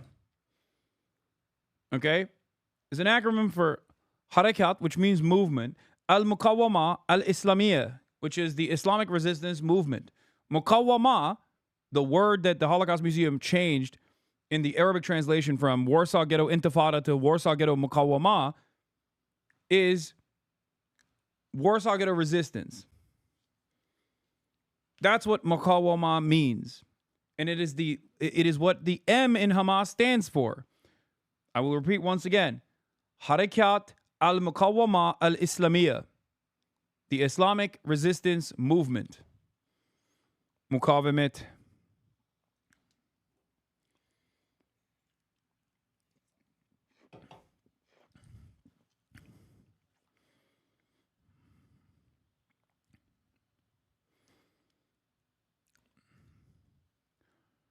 And one of the most insane aspects of this New York Times reporting was that they were worried, according to Semaphore reporting on the matter, because this is more newsworthy. The fact that New York Times took this hack material from a fucking eugenicist who spends most of his time talking about like black people's IQ and how it's inferior to Jewish people's IQ, how it's superior and all this other shit. Okay? They got this from a account called Cremio, who they literally hid the identity of, by the way, for no reason. He was already outed. He is a straight up prominent white nationalist by the name of Jordan Lasker. Okay? New York Times got this from like a Richard Spencer type. Like, can you imagine? The New York Times is collaborating with Richard Spencer to take down Zohran Mamdani. What the fuck are we doing? Why did the Holocaust Museum change it from Intifada to Mukawama? Because Zionist groups pressured the Holocaust Museum to change it because people kept saying Intifada just means uprising. It's just the Arabic word for uprising. You're being fucking ridiculous. The Warsaw Ghetto Uprising translates to the Warsaw Ghetto Intifada in the Arabic language version on the fucking Holocaust Museum website. And because they kept using this as a talking point, the Holocaust Museum quietly changed the translation to a different word so that people like Zohran, when they point to that, could turn around and say, it's not the case, actually. It's not. It's Mukawama. It's incredibly stupid. It's an incredibly stupid fucking back and forth anyway, because who gives a fuck? It's the truth. Warsaw Ghetto Uprising was translated as Warsaw Ghetto Intifada because it's an Arabic word for uprising. That's what the Intifada is. They didn't change it to the Arabic word for tickle party, you know? They didn't go Warsaw Ghetto Tickle Party in Arabic. They changed it to a different word, resistance. Who gives a fuck? It's still the same. It's the same energy.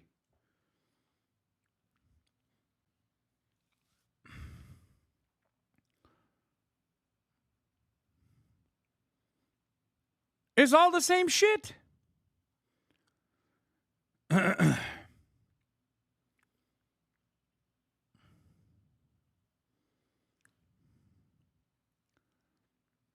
Now, the New York Times came out and had their like standards and editorial board basically come out and say like, we thought this was newsworthy.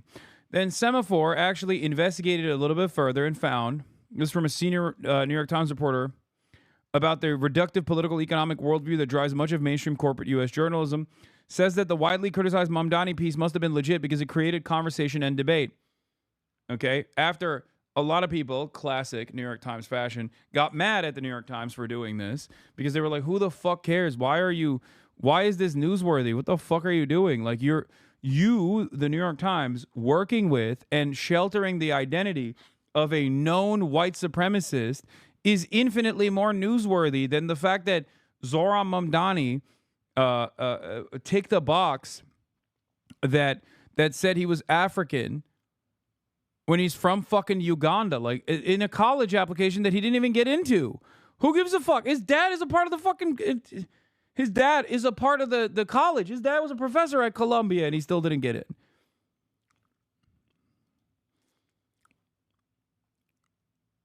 Despite some public criticism and internal grumbling, the paper's leadership has continued to back the piece. One person familiar with the editorial process noted that the Times senior editors were aligned on whether to publish the piece, which was read and greenlit by multiple top editors before its publication.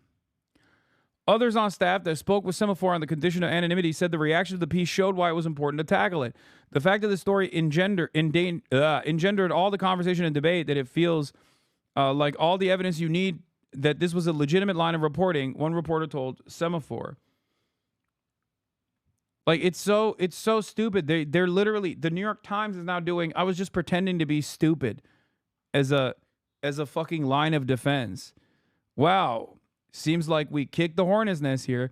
But the most damning aspect of this from Semaphore was that the New York Times pushed ahead with its story about Zohran Mamdani's application to Columbia University to avoid being scooped by Christopher Rufo. Christopher fucking Rufo, man. The guy who works for the Manhattan Institute think tank, whose entire job is to basically find out if there's like trans people existing anywhere and make that everybody else's problem. Like, these are not normal people. These are fucking evil villains, okay? And in Christopher Rufo's case, not even like successful evil villains, but just like dumb charlatans in general. How are you worried about getting scooped by Christopher fucking Rufo, man? Who gives a shit?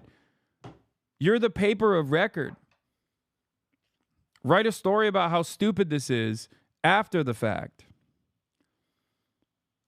But here we are.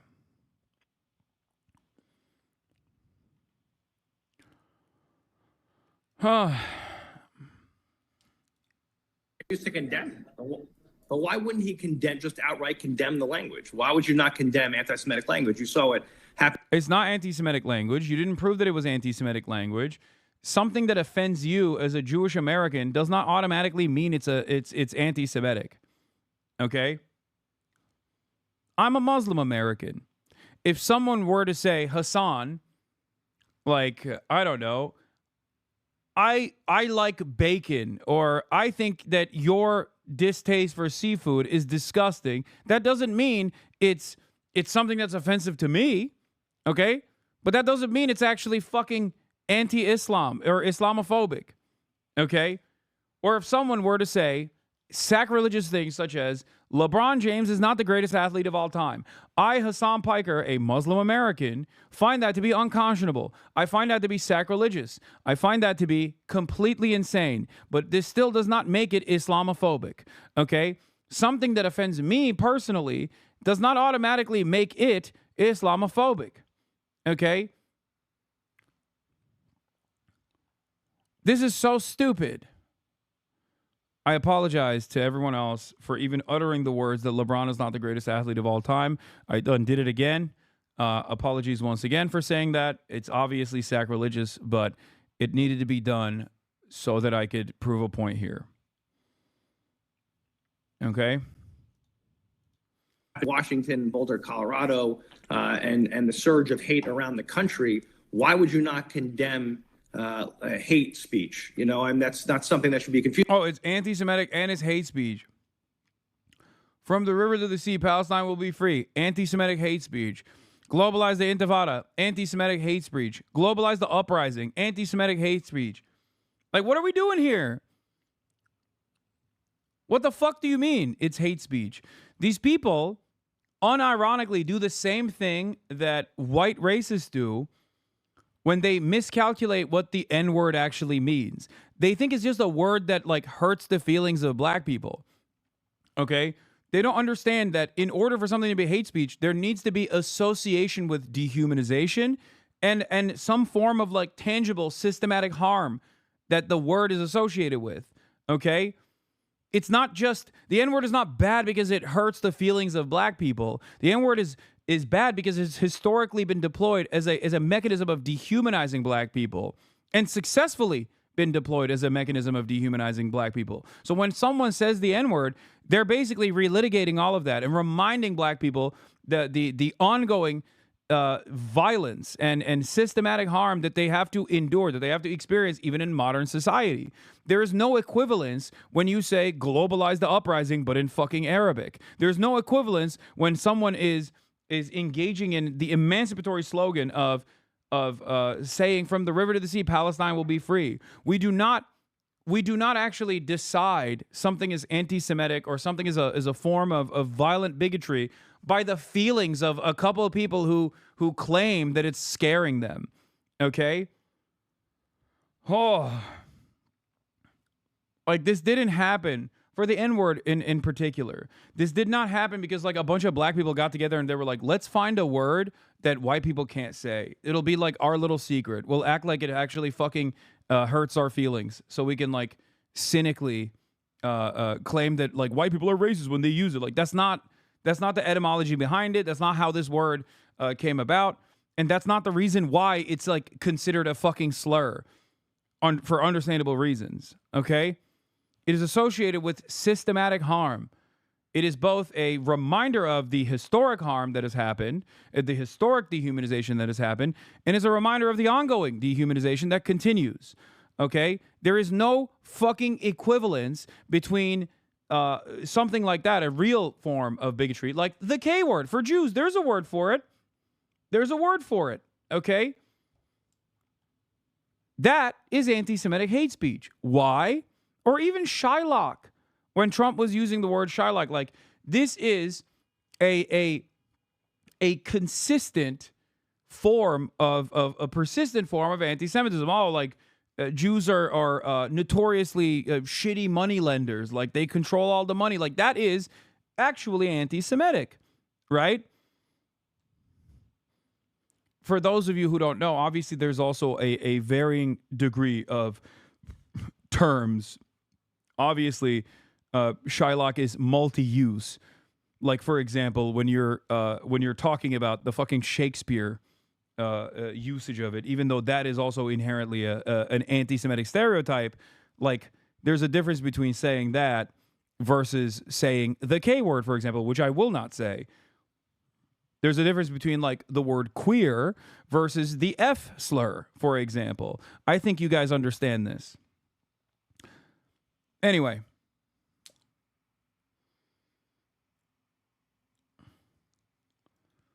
I find it wild which slurs you are willing to say even with an academic context. What do you mean?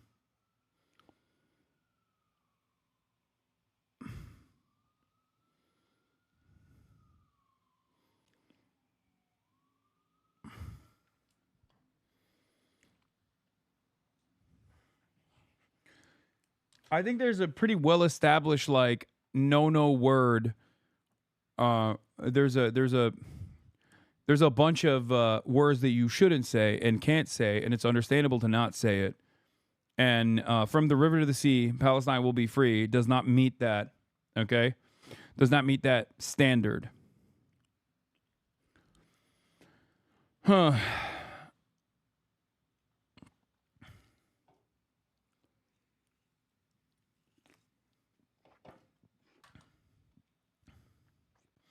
I agree with you that it shouldn't be said. It's just off rhythm for you to say one, then skip the next one.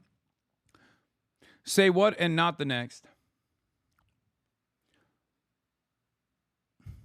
Say which word and not the next, chatter.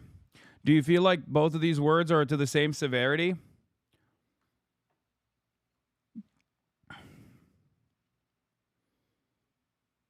They're not. Okay? They're not.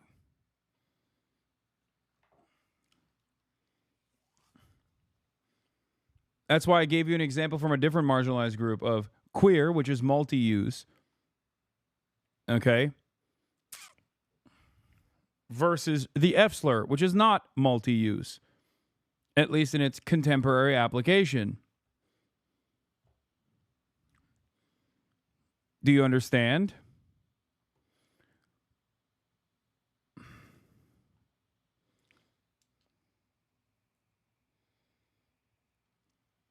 Imagine if he said the C slur for white people. Oh, you mean cracker? Exactly. How do you draw the line? You'll just know it when you see it. No. Okay? You'll just know it when you see it. And you all know it. You all know it, and every single person that is acting as though this is completely unacceptable or offensive is doing it to concern troll so they can fucking farm clips after the fact. Okay?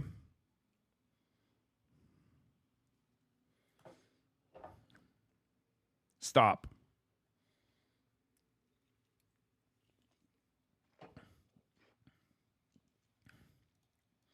If you're not sure, just don't say it. I never said I wasn't sure. Oh, you're talking to the other chatters. Anyway.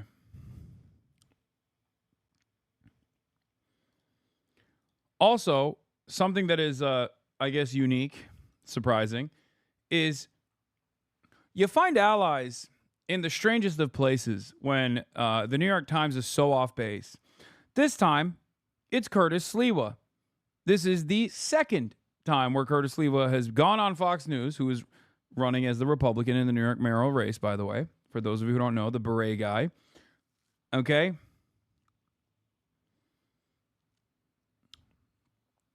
Curtis Sliwa, who famously said, don't go after Zohran's religion, it doesn't matter that he's Muslim, has now come out and talked about the Mamdani piece in the New York Times. Let's take a look at what he had to say.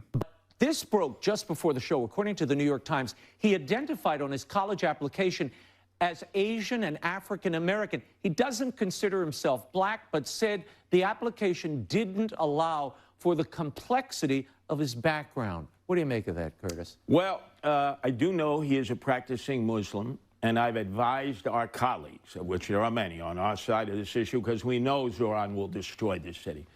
Do not attack his religion. Leave the religion alone.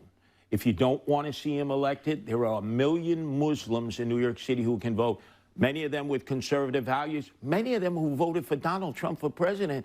So but he's made that background the center of his campaign. Right. You can criticize him as being a communist, socialist, anti-Semite, Czech. But leave the religion alone. Now, he would consider himself Southeast Asian, although he's of Indian heritage, his mother and father. He grew up in Uganda. So I guess you could sort of put it in the blender. I don't have a problem with how he self-identified. Okay.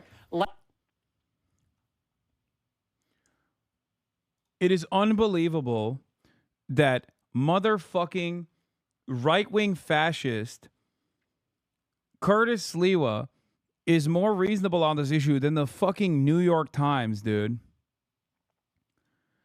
Anyway, to give some more context that the New York Times failed to add, here's the comparable section on Baldwin's undergrad application from 2009 where Zohran Mamdani ended up going. It included birthplace, first and primary languages, included African, and split Asian into 2 categories. Okay?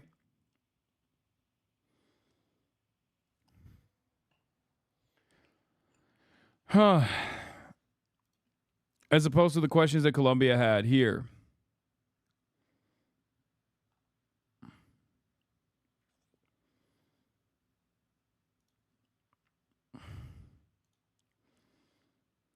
When he said that the Columbia application lacked options to more accurately describe his identity, so he made do, the primary context is all the other college applications he was filling out at the time, and this corroborates that point entirely.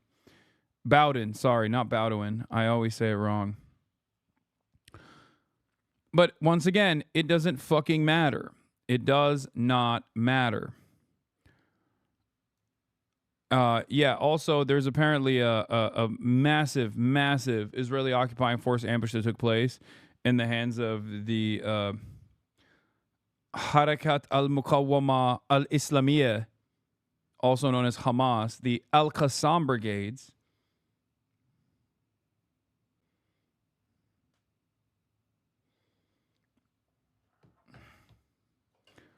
We're waiting on more details on that, but here, let's wrap this up. By the way, against anybody, whether you're talking about against Muslims, against African Americans, against anybody, you should right away not hesitate and condemn hate speech. And so I don't understand where any confusion is there. And I'm expecting him, I hope, to clarify his position. But listen, I believe the Democratic Party needs to move in the direction of common sense and reasonableness, of affordability. And I think that's where we should be going, where we should be. Shut the fuck up, Gottheimer. Curtis Sliwa should be controlled opposition when America has a communist dictatorship. Sliwa doesn't care about Mamdani's Islam or the college app stuff and refuses to be paid off to drop out so Trump's GOP can replace it with a more racist candidate law. Respect.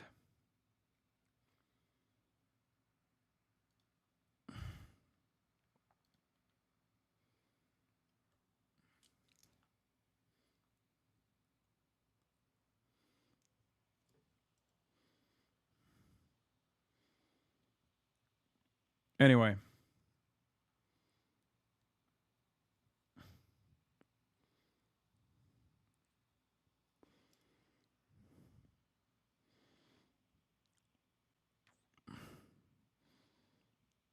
Houthis claim Red Sea ship sinking, exchange missiles with Israel. Okay. We'll look at that too. But, yeah. Oh, there was one other Tim Pool tweet.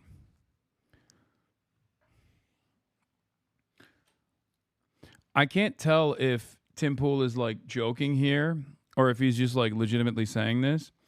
But this also goes along with the Trump boosters running with the narrative that like it's too damaging to reveal this information.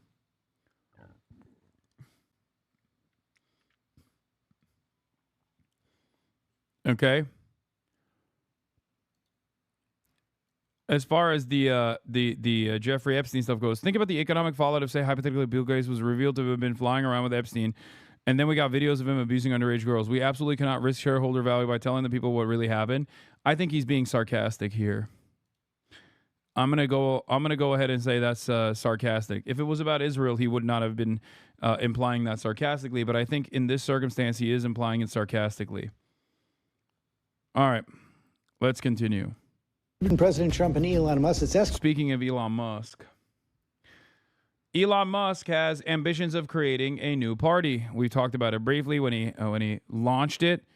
I think it's a fucking bullshit initiative. It's not going to go anywhere, but here it is. Late in this morning, the president called the world's richest man a train wreck who's gone completely off the rails, mocked his idea of forming a third party. Our chief Washington correspondent John Carl is here. And John, you've got two men here who have very little impulse control over their social media. Yeah, no doubt, no doubt. Good morning. Look, not long ago, President Trump called Elon Musk one of the greatest business leaders and innovators that the world has ever seen. He gave him broad authority to reshape the federal government. But now, as you say, George, Donald Trump is calling Elon Musk a train wreck and blasting his plan to start a new political party.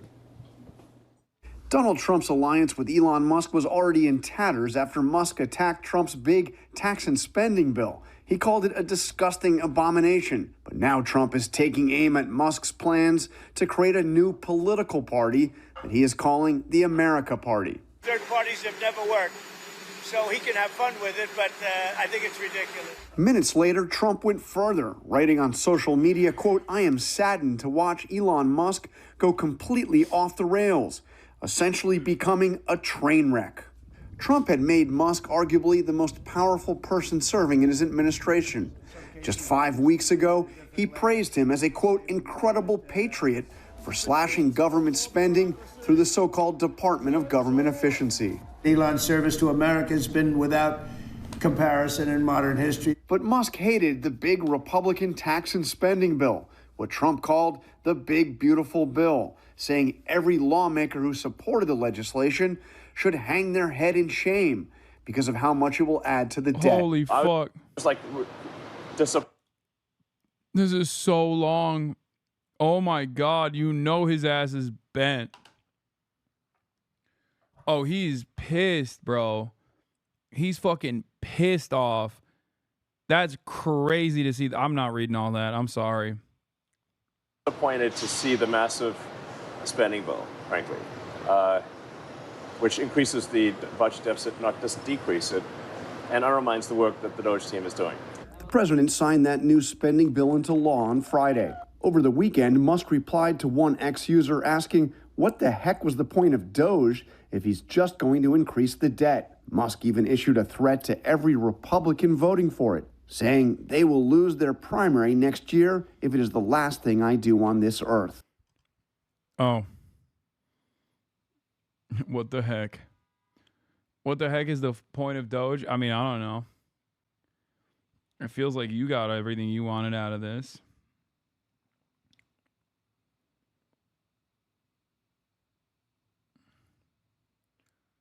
You know, you were for a brief moment in charge of 8 regulatory agencies that you worked to cripple, that had numerous investigations launched into all of your businesses. You know?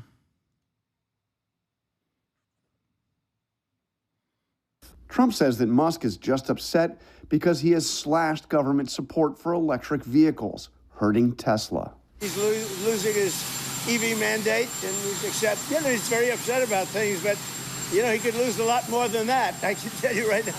Hey, Elon can lose a lot more than that. Seemed like a little bit of a threat there. It doesn't appear that Musk has filed former paperwork for his new political party yet. He's got the money, if he does, to get things started.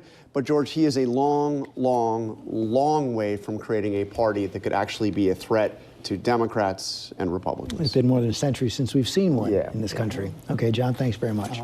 Elon Musk says he's launching a new political party after Trump signed his big, beautiful bill into law. Madeline Rivera is live in Washington with the latest. Maddie. Good morning. I think a lot of people don't realize, like, oh, what if Elon Musk tries to... What if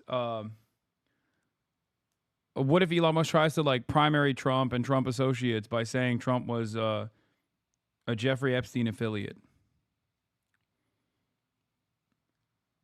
I don't think you guys understand that people give a shit about that. Like, there are some in the conspiracy world that actually do care about Trump not fulfilling the promises. But those people will just stop. They were already low propensity voters that came on board the Trump train because Trump was offering them something, and they'll just leave. But the hardliners in the MAGA squad will never go against Donald Trump. They will literally welcome Jeffrey Epstein with open arms if Trump was openly a Jeffrey Epstein affiliate, and he kind of is. They don't care. Emily and Charlie. On July 4th, Elon Musk posted a poll on Ask asking his followers if they would be interested in a new political party. He followed up the next day with another post saying, when it comes to bankrupting our country with waste and graft, we live in a one-party system, not a democracy. Today, the America Party is formed to give you back your freedom. Musk says his strategy would be to just focus on 2 or 3 Senate seats and 8 to 10 House districts. He adds that would be enough to serve as the deciding vote on contentious laws, given the tight margins in Congress. Musk has been critical of the One Big Beautiful Bill, saying it will increase the deficit. But some Republicans say a third party could split the conservative vote and help Democrats win more easily. President Trump is slamming Musk. I think it's ridiculous to start a third party. We have a tremendous success with the Republican Party. The Democrats have lost their way, but it's always been a two-party system. And I think starting a third party just adds to confusion. It really seems to have been developed for two parties. Third parties have never worked. So he can have fun with it, but I think it's ridiculous. Musk's announcement to form a new political party comes after he said just 2 months ago that he was going to cut back on political spending. And this morning, Tesla shares and stocks are down, suggesting that investors may be nervous. Bro, you know this shit is bunk because Elon Musk is linking up with Andrew Yang, okay? A Musk-led third party makes as much sand as selling sand in the desert.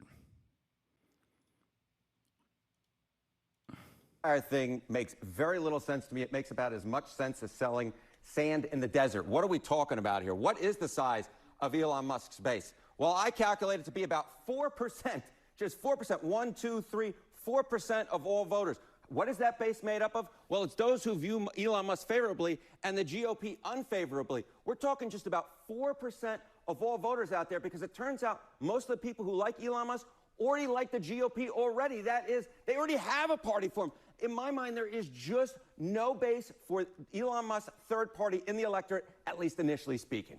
All right. When we talk about third parties... Dude, hold on. I think this is really important information. Holy Toledo. Maybe the Democrats should have learned a thing or two from this. I'm just saying.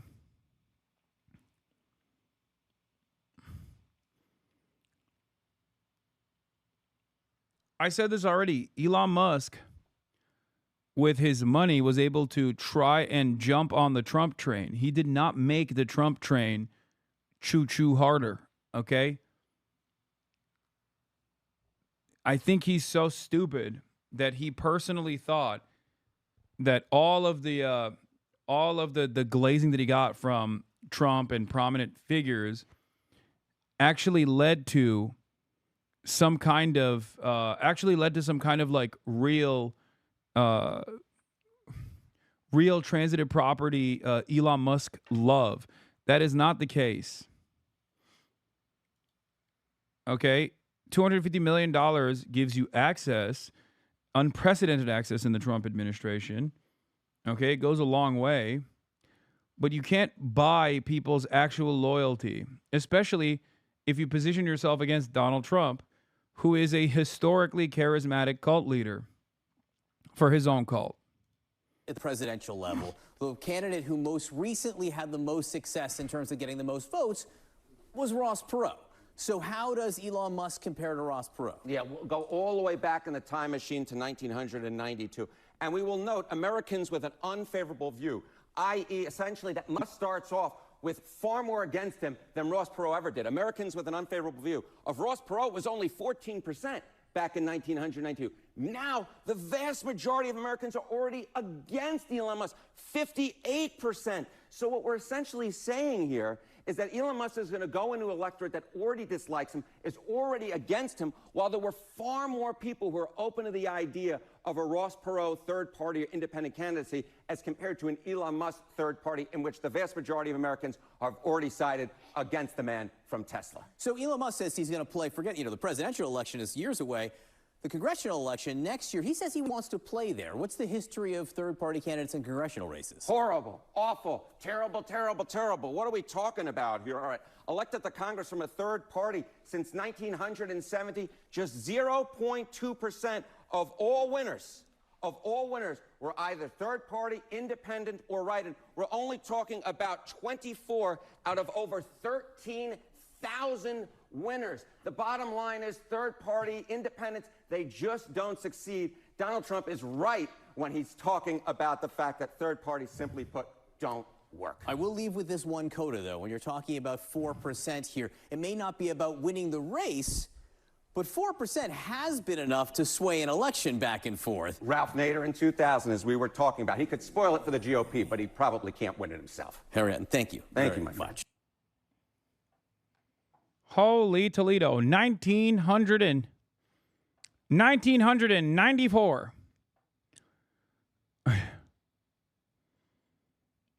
I don't think it's going to work. I don't think it's going to swing the elections. There's, like, if Elon Musk wasn't such a fucking baby,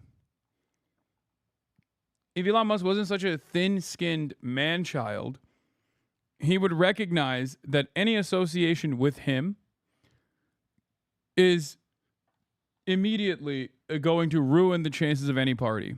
He would, if he was a real one, he would try and fund a party with a successful opposition figure that is charismatic and would try to do it as quietly as possible.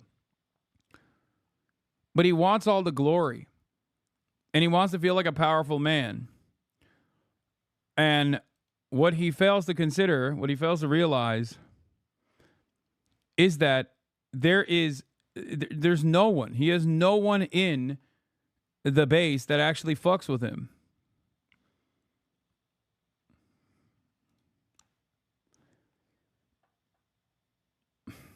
That's it. Huh.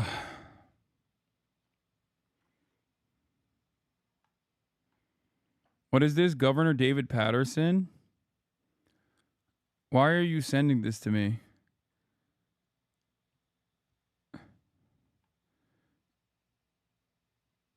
I've been very clear in my position that I simply do not believe Zohran Mamdani is the best person to lead New York in these extremely turbulent times. We just saw a federal budget passed and signed into law. I don't care about this.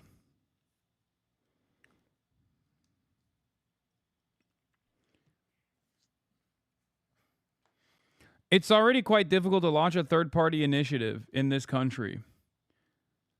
But it is extra difficult, virtually impossible if Elon Musk is going to be spearheading that effort. Okay? God is God alone, and there is only one God. Man is not God. I don't know why she's saying that. About Musk's latest political venture. Charlie and Emily. Thank you, Maddie. I'm Steve Doocy. I'm Brian Kilmeade. And I'm Ainsley Earhart. I let you go. It's not a big secret that you had your differences. Okay, I don't care about this. Let's begin in Washington with... It's tariff time. Hey, guys, remember when our big, beautiful boy, Donald, said he was going to tariff everybody on the day of liberation, and then the markets took a nosedive because he was just, like, doing a tactical nuclear first strike on all global trade for no reason other than the fact that he wanted to molest the money. And then he slowly had to scale it back. But in the process of scaling it back, he also simultaneously kept claiming that he was going to have 90 days and 90 deals. That his administration was claiming.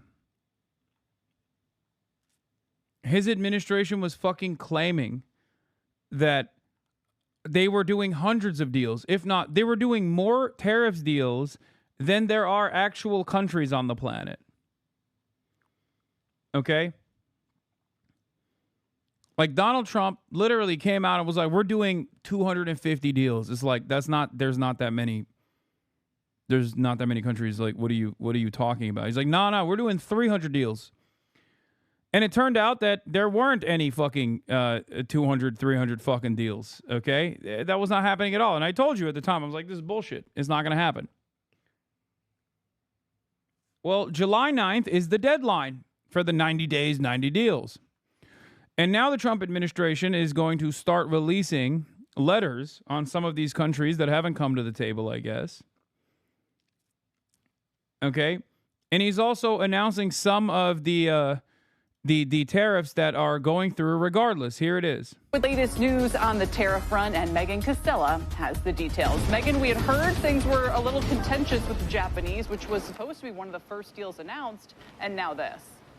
Yes, now this, Kelly. The president did post overnight on Truth Social that he would start sending these letters at noon today, telling countries what their exports would face to send them into the U.S. And now just... Dude, that's so funny. Here is the latest list of countries President Trump has sent letters to in the tariff rate he says they will face on August 1st if a deal isn't made. So he pushed it back. He pushed a new deadline. Now it's August 1st. It's no longer July 9th. Laos, 40%. Myanmar, 40%. Thailand, 36%. Cambodia, 36%. Bangladesh, 35%. Serbia, 35%. Indonesia, 32%. South Africa, 30%. Bosnia, 30%. South Korea, 25%. Malaysia, 25%. Japan, 25%. Kazakhstan, 25%. And Tunisia, 25%. What the fuck is Laos supposed to do? What is Myanmar supposed to do? Incredibly stupid. And I thought they had locked down something with Japan. China is at 30% and Vietnam now 20% for consoles. Given these are likely to be stable figures for the rest of the year, lol, gaming hardware manufacturers will be making a final decision on whether/how to best pass on additional costs to consumers soon. What I can say with 100% certainty is that these tariffs will increase import costs for U.S. businesses, so Americans will feel the cost of everything going up across the board. And even if there is no individual increase on X gaming item today, it'll be factored in for new SKUs or hardware releases, etc. Also, for anyone wondering, the new percentage values means there is zero chance for that Xbox, PlayStation, Asus, etc. reduces price back to levels from earlier this year, prior to some of the price hikes we saw.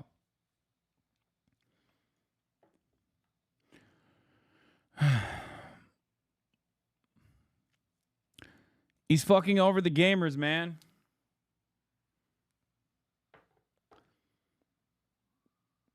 Bangladesh, what the fuck did we do? Yeah. What did Laos do either? It's just like, it doesn't matter. He's just bullying smaller countries, I think. Just the last hour, we got the... He's literally he's bullying smaller, like not smaller countries necessarily, but poorer countries in an effort to make himself feel powerful, I think. Because a lot of the countries that are mentioned in that initial list were ones that people were making jokes about, because it's like, what kind of trade surplus could you fucking make up for with Myanmar? Like, with what money will they purchase American goods? You know what I mean? It's akin to tariffing fucking Penguin Island. Like, it makes no sense. What are they supposed to do? Purchase F-150s? And I think the real reason, or part of the reason why he's doing this, is because these are like BRICS plus countries, like countries that are aligned with China in trade. So I think he's just trying to punish them as best as possible. Yeah, they do trade with China and a part of the Belt and Road. He wants to decouple them. Yeah.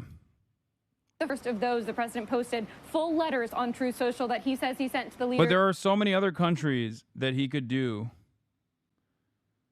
There are so many other countries he could do that to, but he's not really, because it's a little different to do it with like Brazil as opposed to Myanmar, which goes back to my point initially, which is it's not necessarily just about trade surplus, it's about who he can bully.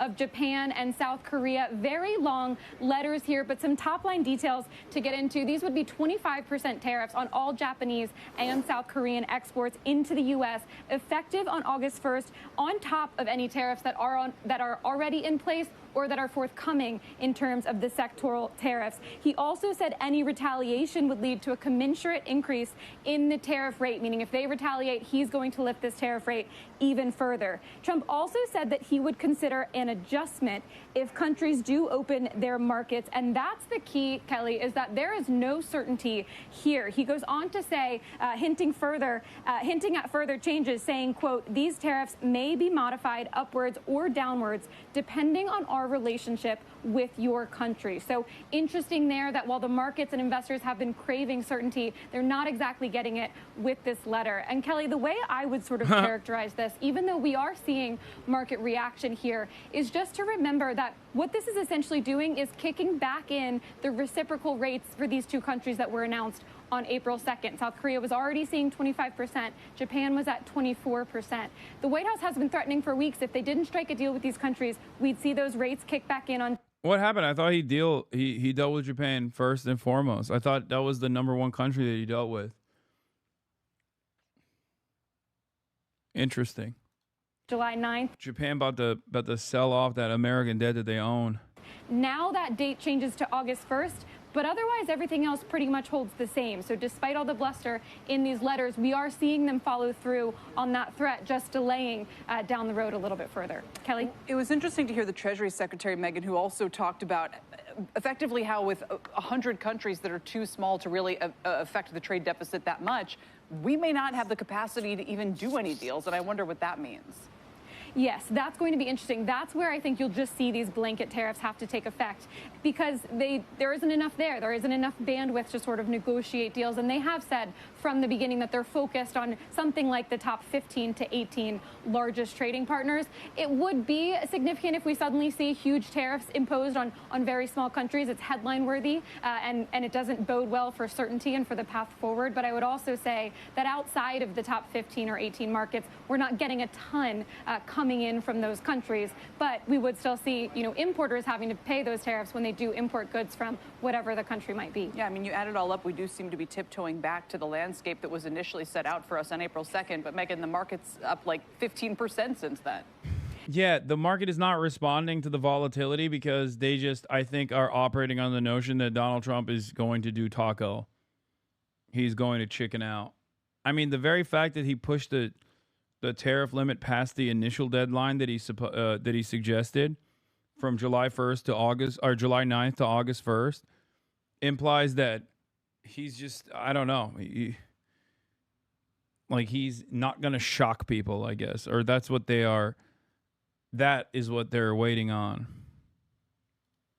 Yes, that's really interesting, I think, is that so far there's been a lot of shrugging off of everything that we've seen. But you should get your subscriptions into the Piker Broadcasting Service before these tariffs increase the Amazon subscription prices.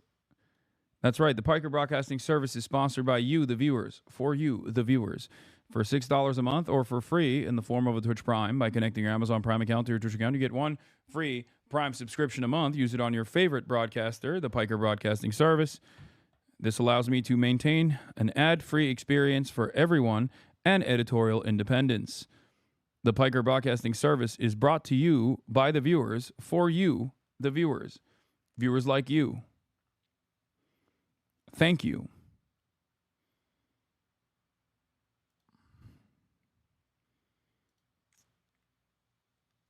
Cap Kona, thank you for the 10 gifted. So far, and I would say that's because things aren't in place yet. We continue to see these tariffs, and even though this looks a little bit like an escalation that he really means business, he has set these letters, they're doing it in conjunction with delaying the deadline from July 9th to August 1st. By doing that, they say it's not kicking the can down the road any further. Officials get defensive when you try to talk to them about that, but it does allow for more negotiation. So it means that even while the market is reacting today, they probably have one eye on that deadline and say this could very well change again between now and the end of the month. All right, Megan, appreciate it very much. Megan Casella at the White House. A lot that we still don't know, Brian, but we're learning more now. So 5 new letters were just posted on True Social announcing tariff rates set with 5 Planty Andy, thank you for the 25 gifted subs, allowing 25 individuals to be a part of the Piker Broadcasting Service. Just a Dude 4478, thank you for the 10 gifted subs. different trading partners. It was Laos, Myanmar, South Africa, Malaysia, and Kazakhstan. It's ranging from 25% to 40% are the new ranges of tariffs for all of these countries. Now, the letters, as far as we can tell, guys, are verbatim what we already saw sent to Japan and South Korea. So that means all of these tariff rates will be effective on August 1st, and all of them are subject to change, either higher or lower, depending on how negotiations are going. So once again, sort of kicking that deadline down the road and allowing for more talk here, even as these tariff rates are set. I'll also flag, guys, that in pretty much every case, these rates that the president is announcing are the same level or lower than what he announced on April 2nd. So for Laos, for example, they're getting a 40% tariff on all exports they're sending to the U.S. On April 2nd, that was 48%. For Myanmar, they saw 40%. On April 2nd, that was 44%. Kazakhstan, 25% when it was 27%. So in many ways here, guys, a softer stance actually than we've been seeing for the last few weeks, both in terms of tariff rates so far and in terms of that deadline, kicking the can down the road just a little bit more. That's for now. We do expect something like 5 to 7 more letters throughout the day today. So we'll have to see what those look like. I wonder, Megan, we're looking at these names, Myanmar, Laos, what else do we have? Kazakhstan, and then we had South Africa. And I was just looked at Kelly, and as you brought that up, I thought to myself, who is from South Africa originally? Elon Musk.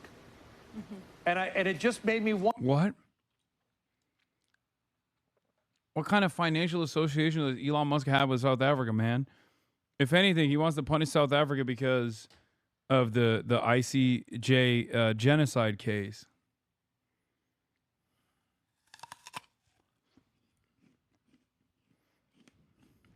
Wonder if this was, you said kick the can, I wonder if this was a kick of a different kind, because South Africa doesn't have a lot in common with the other 4 nations that are now on this list. Don't have to respond. I'm just throwing that out there. No. It's an interesting ad at an interesting time. It is obviously a much more developed economy than the other ones on this list. I don't know off the top of my head the amount of trade that we do with South Africa, but South Africa and Malaysia on this list are probably the largest trading partners of these 5, but they're not really our largest trading partners. I would say, though, Brian, that while, yes, it is coming at an interesting time, there were about 60 trading partners, remember, that got these so-called higher rates back in April. And for South Africa, seeing a 30% tariff now, that's exactly what the president did announce back in April. So actually no change. If anything, their connective tissue is bricks. Welcome back. So Zohran Mamdani, the Democratic nominee for New York City mayor, and the party's new poster boy, has a history of anti-Semitism, including this highly offensive video making fun of Hanukkah that he posted back in 2024. What?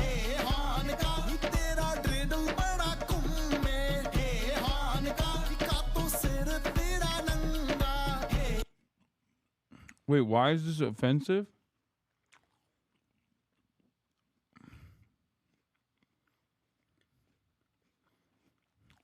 Also, I don't want to be racist. And I don't know if I'm being racist, but is that just rain?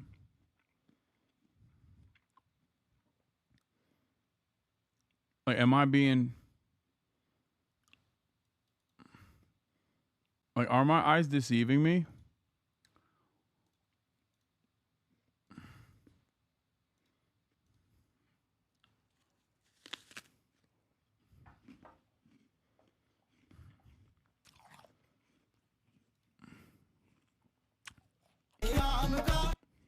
Yeah.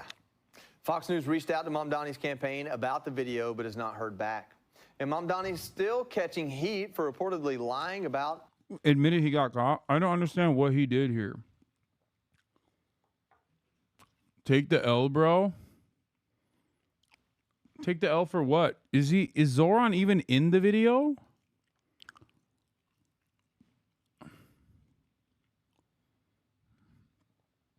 What the fuck is this?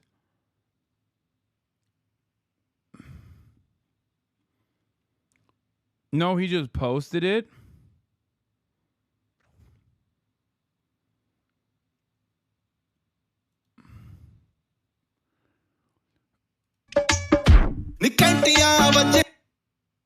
Wait, so this group does songs for different holidays? They just look like that? He even posted one for Christmas?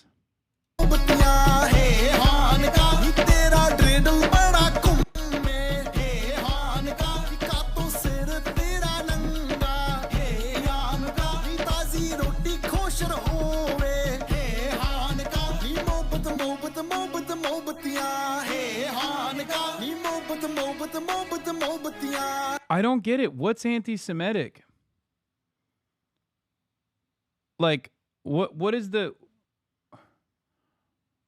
Like, is it just that, like, they're Indian? Is that why? Like, they're brown? Like, is that unironically the point of contention here? Is that, like, they're brown guys that made a video celebrating Hanukkah? I'm not... Guys, normally, I'm a little tuned in. I'm a little better tuned in to, like, the mind of a racist. And I can kind of comprehend, like, what the argument is.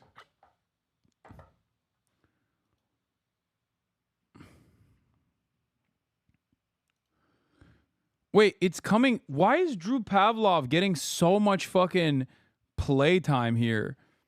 Like, this motherfucker just goes through Zohran Mamdani's shit and then it makes its way to Fox News. What is going on here? Getting them to do it is an existing YouTube comedy account with 1 million subscribers.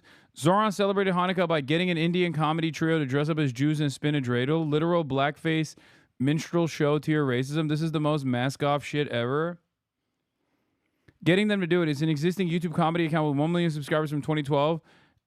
And they have a holiday series for Christmas and Kwanzaa. It's literally just them dancing with Punjabi music, but foreign language must be so hateful, right? They're just trying to make up shit at this point during dancing with foreign music, so it must be scary. Also, dressed like Jews, they're sick. They don't cut their hair. They look like that. But the got them to make it is still hilarious.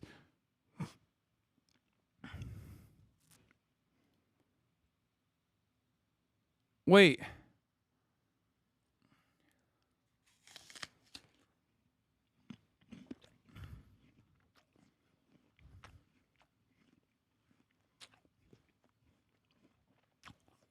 So this is just it, huh? Like, this unironically is just because they're brown. I know who Just Rain is, chatters. I know. He's the GOAT. I'm saying I couldn't even comprehend why this was considered somehow anti-Semitic. Like, this is a bridge too far for me. Normally, I'm pretty tapped in to the mind of a racist. But I didn't understand what the offensive act here was. Like, I didn't get it. It's like if a Chinese comedy trio or a comedy troupe in Mandarin sung like Happy Hanukkah or sung a song about like Christmas, and then people were like, this is the most racist thing I've ever seen. This is like anti-Semitic.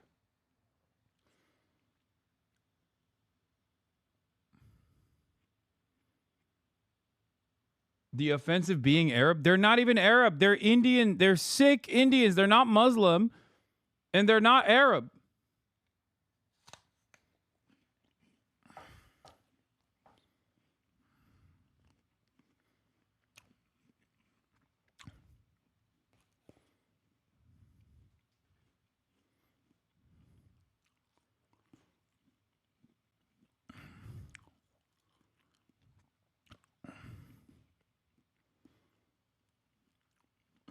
This is new. I mean, this like there's nothing offensive here unless you literally think that it's like automatically offensive if someone you suspect of being like a Muslim Arab guy is doing a video to celebrate Hanukkah in a different language other than Hebrew. Like, that's why on its face I didn't even fucking understand what like the anti-Semitism was here.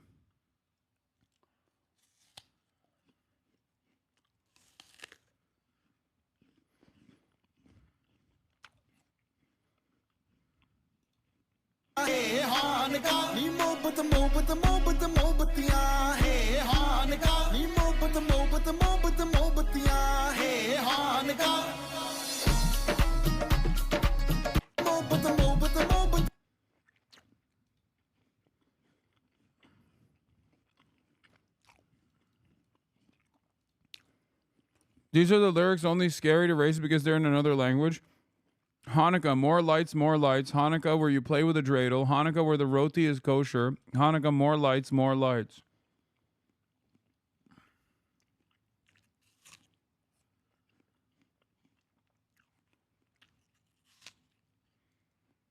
He's saying candles.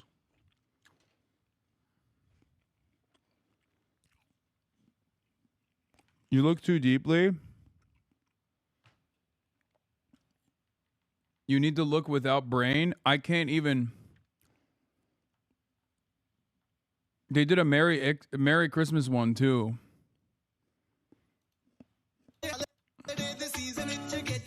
And Zohran posted that as well.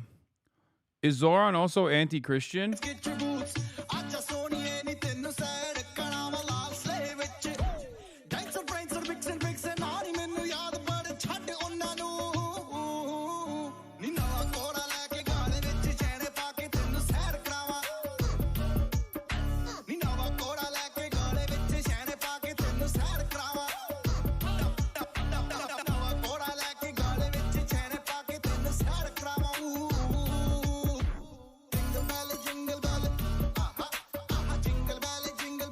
This is fire, by the way. I mean, actually, both the Hanukkah song and this one they kind of go hard. I'm not saying this because like I am a Zohran supporter, but like everything that they find of him, like I've yet to even see something that they bring up that I think would get people to scrutinize whatever he's doing. Like, I don't think they found a single fucking thing. Like, at most, the stuff that they got on him is like the whole, classic 2020 era of tweeting of like, queer liberation can't happen without defunding the police. Like, that's it. But he's already woke. It's not like he's against wokeness now. So it's like, it's already who he is. So they can't be like, oh, he changed. Like, he's lying now. He changed. He's like, he still says like, no, I want to keep the police at the same head count.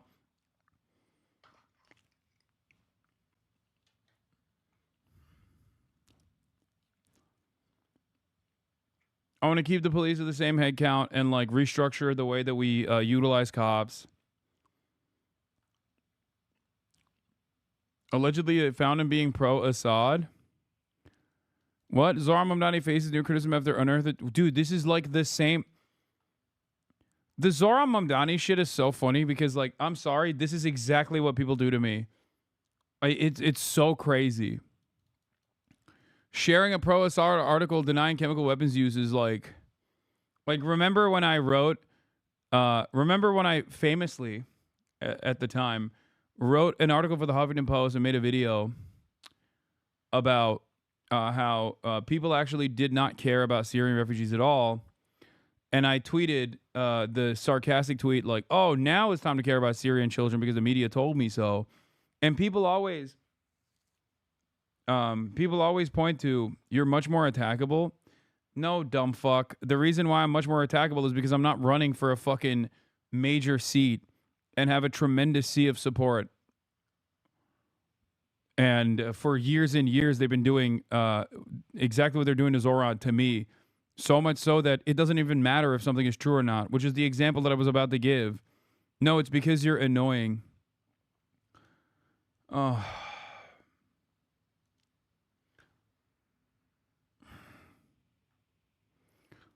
I was in the process of explaining the Assad thing. I wrote an entire article, not defending Assad by any means, but talking about how the Western world was not opening. The Western world was not opening their fucking doors to Syrian refugees after this like massive crisis that we also played a role in, and how fucked up it was. And people love pointing to that tweet of me being like, people don't give a shit about Syrian refugees, sarcastically, and saying Hasan was actually fucking pro-Assad. Look at him being pro-Assad. Like, no one cares. No one cares about what the truth is.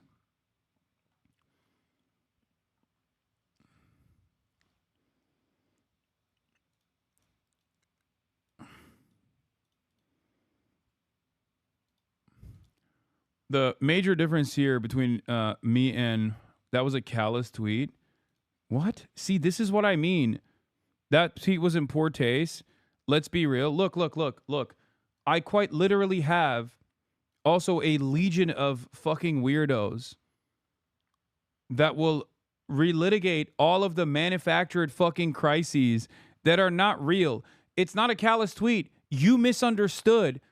And now I'm in the process of explaining it to you. The truth is that both sides are bad.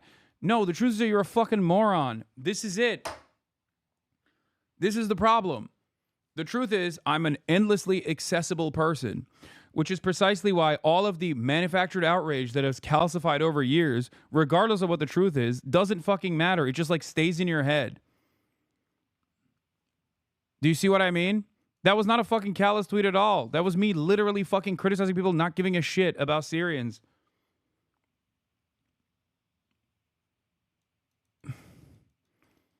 That's the problem. But most people, instead of fucking recognizing that they're wrong, will just continue relitigating the same issue. Same goes for this. The brothel thing doesn't help. Zohran doesn't fake laugh as much. This is what I mean. What brothel thing, dumbass? I went to a fucking brothel that was, still is, legally operational, that they successfully sued the fucking state for falsely claiming that they were doing sex trafficking. And motherfuckers still bring this shit up. Again and again and again and again. And it's like disingenuous. And at first, I spent so much time explaining to people like what the truth is. And it doesn't matter. It literally does not matter at all. Also, what fake laughing? I don't even know what the fuck that means. But the playbook is always the same.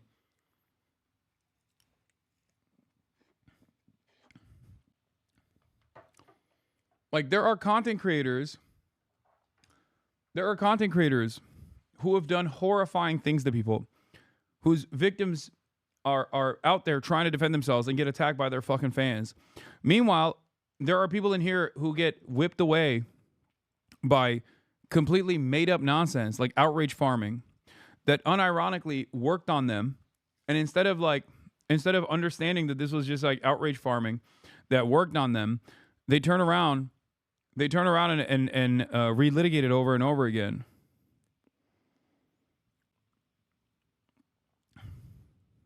This is the point I was making, which is that this is completely fucking made up. Outreach farming, outrage, manufacturing outrage. Something that would otherwise not be considered outrageous is considered outrageous because enough people say it's outrageous, and then people get whipped away in the fucking panic of it. The greatest example of this is me buying a house for myself and my family. Everyone still fucking talks about that.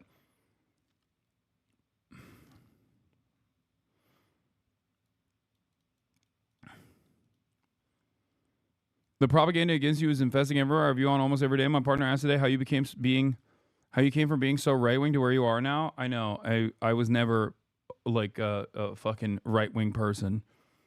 I have reactionary opinions that I've never actually hid. I made misogynistic jokes 13 years ago in a satirical show that I tried to make and then quickly subsequently deleted that neo-Nazis initially fucking unearthed it to be like, oh, cancel this guy. And also transphobic opinions as well, transphobic jokes that I made.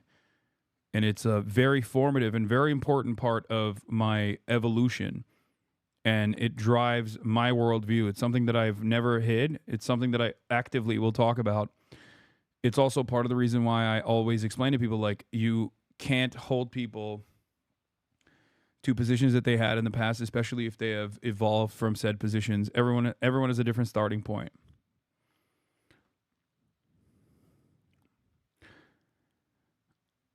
Anyway.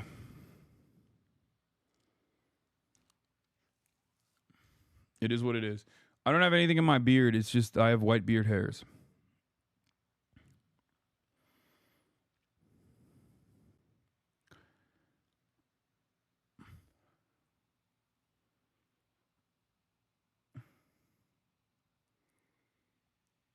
What do you mean, bro? This is the first time I'm hearing of it, therefore you're hiding it? Yeah, exactly.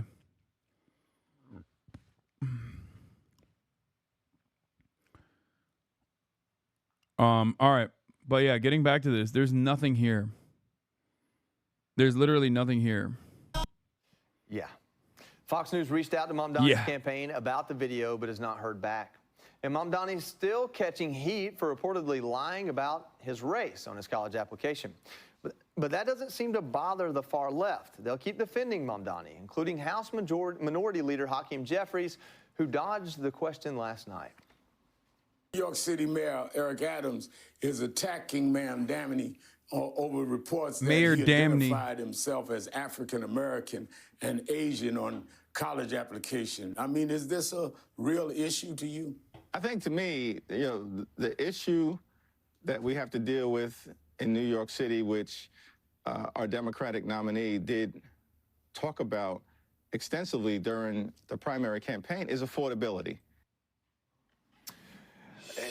Kaylee, I seem to think that Mamdani's appeal is much like Gavin Newsom's. It's almost aside from policy. It has to do with his persona, how he carries himself, how he looks. He has some charisma. We talked about this last night, actually.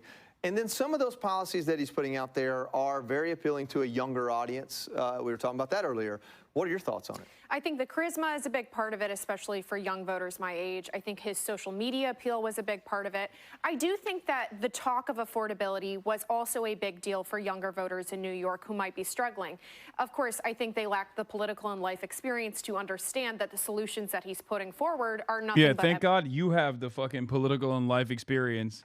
Commentator at Fox News. Yeah. If only people my age also got paid to be a fucking reactionary charlatan.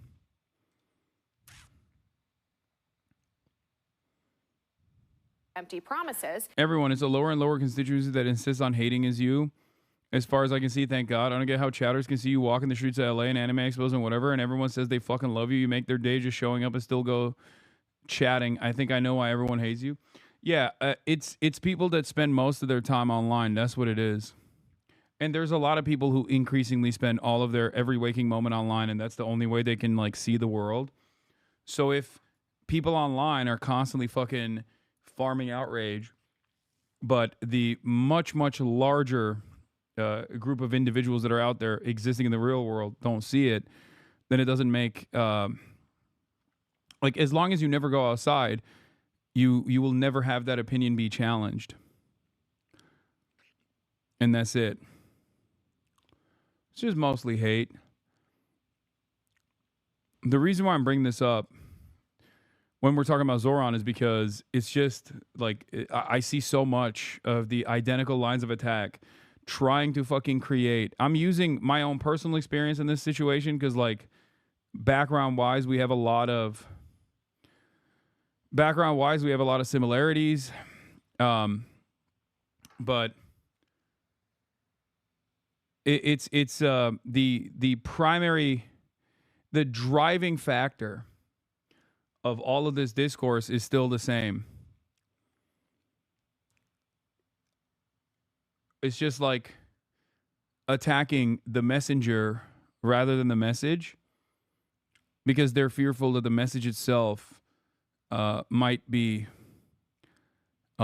a larger audience.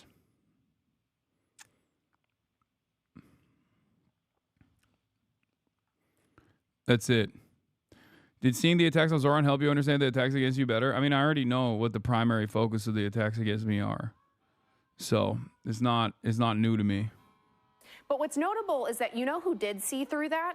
Actual working class New Yorkers. If you look at the demographic breakdown of the primary election, it showed that black New Yorkers, Hispanic New Yorkers, New Yorkers making under $50,000, they did not vote for Mamdani. They voted for Andrew Cuomo because they see through socialism as, you know, the failure that it would be for this city.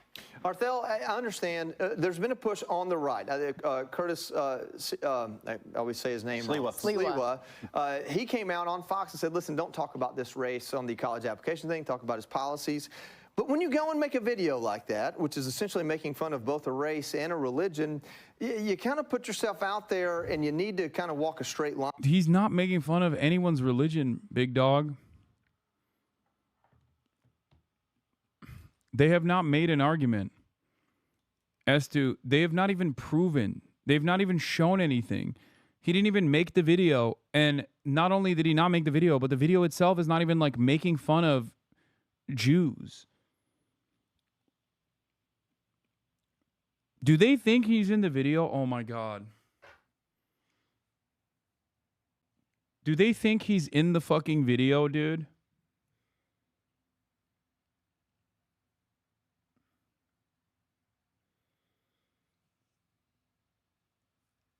Oh my God, they definitely think he's in the video. Not that it fucking matters, because it's not an anti-Semitic video at all. Oh my God. Oh.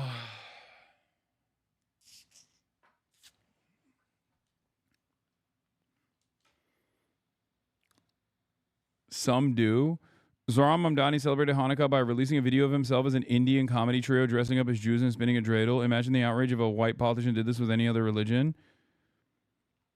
What the fuck? Dude.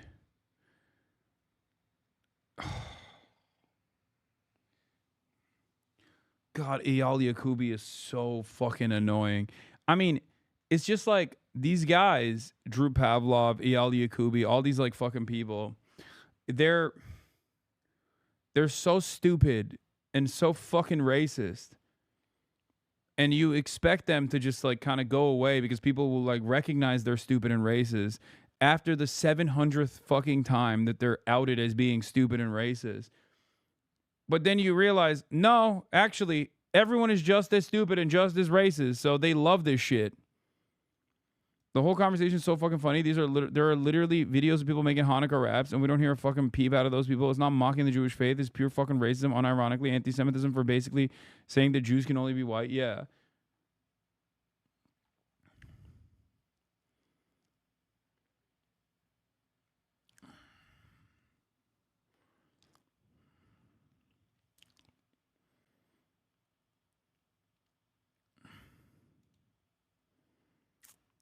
$31,000 likes. Resurfaced video of Zohran Mamdani shows the New York City mayoral candidate mocking Jews during Hanukkah. I'm sorry, dude, but if there was any sort of like institutional protection against Islamophobia, these people would be getting called out right now, not the other way around. Okay? It goes back to the thing that I said over and over again, which many people in my former podcast co-hosts' community got mad at me for, which is objectively the truth. While anti-Semitism and Islamophobia are unacceptable bigotries, Anti-Semitism has no institutional permission, whereas Islamophobia has all institutional permission. There is no punishments for being Islamophobic. You can be as openly Islamophobic as you want to be. That's all that, like, you can just get away with saying whatever the fuck you want.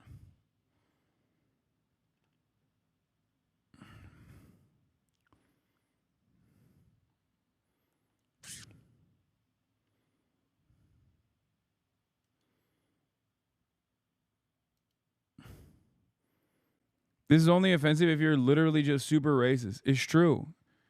Like, you just genuinely either A, think that these are like Arab Muslims, and even then, like, there is no mockery of Judaism here at all.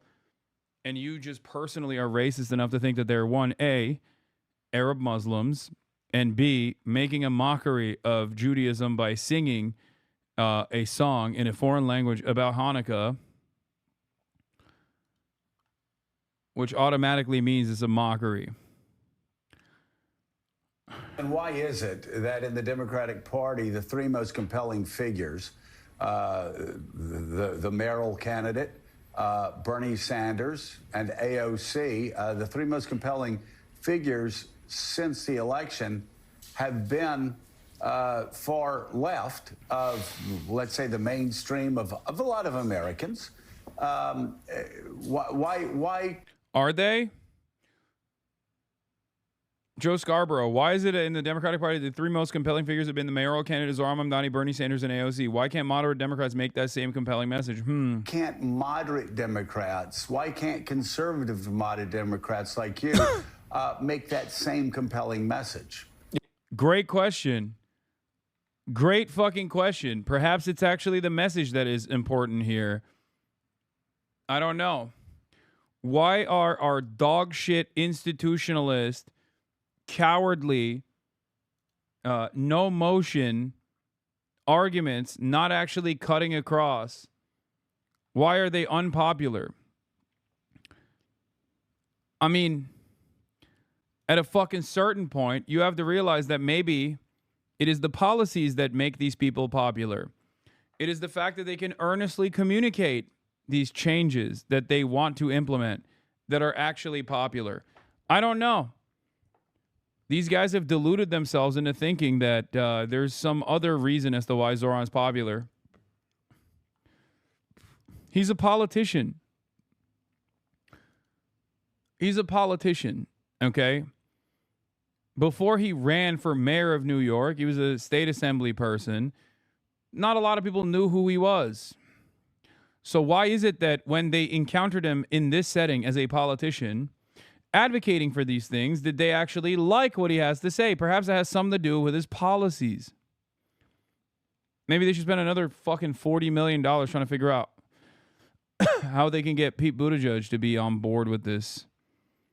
On how Pete Buttigieg can maybe make themselves as popular as Zohran.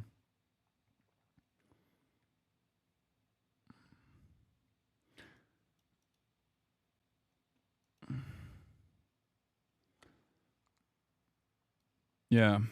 Emma Vigeland had this to say.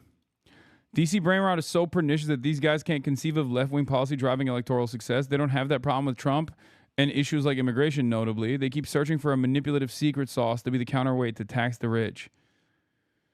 Yep. It's true. Net support for Mamdani's policies raises tax on corporations and millionaires, plus 43%. This is from a YouGov poll that was conducted on June 30th. Free childcare for children under 5 years, plus 38%. Freezing rent for lower income tenants, plus 38%. Government-owned grocery stores, plus 20%. Eliminating fares on public buses, plus 10%. This is really net support for tax the rich to give more free stuff? Yeah, exactly. It's a democracy, jackass.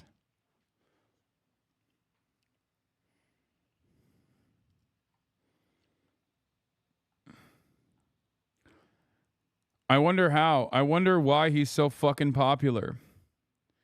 I wonder why. It's got to be something but the policies. Because if they recognize it as the policies, stupid, then all of a sudden they have to change trajectory and actually offend the bottom line, offend the interests, and harm the bottom line of their true constituents, the only constituents they care about, which is their corporate benefactors. It's that simple. Here is also yet another instance of Fox News doing the thing.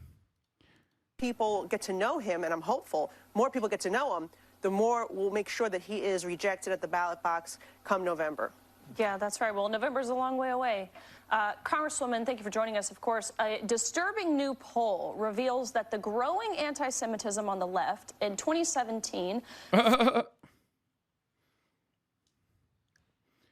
Growing anti-Semitism on the left from 2017 till now is that they are finally on the right side of this fucking conflict. Those who have been wronged historically. Those who have been murdered, ruthlessly slaughtered. This is anti-Semitism. To not be on board with Israel's genocide is anti-Semitism. Okay, good luck, dude. I don't even think this is going to be an appealing argument to make with like a younger generation of Republicans. So keep hitting this line, baby. 42% of Democrats supported Israel, but that has completely flipped, and now just 12% of Democrats support the Jewish state. So unfortunately, it's not surprising Democrats elected Mamdani to represent them. He has a... People get to know him, and I don't know that lying about your race is walking a straight line for a record. No, you shouldn't. Yeah. And I think that, you know, I think one of Mamdani's appeals is that, as you said, Kaylee, because he does, he knows how to use social media. And he has some sort of charisma that these young people are being galvanized by. But because you do understand how social media never... I love that both the Republicans and the Democrats are saying the same thing. Like, the Democrats are like, what's the method to the madness? What's the secret sauce? And how can we copy it? It can't be the policies, obviously. And the Republicans are like, what's the method to the madness? Oh, his powers of doing Shia style hypnosis. It must be that he is a 12er Shia, and therefore he has arrived at the power of hypnosis and been able to hypnotize New Yorkers with his sexy dancing hips and rap music. Goes away, you don't make a video like that. It's going to come back to haunt you, and it's inappropriate, quite frankly. He's not in the video, you fucking moron. Oh my God. Oh my God. Oh my God. We should be tarring and feathering these fucking people, dude. It's so crazy. It is fucking insane.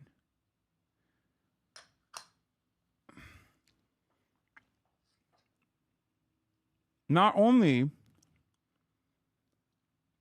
is the video not anti-Semitic unless you literally think like brown people can't do a Hanukkah song in brown people language, which is already racist in and of itself, but it's doubly racist that you think he's in the fucking video because there's Indian dudes in the video and he's an Indian guy. What the fuck?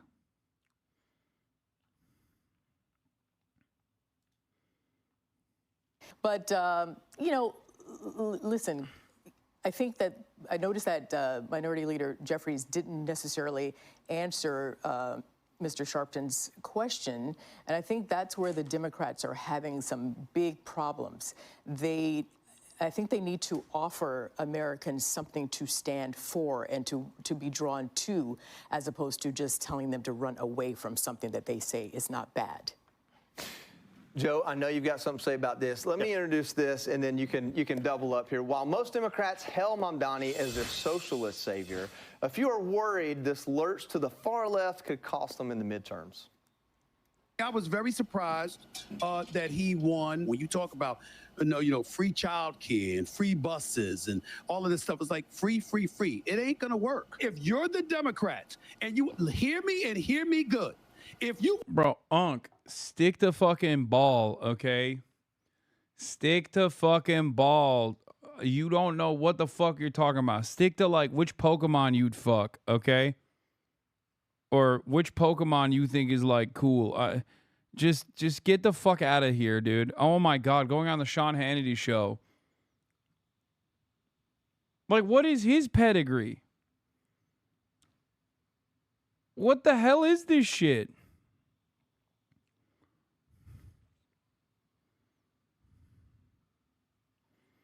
Bro said LeBron's a bad dad for letting his son play. I will never take him seriously ever again. Oh. A chance in the midterms. If you want a chance for the presidency, you better not lean far left the way that you did in 2024. Right, Stephen A. It will not work. Yeah, it seems like there's fear among the Dems when they're already floating unhinged conspiracy theories about the 2026 election. Do you worry about vote tampering in the midterms? Do you worry about Donald Trump and Stephen Miller and some of these types monkeying around with the midterms and the way we do elections in this country? In the short word, yes. In the longer word, very. I don't put anything past him. Nothing. To try to call the election off, to do anything you can. Yeah, it seems to me like they're worried about the midterms. They only hold a 2-point advantage in generic polling. And a drastic... That is abysmal, dog. I'm sorry. The fact that the Democrats, which have historic levels of unpopularity, are still able to get, on the RCP average, a 2-point marginal edge over the Republicans is so insane. I think we are officially arriving at the Felix Biederman, 60,000 voter election. Like, that is mind-boggling, dude. The fact that the Democrats are so fucking underwater within their own base of support that, and even with all that, they're still able to marginally beat out the Republicans broadly is insane. Did HasanAbi just tell Stephen A. Smith to shut up and talk about dribbling? I said stick the ball. You know, that's his fucking area of, I guess, reasonable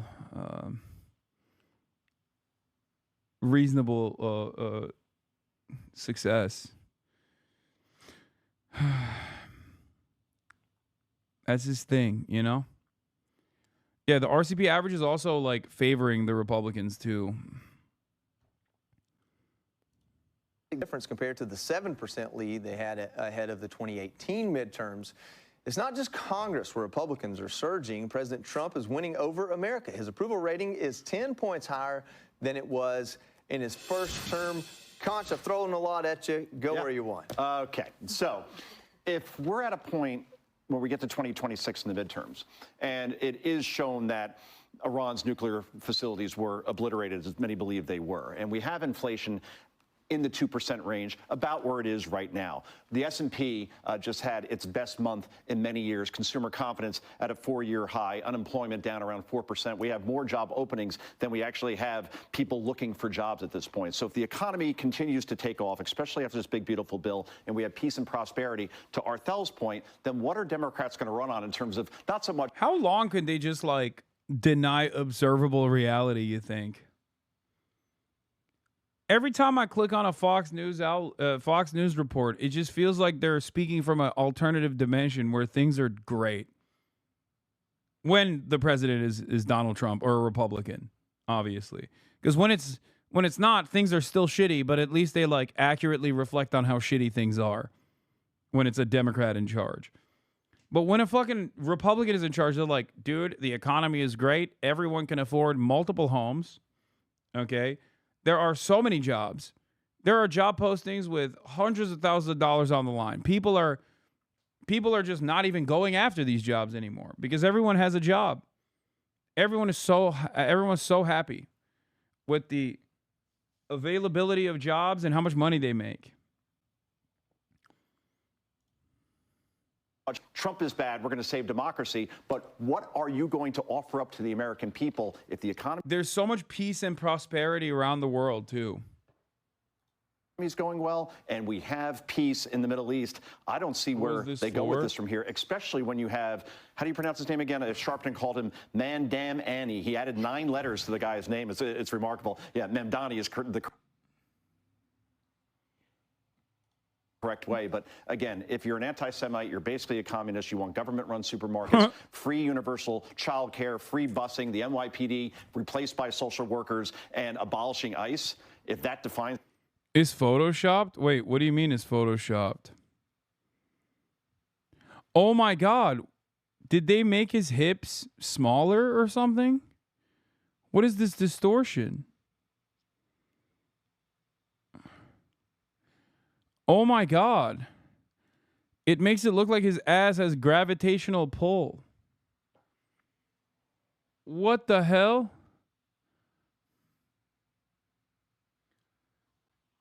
Bro, what the fuck is, oh my God.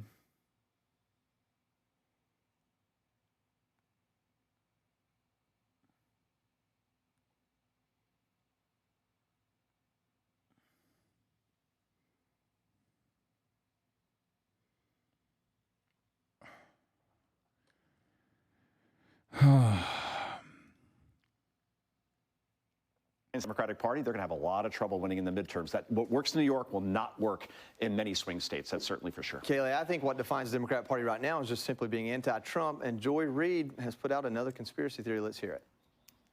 This is somebody who is behaving as an autocrat because they don't anymore believe. He said it during the election. I don't need your votes anymore. And he doesn't. I don't think Trump intends to leave office. I'm very clear about that. I think he intends to stay in office like Putin till he dies. What do you think about that? You just wonder if they ever get tired of this narrative, of these talking Not points. at all. Listen, I'm bullish on 2026. I understand the historical precedent. I know it's typically hard for the reigning party to keep going. But let me just say this. If there's one thing that the past couple of weeks have proven, it is never, ever, ever bet against the guy who has managed to fulfill just about every campaign promise that he made in the first 6 months since being back in office.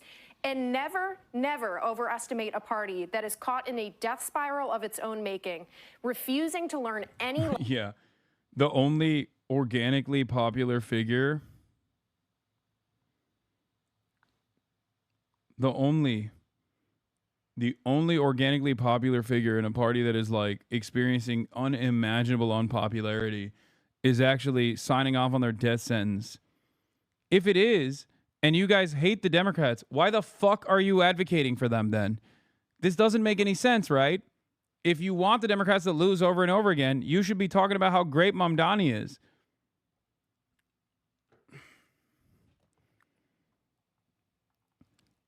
So what is it? Why is it that you guys are constantly fucking railing against the guy? Why don't you do the same thing that the Democrats did to the Republican Party? The strategy of highlighting some of the most reactionary elements within the base of support, which was supposed to be this massive success, right, for the Democrats. And it seemingly did not happen. It actually just turned the Republican Party even more right-wing and even more psychotic, created an underlying base of support for Donald Trump. Donald Trump himself was the Pied Piper strategy. Why won't the Republicans use the Hillary Clinton-style Pied Piper strategy on Zohran Mamdani if they think he's such an unfavorable person? Net favorability, Mamdani plus 5%, Cuomo minus 5%, Sliwa minus 9, Adams minus 29. American Pulse from July 1st.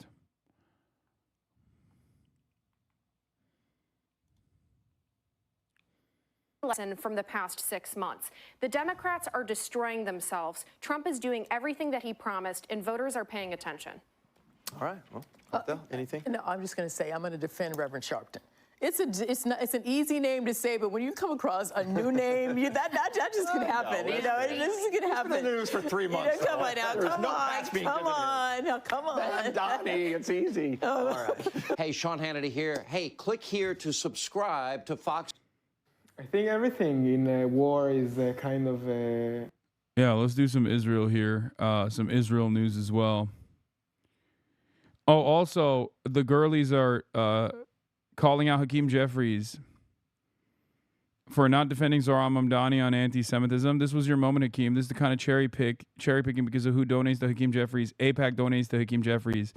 I've had a podcast popping off Friends of the show. Friends of the show. He is going to have to convince folks that he is prepared to aggressively address the rise in anti-Semitism I in the love city them. of New York, which has been an unacceptable development. Okay. First of all, he has addressed the rise of anti-Semitism, and it's not performative. It's very, very real. And he understands that it's real, and he has the endorsement of other Jewish politicians that aren't propagandized by a corrupt Israeli government, Hakeem. Yes. Secondly, this was your moment, Hakeem, to also stand up against Islamophobia, because here's the thing about human rights, you guys. You don't get to cherry pick. If you're against anti-Semitism, then you have to be against Islamophobia, homophobia, racism, and down the line. Also, class warfare. This bigotry towards poor people is just abhorrent, which disproportionately hurts people with the color of Hakeem Jeffries' skin. And so this kind of cherry picking, because of who donates to Hakeem Jeffries, AIPAC donates to Hakeem Jeffries. How on earth right now is the government of Israel helping calm and quell anti-Semitism? How? How are they doing it? They're not. They lie and they propagandize and they say, we get to do all this stuff with impunity. And that if you criticize us or you do anything wrong towards us or you speak out against us, then we're going to call you an anti-Semite. The people who preach against anti-Semitism should be joining Zohran Mamdani and standing up against the Islamophobic attacks on him. He has not said anything disparaging about Jewish people. He stands with them in solidarity. And this type of crap is so disgusting to me. And it is a cancer within the Democratic Party. And I'm just going to tell you guys something. We lost these last two elections to an idiot because of these centrist policies, and you're being beholden to special interests. And by God, it's not going to happen again. You can either be a part of the problem or a part of the solution. But if you want to try to box us in when we can clearly see with our eyes and clearly hear with our ears exactly what's happening with Israel and Gaza and try to propagandize another way, we're not dumb like MAGA. We're not fucking stupid. Your base is smarter, and y'all are going to have to adapt or get the fuck out. My goats. My queens. Who is she? That's the I've Had It podcast. I've had them on the Fear and podcast. They're amazing. They've actually done some big interviews as well they've interviewed Barack Obama. Trump's Lebanon ambassador calls Hezbollah a political party and broke with 27 years of bipartisan U.S. consensus. At a presser in Lebanon, Ambassador Tom Barak broke with 27 years of bipartisan U.S. consensus that Hezbollah is a foreign terrorist organization. Hezbollah is a political party, and it also has a militant aspect to it. Oh my God. Is that HasanAbi Piker? Am I the fucking ambassador to Lebanon, dude? Remember, when I said this, everybody fucking lost their minds? Because it's the truth. Okay? This person is not saying something that's crazy. He's just saying the fucking truth. And of course, Benjamin Netanyahu's favorite Foundation for Defense of Democracy. This is basically just a pro-Israel operation, a pro-Israel think tank, okay, is freaking out because he said the truth. Hezbollah is a political party, a fairly popular political party.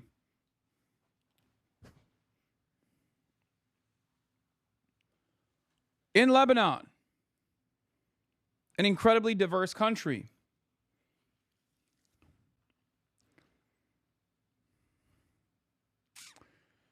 Hezbollah needs to see that there's a future for them and that the road is not just harnessed. The road is not harnessed just solely against them, Barak said. Wow.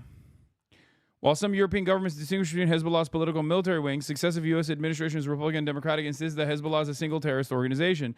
In December 2015, after the Iran nuclear deal, President Obama signed the Hezbollah International Financing Prevention Act, approved in Congress by a sweeping 422-0 vote. In no world is Hezbollah a political party with militant aspects to it. Hezbollah was conceived, again, another Foundation for Defending Democracy guy, funded and trained by Iran as a terrorist group to focus on destroying Israel. Barak is attempting to normalize Hezbollah.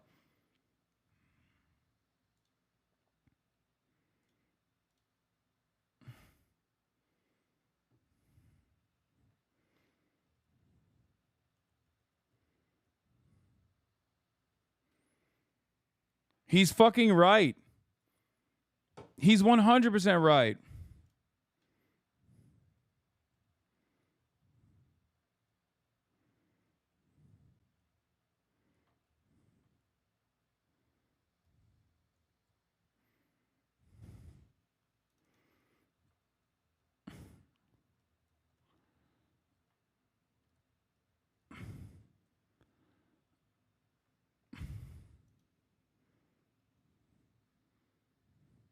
Hezbollah has 13 out of the 128 parliament seats in Lebanese parliament.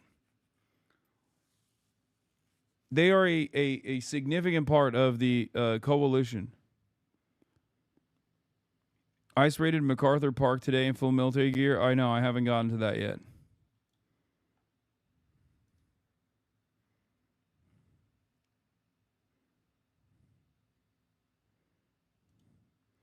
Do you know about this? What is this? They've started importing their right to rape riots to the U.S. What?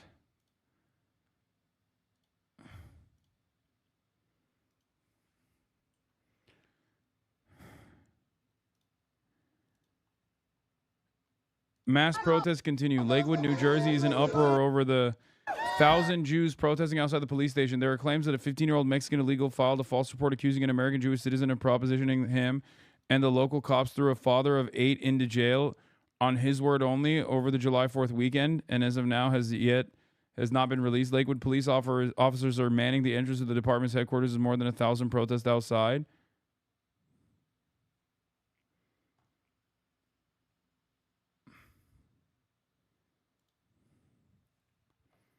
What the fuck?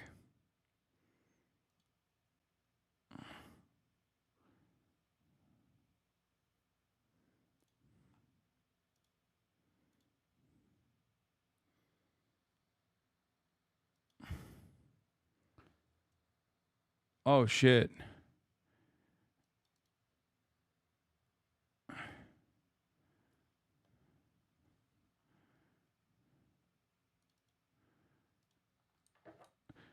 What the fuck is happening here?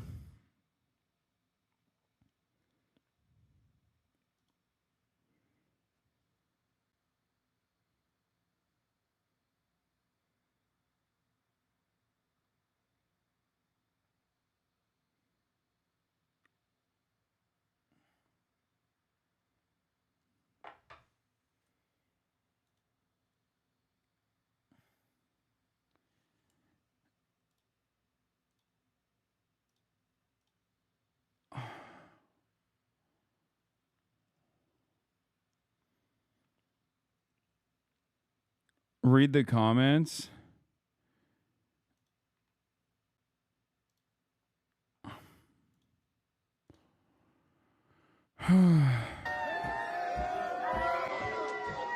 Let's put out the facts. He asked the kid standing in a spot like Home Depot where to get someone hired. The kid instead took a picture and told the cops he was being solicited. They didn't take a statement from this individual and instead locked him up.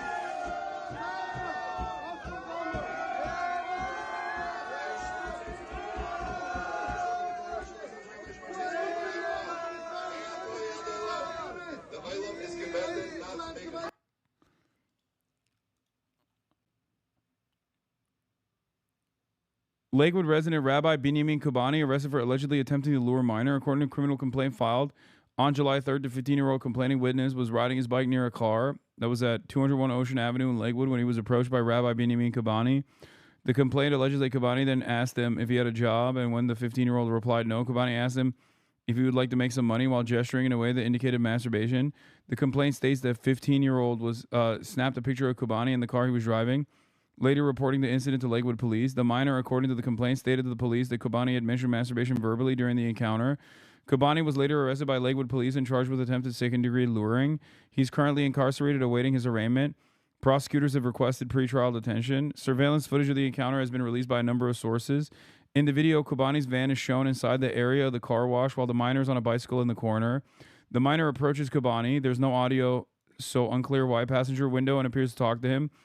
At some point, stands up straight, pulls out his phone, appears to snap a photo of Kubani through the window, and then again in the back of the van as it drives away. Community outlets like Matzov claimed that Kubani was simply trying to hire the minor to clean up some meat juice that had leaked in Kubani's van a few days prior. Many members of the Lakewood community showed up to the precinct to protest his release.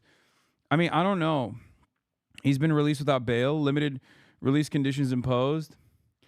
I mean, it sounds fucking nutty, but I mean, I don't fucking know. Binyamin, I mean, this will get the fucking anti-Semites going crazy. Benjamin Kobani has been released with limited conditions. No bail was set for his release. The risk assessment done by authorities recommended he be released on his own recognizance, but the judge, based on the submissions by the prosecutor, added limited release conditions. The prosecutor laid out the case presented in the complaint in the police report, adding that Kobani had given an interview with the police with his lawyer present and admitted to flagging the minor down in the car wash lot and saying that he had not known the minor prior to that interaction. The prosecutor also said the police had interviewed the minor's mother, whom the minor had called following the incident. Kobani's lawyer spoke about how Kobani gave a statement at the police precinct with his lawyer present to attempt to clarify what had happened. He also submitted 7 letters written by Rosh Yeshiva of Beis Medrash Gowoa, Rabbi Shmuel Tendler, on behalf of Kobani to attest to his character and demonstrate his close ties to the community. In other words, that he poses little flight risk.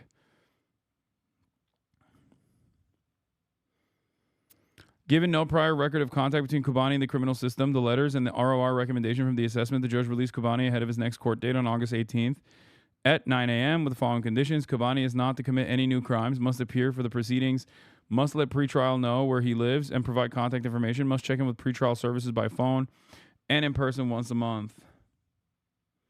What does this have to do with Israel? I don't think this has anything to do with Israel, but the account that posted this was Beitar, which is a pro-Israel terrorist group.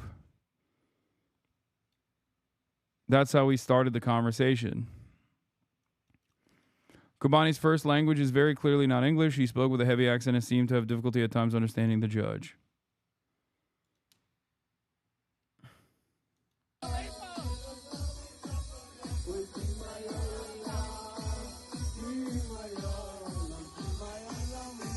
I'm not going to say anything until there's more information.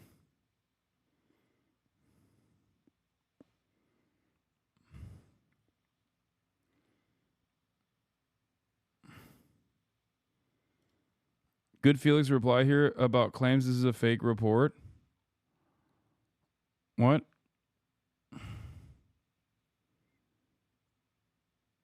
Another amazing cause for Beitar to throw their way behind.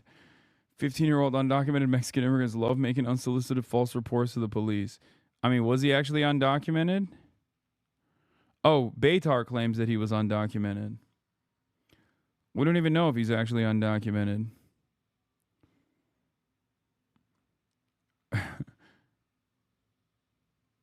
I mean, look. Look, I don't know what happened here. And I'm not going to say I know what happened here. As a matter of fact, I'm not going to say anything at all. Trump-Netanyahu live? A different way. We're going to be open to that. But essentially, that's the way it is right now, yeah. Mr. President, is your Palestinian relocation plan still on the table? Is there a plan? Has there been any progress in finding countries to accept? Maybe why don't I let you answer that question? Mr. President, wait a minute. Wait, he's got to answer the question. I think President Trump had a brilliant vision. It's called free choice. You know, if people want to stay, they can stay. But if they want to leave, they should be able to leave. It shouldn't be a prison. It should be an open place and give people a free choice. We're working with the United States very closely to make it unlivable. Seek to realize what they always say, that they want to give the Palestinians a better future, and those who, and I think we're getting close to finding several countries, and I think this will give, again, the freedom to choose. Palestinians should have it, and I hope that we can secure it close by. And we've had great cooperation from surrounding Israel, surrounding countries, great cooperation from every single one of them. So something good will happen. Brian, did you have something? Mr. President, you've mentioned before you want to go down as your legacy as the peacemaker. Are we in the last chapter of closing out peace amongst this conflict now and all the other ones that you're working on? Well, I hope so. Look, we did a job with India and Pakistan and Serbia, Kosovo, and Rwanda and the Congo, and this was all over the last 3 weeks or so, Marco, right? We did, and others that were ready to fight, and we stopped a lot of fights. I think a very big one, frankly, a very, very big one was India and Pakistan, and we stopped that over trade. we're dealing with India and we're dealing with Pakistan, and we say we're not going to be dealing with you maybe at a nuclear stage. They're both, you know, nuclear powers. And I think stopping that was very important. We're trying to help out with a Biden-created monster, this whole thing that's happening with Russia and Ukraine. It's a horrible thing, and I'm not happy with President Putin at all. But this is something that would have never happened if I were president. This was a war that was never going to happen. Go ahead, Brian. I was just going to say, how would you address your critics that in the election they said that you would cause the next World War III, when in fact you're solving all the problems? I'm stopping wars. I'm stopping wars. And I hate to see people killed. Like, as an example, Ukraine and Russia, they're not Americans there being killed. They're not Israelis that are being killed. These are all Russians and all Ukrainians.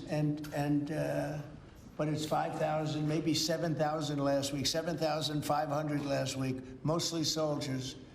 But people in towns and cities that are getting hit, but mostly death is mostly soldiers. Now, so they don't come from here, but it's 7,000 last week souls.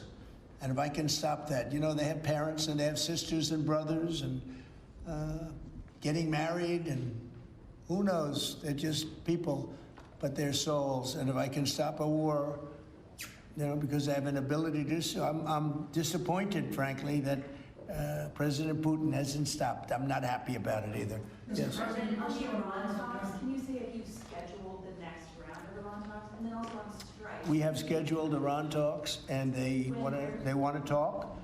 They took a big drubbing, I think, when we hit the three sites, really. I would say the three sites, not just the one. The one was a big one, and it was deep in granite, and it was obliterated. It turned out the Atomic Energy Commission said it is obliterated. I would just want to take our hats off to those incredible flyers, the people that flew that big machine, and frankly, the mechanics and everybody else. I mean, they had zero. They flew for 37 hours with zero problem mechanically. I mean, when you think in carrying the biggest bombs ever, the biggest bombs that we've ever dropped on anybody, when you think non-nuclear, and we want to keep it non-nuclear, by the way. But they did a phenomenal job. It was an amazing job, and I think that was, I was talking to Bibi about it before, that was the very beginning of the end. It ended very quickly after that. I don't want to say what it reminded me of, but if you go back a long time ago, it reminded people of a certain other event, and Harry Truman's picture is now in the lobby, in a nice location in the lobby where it should have been, but that stopped a lot of fighting, and this stopped a lot of fighting. When that happened, it was a whole different ballgame. On future Iran strikes, what might make you have the desire to do another strike on Iran? Another what? Another strike on Iran. I hope we're not going to have to do that. I can't imagine wanting to do that. I can't imagine them wanting to do it. They want to meet. They want to meet. They want to work something out. No, they're different. They're very different now than they were 2 weeks ago. Is there a date yet, sir, for the Iran talks, or a city? Do you know when and where the next round of Iran talks will be? Well, I can tell you. I'd rather not say, but you'll be reading about it tomorrow or seeing it tomorrow. Mr. President, what is the holdup currently in the ceasefire with Hamas? In which? In the ceasefire between Israel and Hamas, what's currently the holdup? I don't think there is a holdup. I don't think there's a holdup. I think things are going along very well. They just, you know, left each other, and it was not a pleasant period of a few days. It was a little longer than a few days, but this was not a pleasant period of time. And, you know, we were, at the end, 14 missiles were shot, and every single missile was shot out of the air. It was pretty amazing, and that was sort of the end. And they told us they were coming and where they were and what time they were coming. And they said, if you'd like to have a different time, we'll do that. And that's respect when they do that. I appreciated that they did that. There was no surprise. We got the soldiers out of the base in Qatar, in this case. But they knew they were coming. 14 missiles were coming. 1 o'clock, they said, would you like to make it later? I said, no, let them come at 1 o'clock. And at 1 o'clock, everybody was, as you know, over 5,000 people left the base. And we had 3 gunners and 3 assistants. And out of the 14 that were shot, all 14 were knocked down. And that was the end. That was about it. And we had a rough time, but sometimes, sometimes you need the rough time in order to get. I think things are going to be really settled down a lot in the Middle East, and they respect us, and they respect Israel. They respect a lot of things that took place. Nobody's ever seen equipment like what we sent over to knock out those sites. But when those sites were knocked out, it essentially that was the end. Do you think that there can be a two-state solution that creates an independent? I don't know. I'd ask Bibi that question. You have the greatest man in the world to answer that age-old question, two-state. Go ahead. You give him your honest answer. I think Palestinians should have all the powers to govern themselves, but none of the powers to threaten us.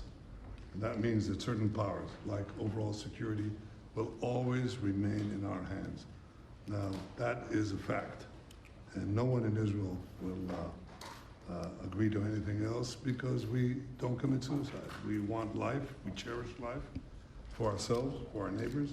And I think we can work out a peace between us and the entire Middle East with President Trump's leadership. And by working together, I think we can establish a very, very broad peace that will include all our neighbors. Mr. President, a question on Iran. You asserted that there's a complete and total destruction of their nuclear facilities.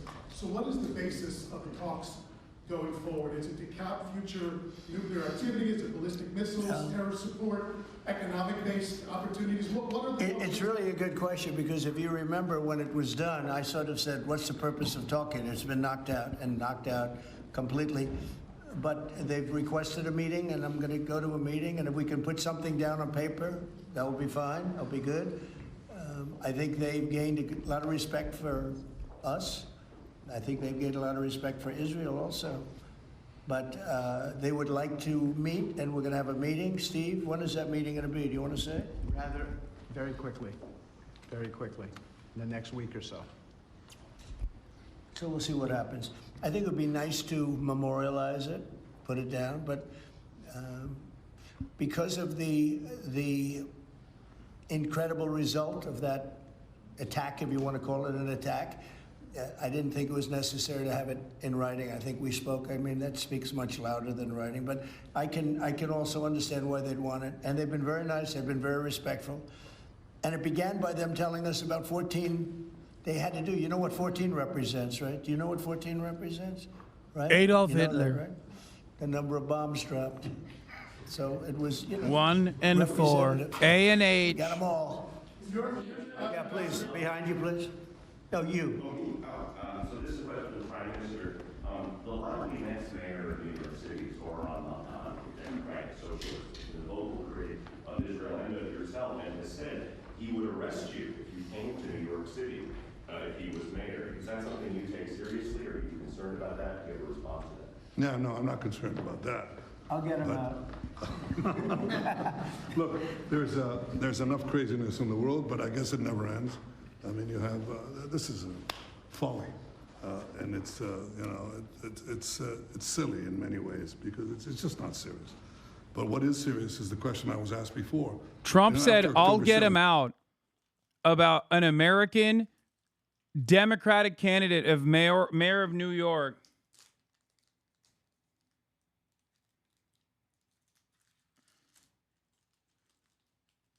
Or fuck, 8 is Heil Hitler. 14 is the 14 words. I fucked it up. All right, whatever. Shut up. I was making a joke anyway.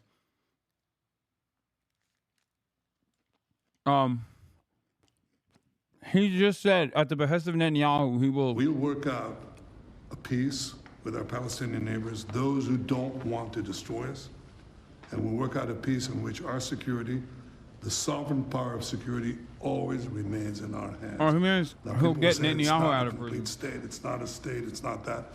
We don't care. You know, we vowed never again. Never again is now. It's not going to happen again. So we'll see you in New York next year?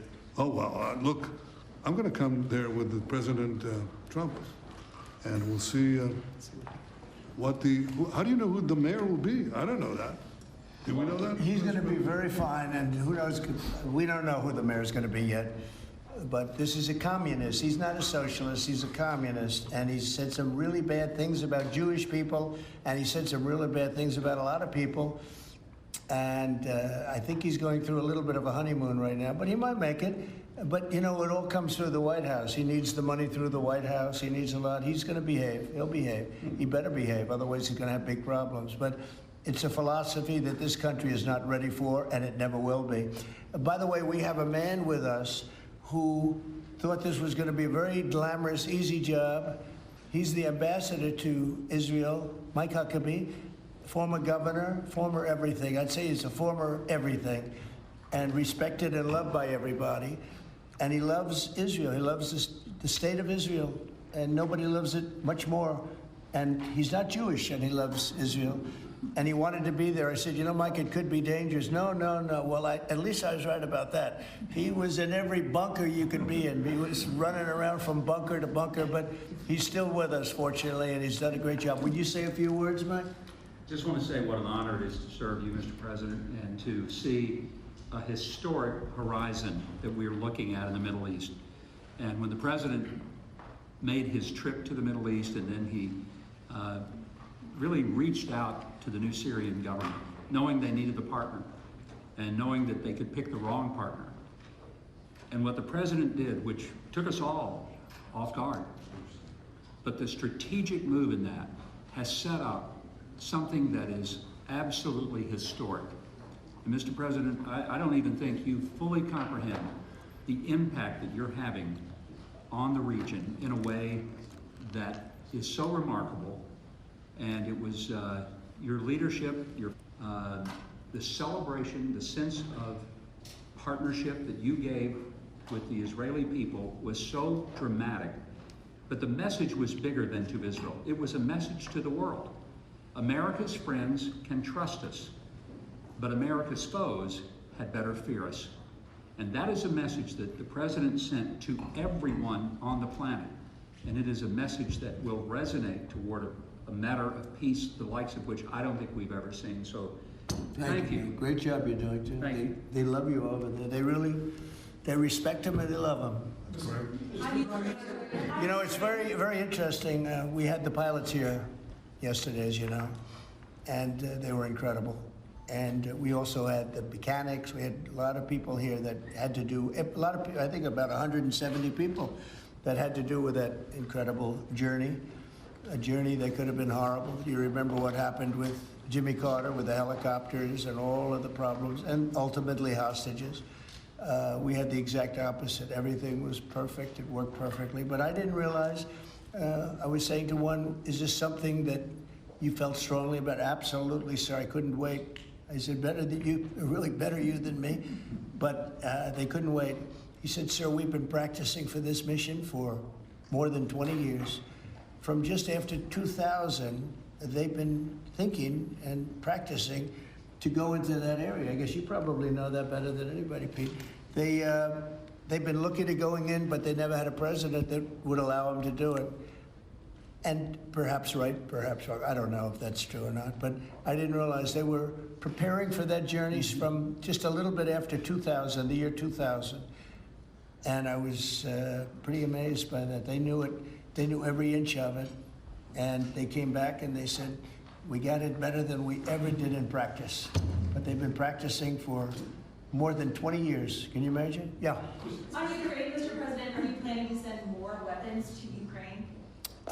We're going to send some more weapons. We have to. They have to be able to defend themselves. They're getting hit very hard now. They're getting hit very hard. We're going to have to send more weapons. Yeah, defensive weapons primarily, but they're getting hit very, very hard. Very sad. So many people are dying in that mess. Mr. President, the one big beautiful bill now signed into law by you. What would you like congressional Republicans to turn their focus to? All they have to do now is talk about how good it is. The biggest tax cuts ever. No tax on tips, no tax on social security. American foreign policy is uniparty. Trump had a little bit of a weirdness with the whole I love Vladimir Putin stuff. But back to business as usual, it seems. 1 year deductibility, you know, things that from a business standpoint you'd understand. The jobs that are being created. And one of the things that is And this is also that, but it's also because of the tariffs, a tremendous success. We're taking in hundreds of billions of dollars in tariffs. One of the things that is so exciting is the number of companies and car companies where they're building plants. AI is the big thing. We have over $15 trillion announced already, and it's been, I mean, really, I would say it's been during the last 3 months, but we're here for a short period of time, and some administrations never had anywhere near that number for a whole term, probably for a whole 2 terms. But we're up to over $15 trillion coming into our country. There's never been anything like it anywhere in the world. There's never been an investment like that anywhere in the world. We, look, I told this story, and I just told it to Bibi backstage. I was talking to him, and I said, you know, the King of Saudi Arabia, smart guy. And also we went to Qatar, and we went to UAE. Really 3 strong leaders, smart guys. They all told me the same thing, and then that was reiterated at NATO just recently when we got back, where they agreed to spend $1 trillion a year, by the way, which is about 3 times what they were spending. But they all said the same thing. We thought your country was dead. Horrible term, right? We thought the United States of America was dead, and now you're presiding over the hottest country anywhere in the world. We're the hottest country in the world. I think Bibi would admit it, even hotter than Israel, though Israel was pretty hot about a week ago, I can tell you, for the wrong reasons. Oh my God. But we are the hottest country in the world right now. Yeah, you got 25 people killed, Bibi. Very hot. Lasered them right out of the sky with those Iranian missiles. Building, and that means things like we've never seen before. So all we can do is keep working hard. There'll be always surprises. Some of the surprises are going to be bad surprises.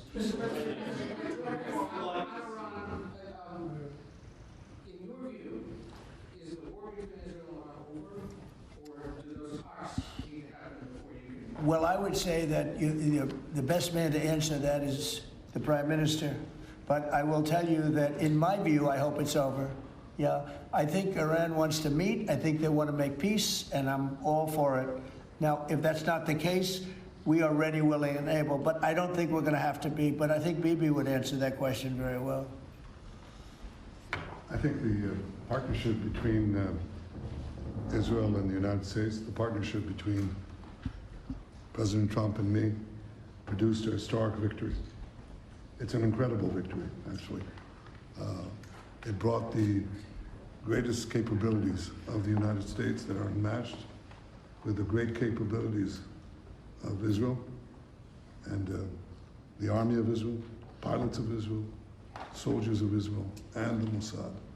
While this guy is doing this extraordinary, very important dick riding session, Israeli occupying force soldiers got potentially smoked, according to reports from the ground in Gaza. IDF chief of staff threatened to resign over the incident. Dozens of soldiers burned and mutilated in a complex multi-stage ambush in Beit Hanun. They were planning to build 20,000 of these things and launch it on a country the size of New Jersey. And no country could withstand that. So what do you do when you have 2 things that are going to kill you? You have to remove them. With our combined effort, we did. But when you remove a tumor, doesn't mean that it can't come back. You have to constantly monitor the situation to make sure that there's no attempt to bring it back. So we've had a great achievement, and I think part of the effort of consolidating 5 soldiers killed. that we don't have to repeat this is to monitor this carefully. Of course, the president and I are talking about it, our teams are talking about it, but there's no question this is a historic victory, and I think, as was said here today, this has already changed the face of the Middle East. But I think that there is an opportunity here to create a historic expansion of the Abraham Accords, which were themselves an act of history, that deserve a Nobel Prize for the president. But I think the opportunities are much bigger, and I hope, I'd like to believe that Iran would not test our fortitude, because it would be a mistake. It's better to go a different way. Yeah, they're looking for a second green light to hit Iran again, except it didn't go the way that they planned it to. Unless America gets involved, it's not about a green light to strike Iran. It's about whether or not America will join in.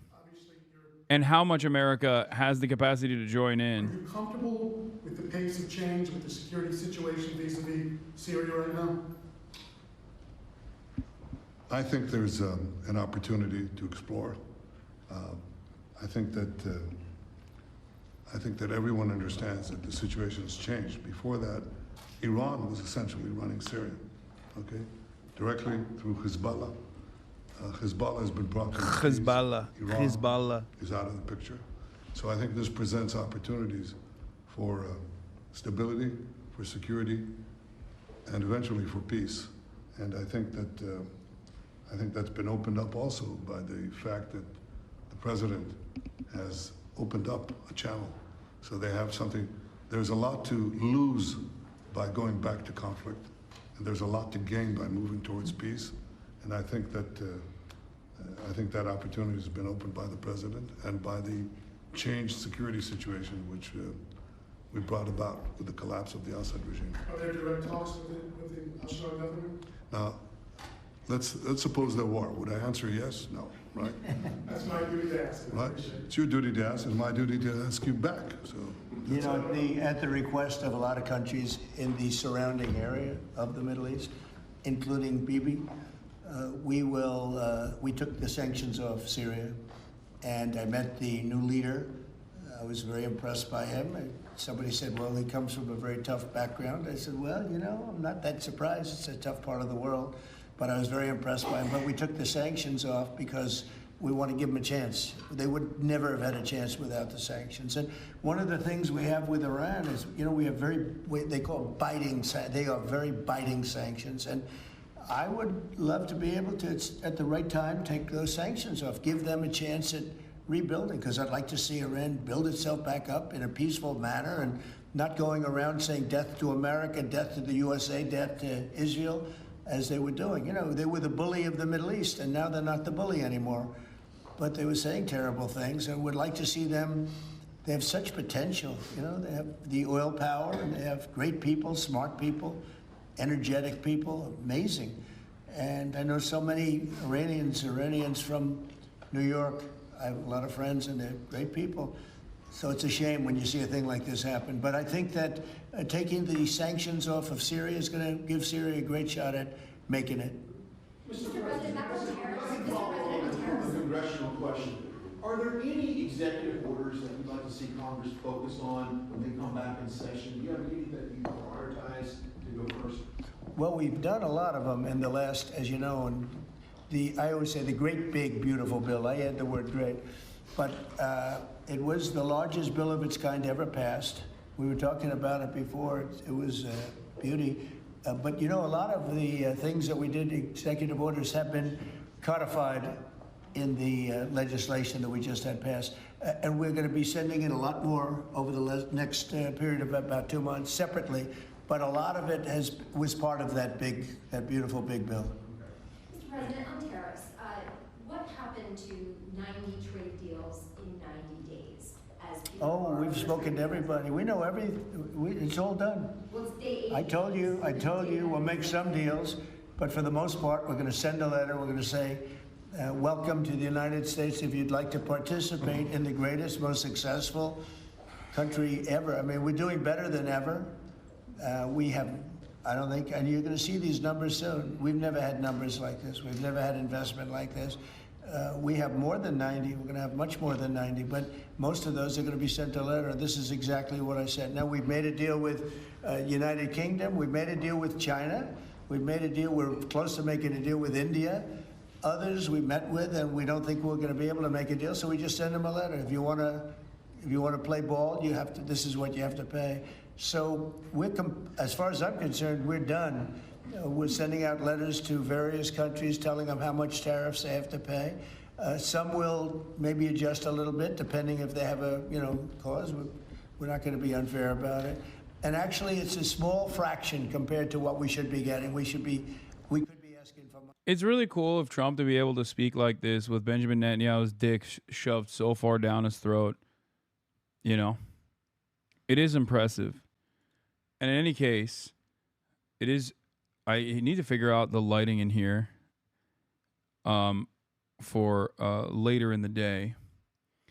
But also, I'm going to end it on this note today at 6 hours and 30 minutes. I apologize for the half day, short day. I am in New York after all. I'm ending it quite early, as a matter of fact, at 5 p.m. because I have a phone call that I need to take and also dinner that I need to go to. And that is all I got for today. A half day once again, a half day nonetheless.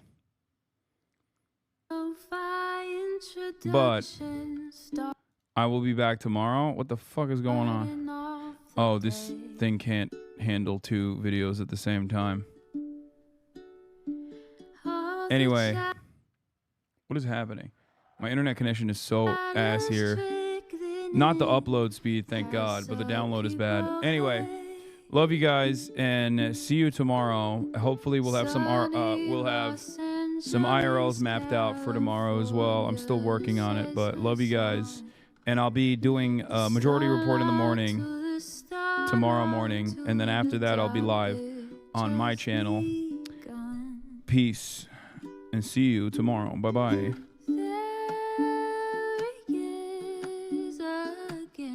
Hasan is streaming. Hasan is streaming. There he is again. Hasan is streaming.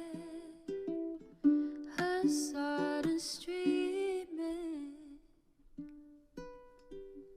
Reviewing the P.O. box. Uncle Uger's face.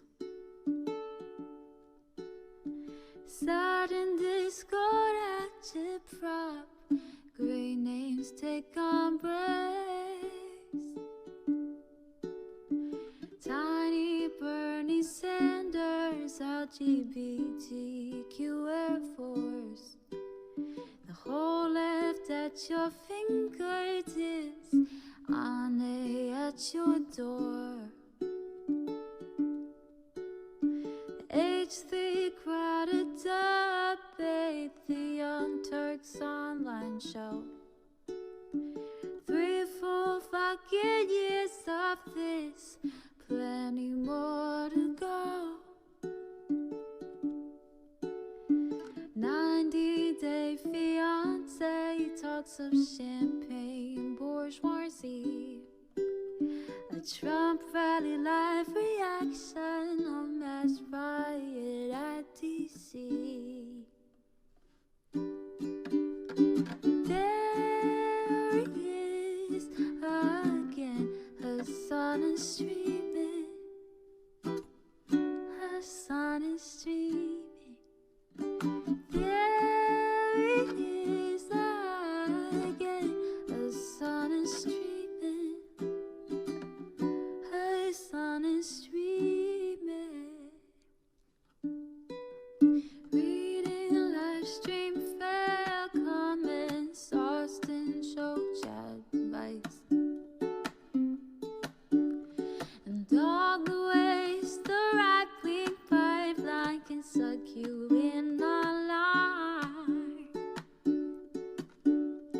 JCS react, Lord frame gets broken, cover blown. A full-blown mass pandemic, monster streaming at your home. Total radicalization coming out to find. The system you were taught to trust in was broken the whole time.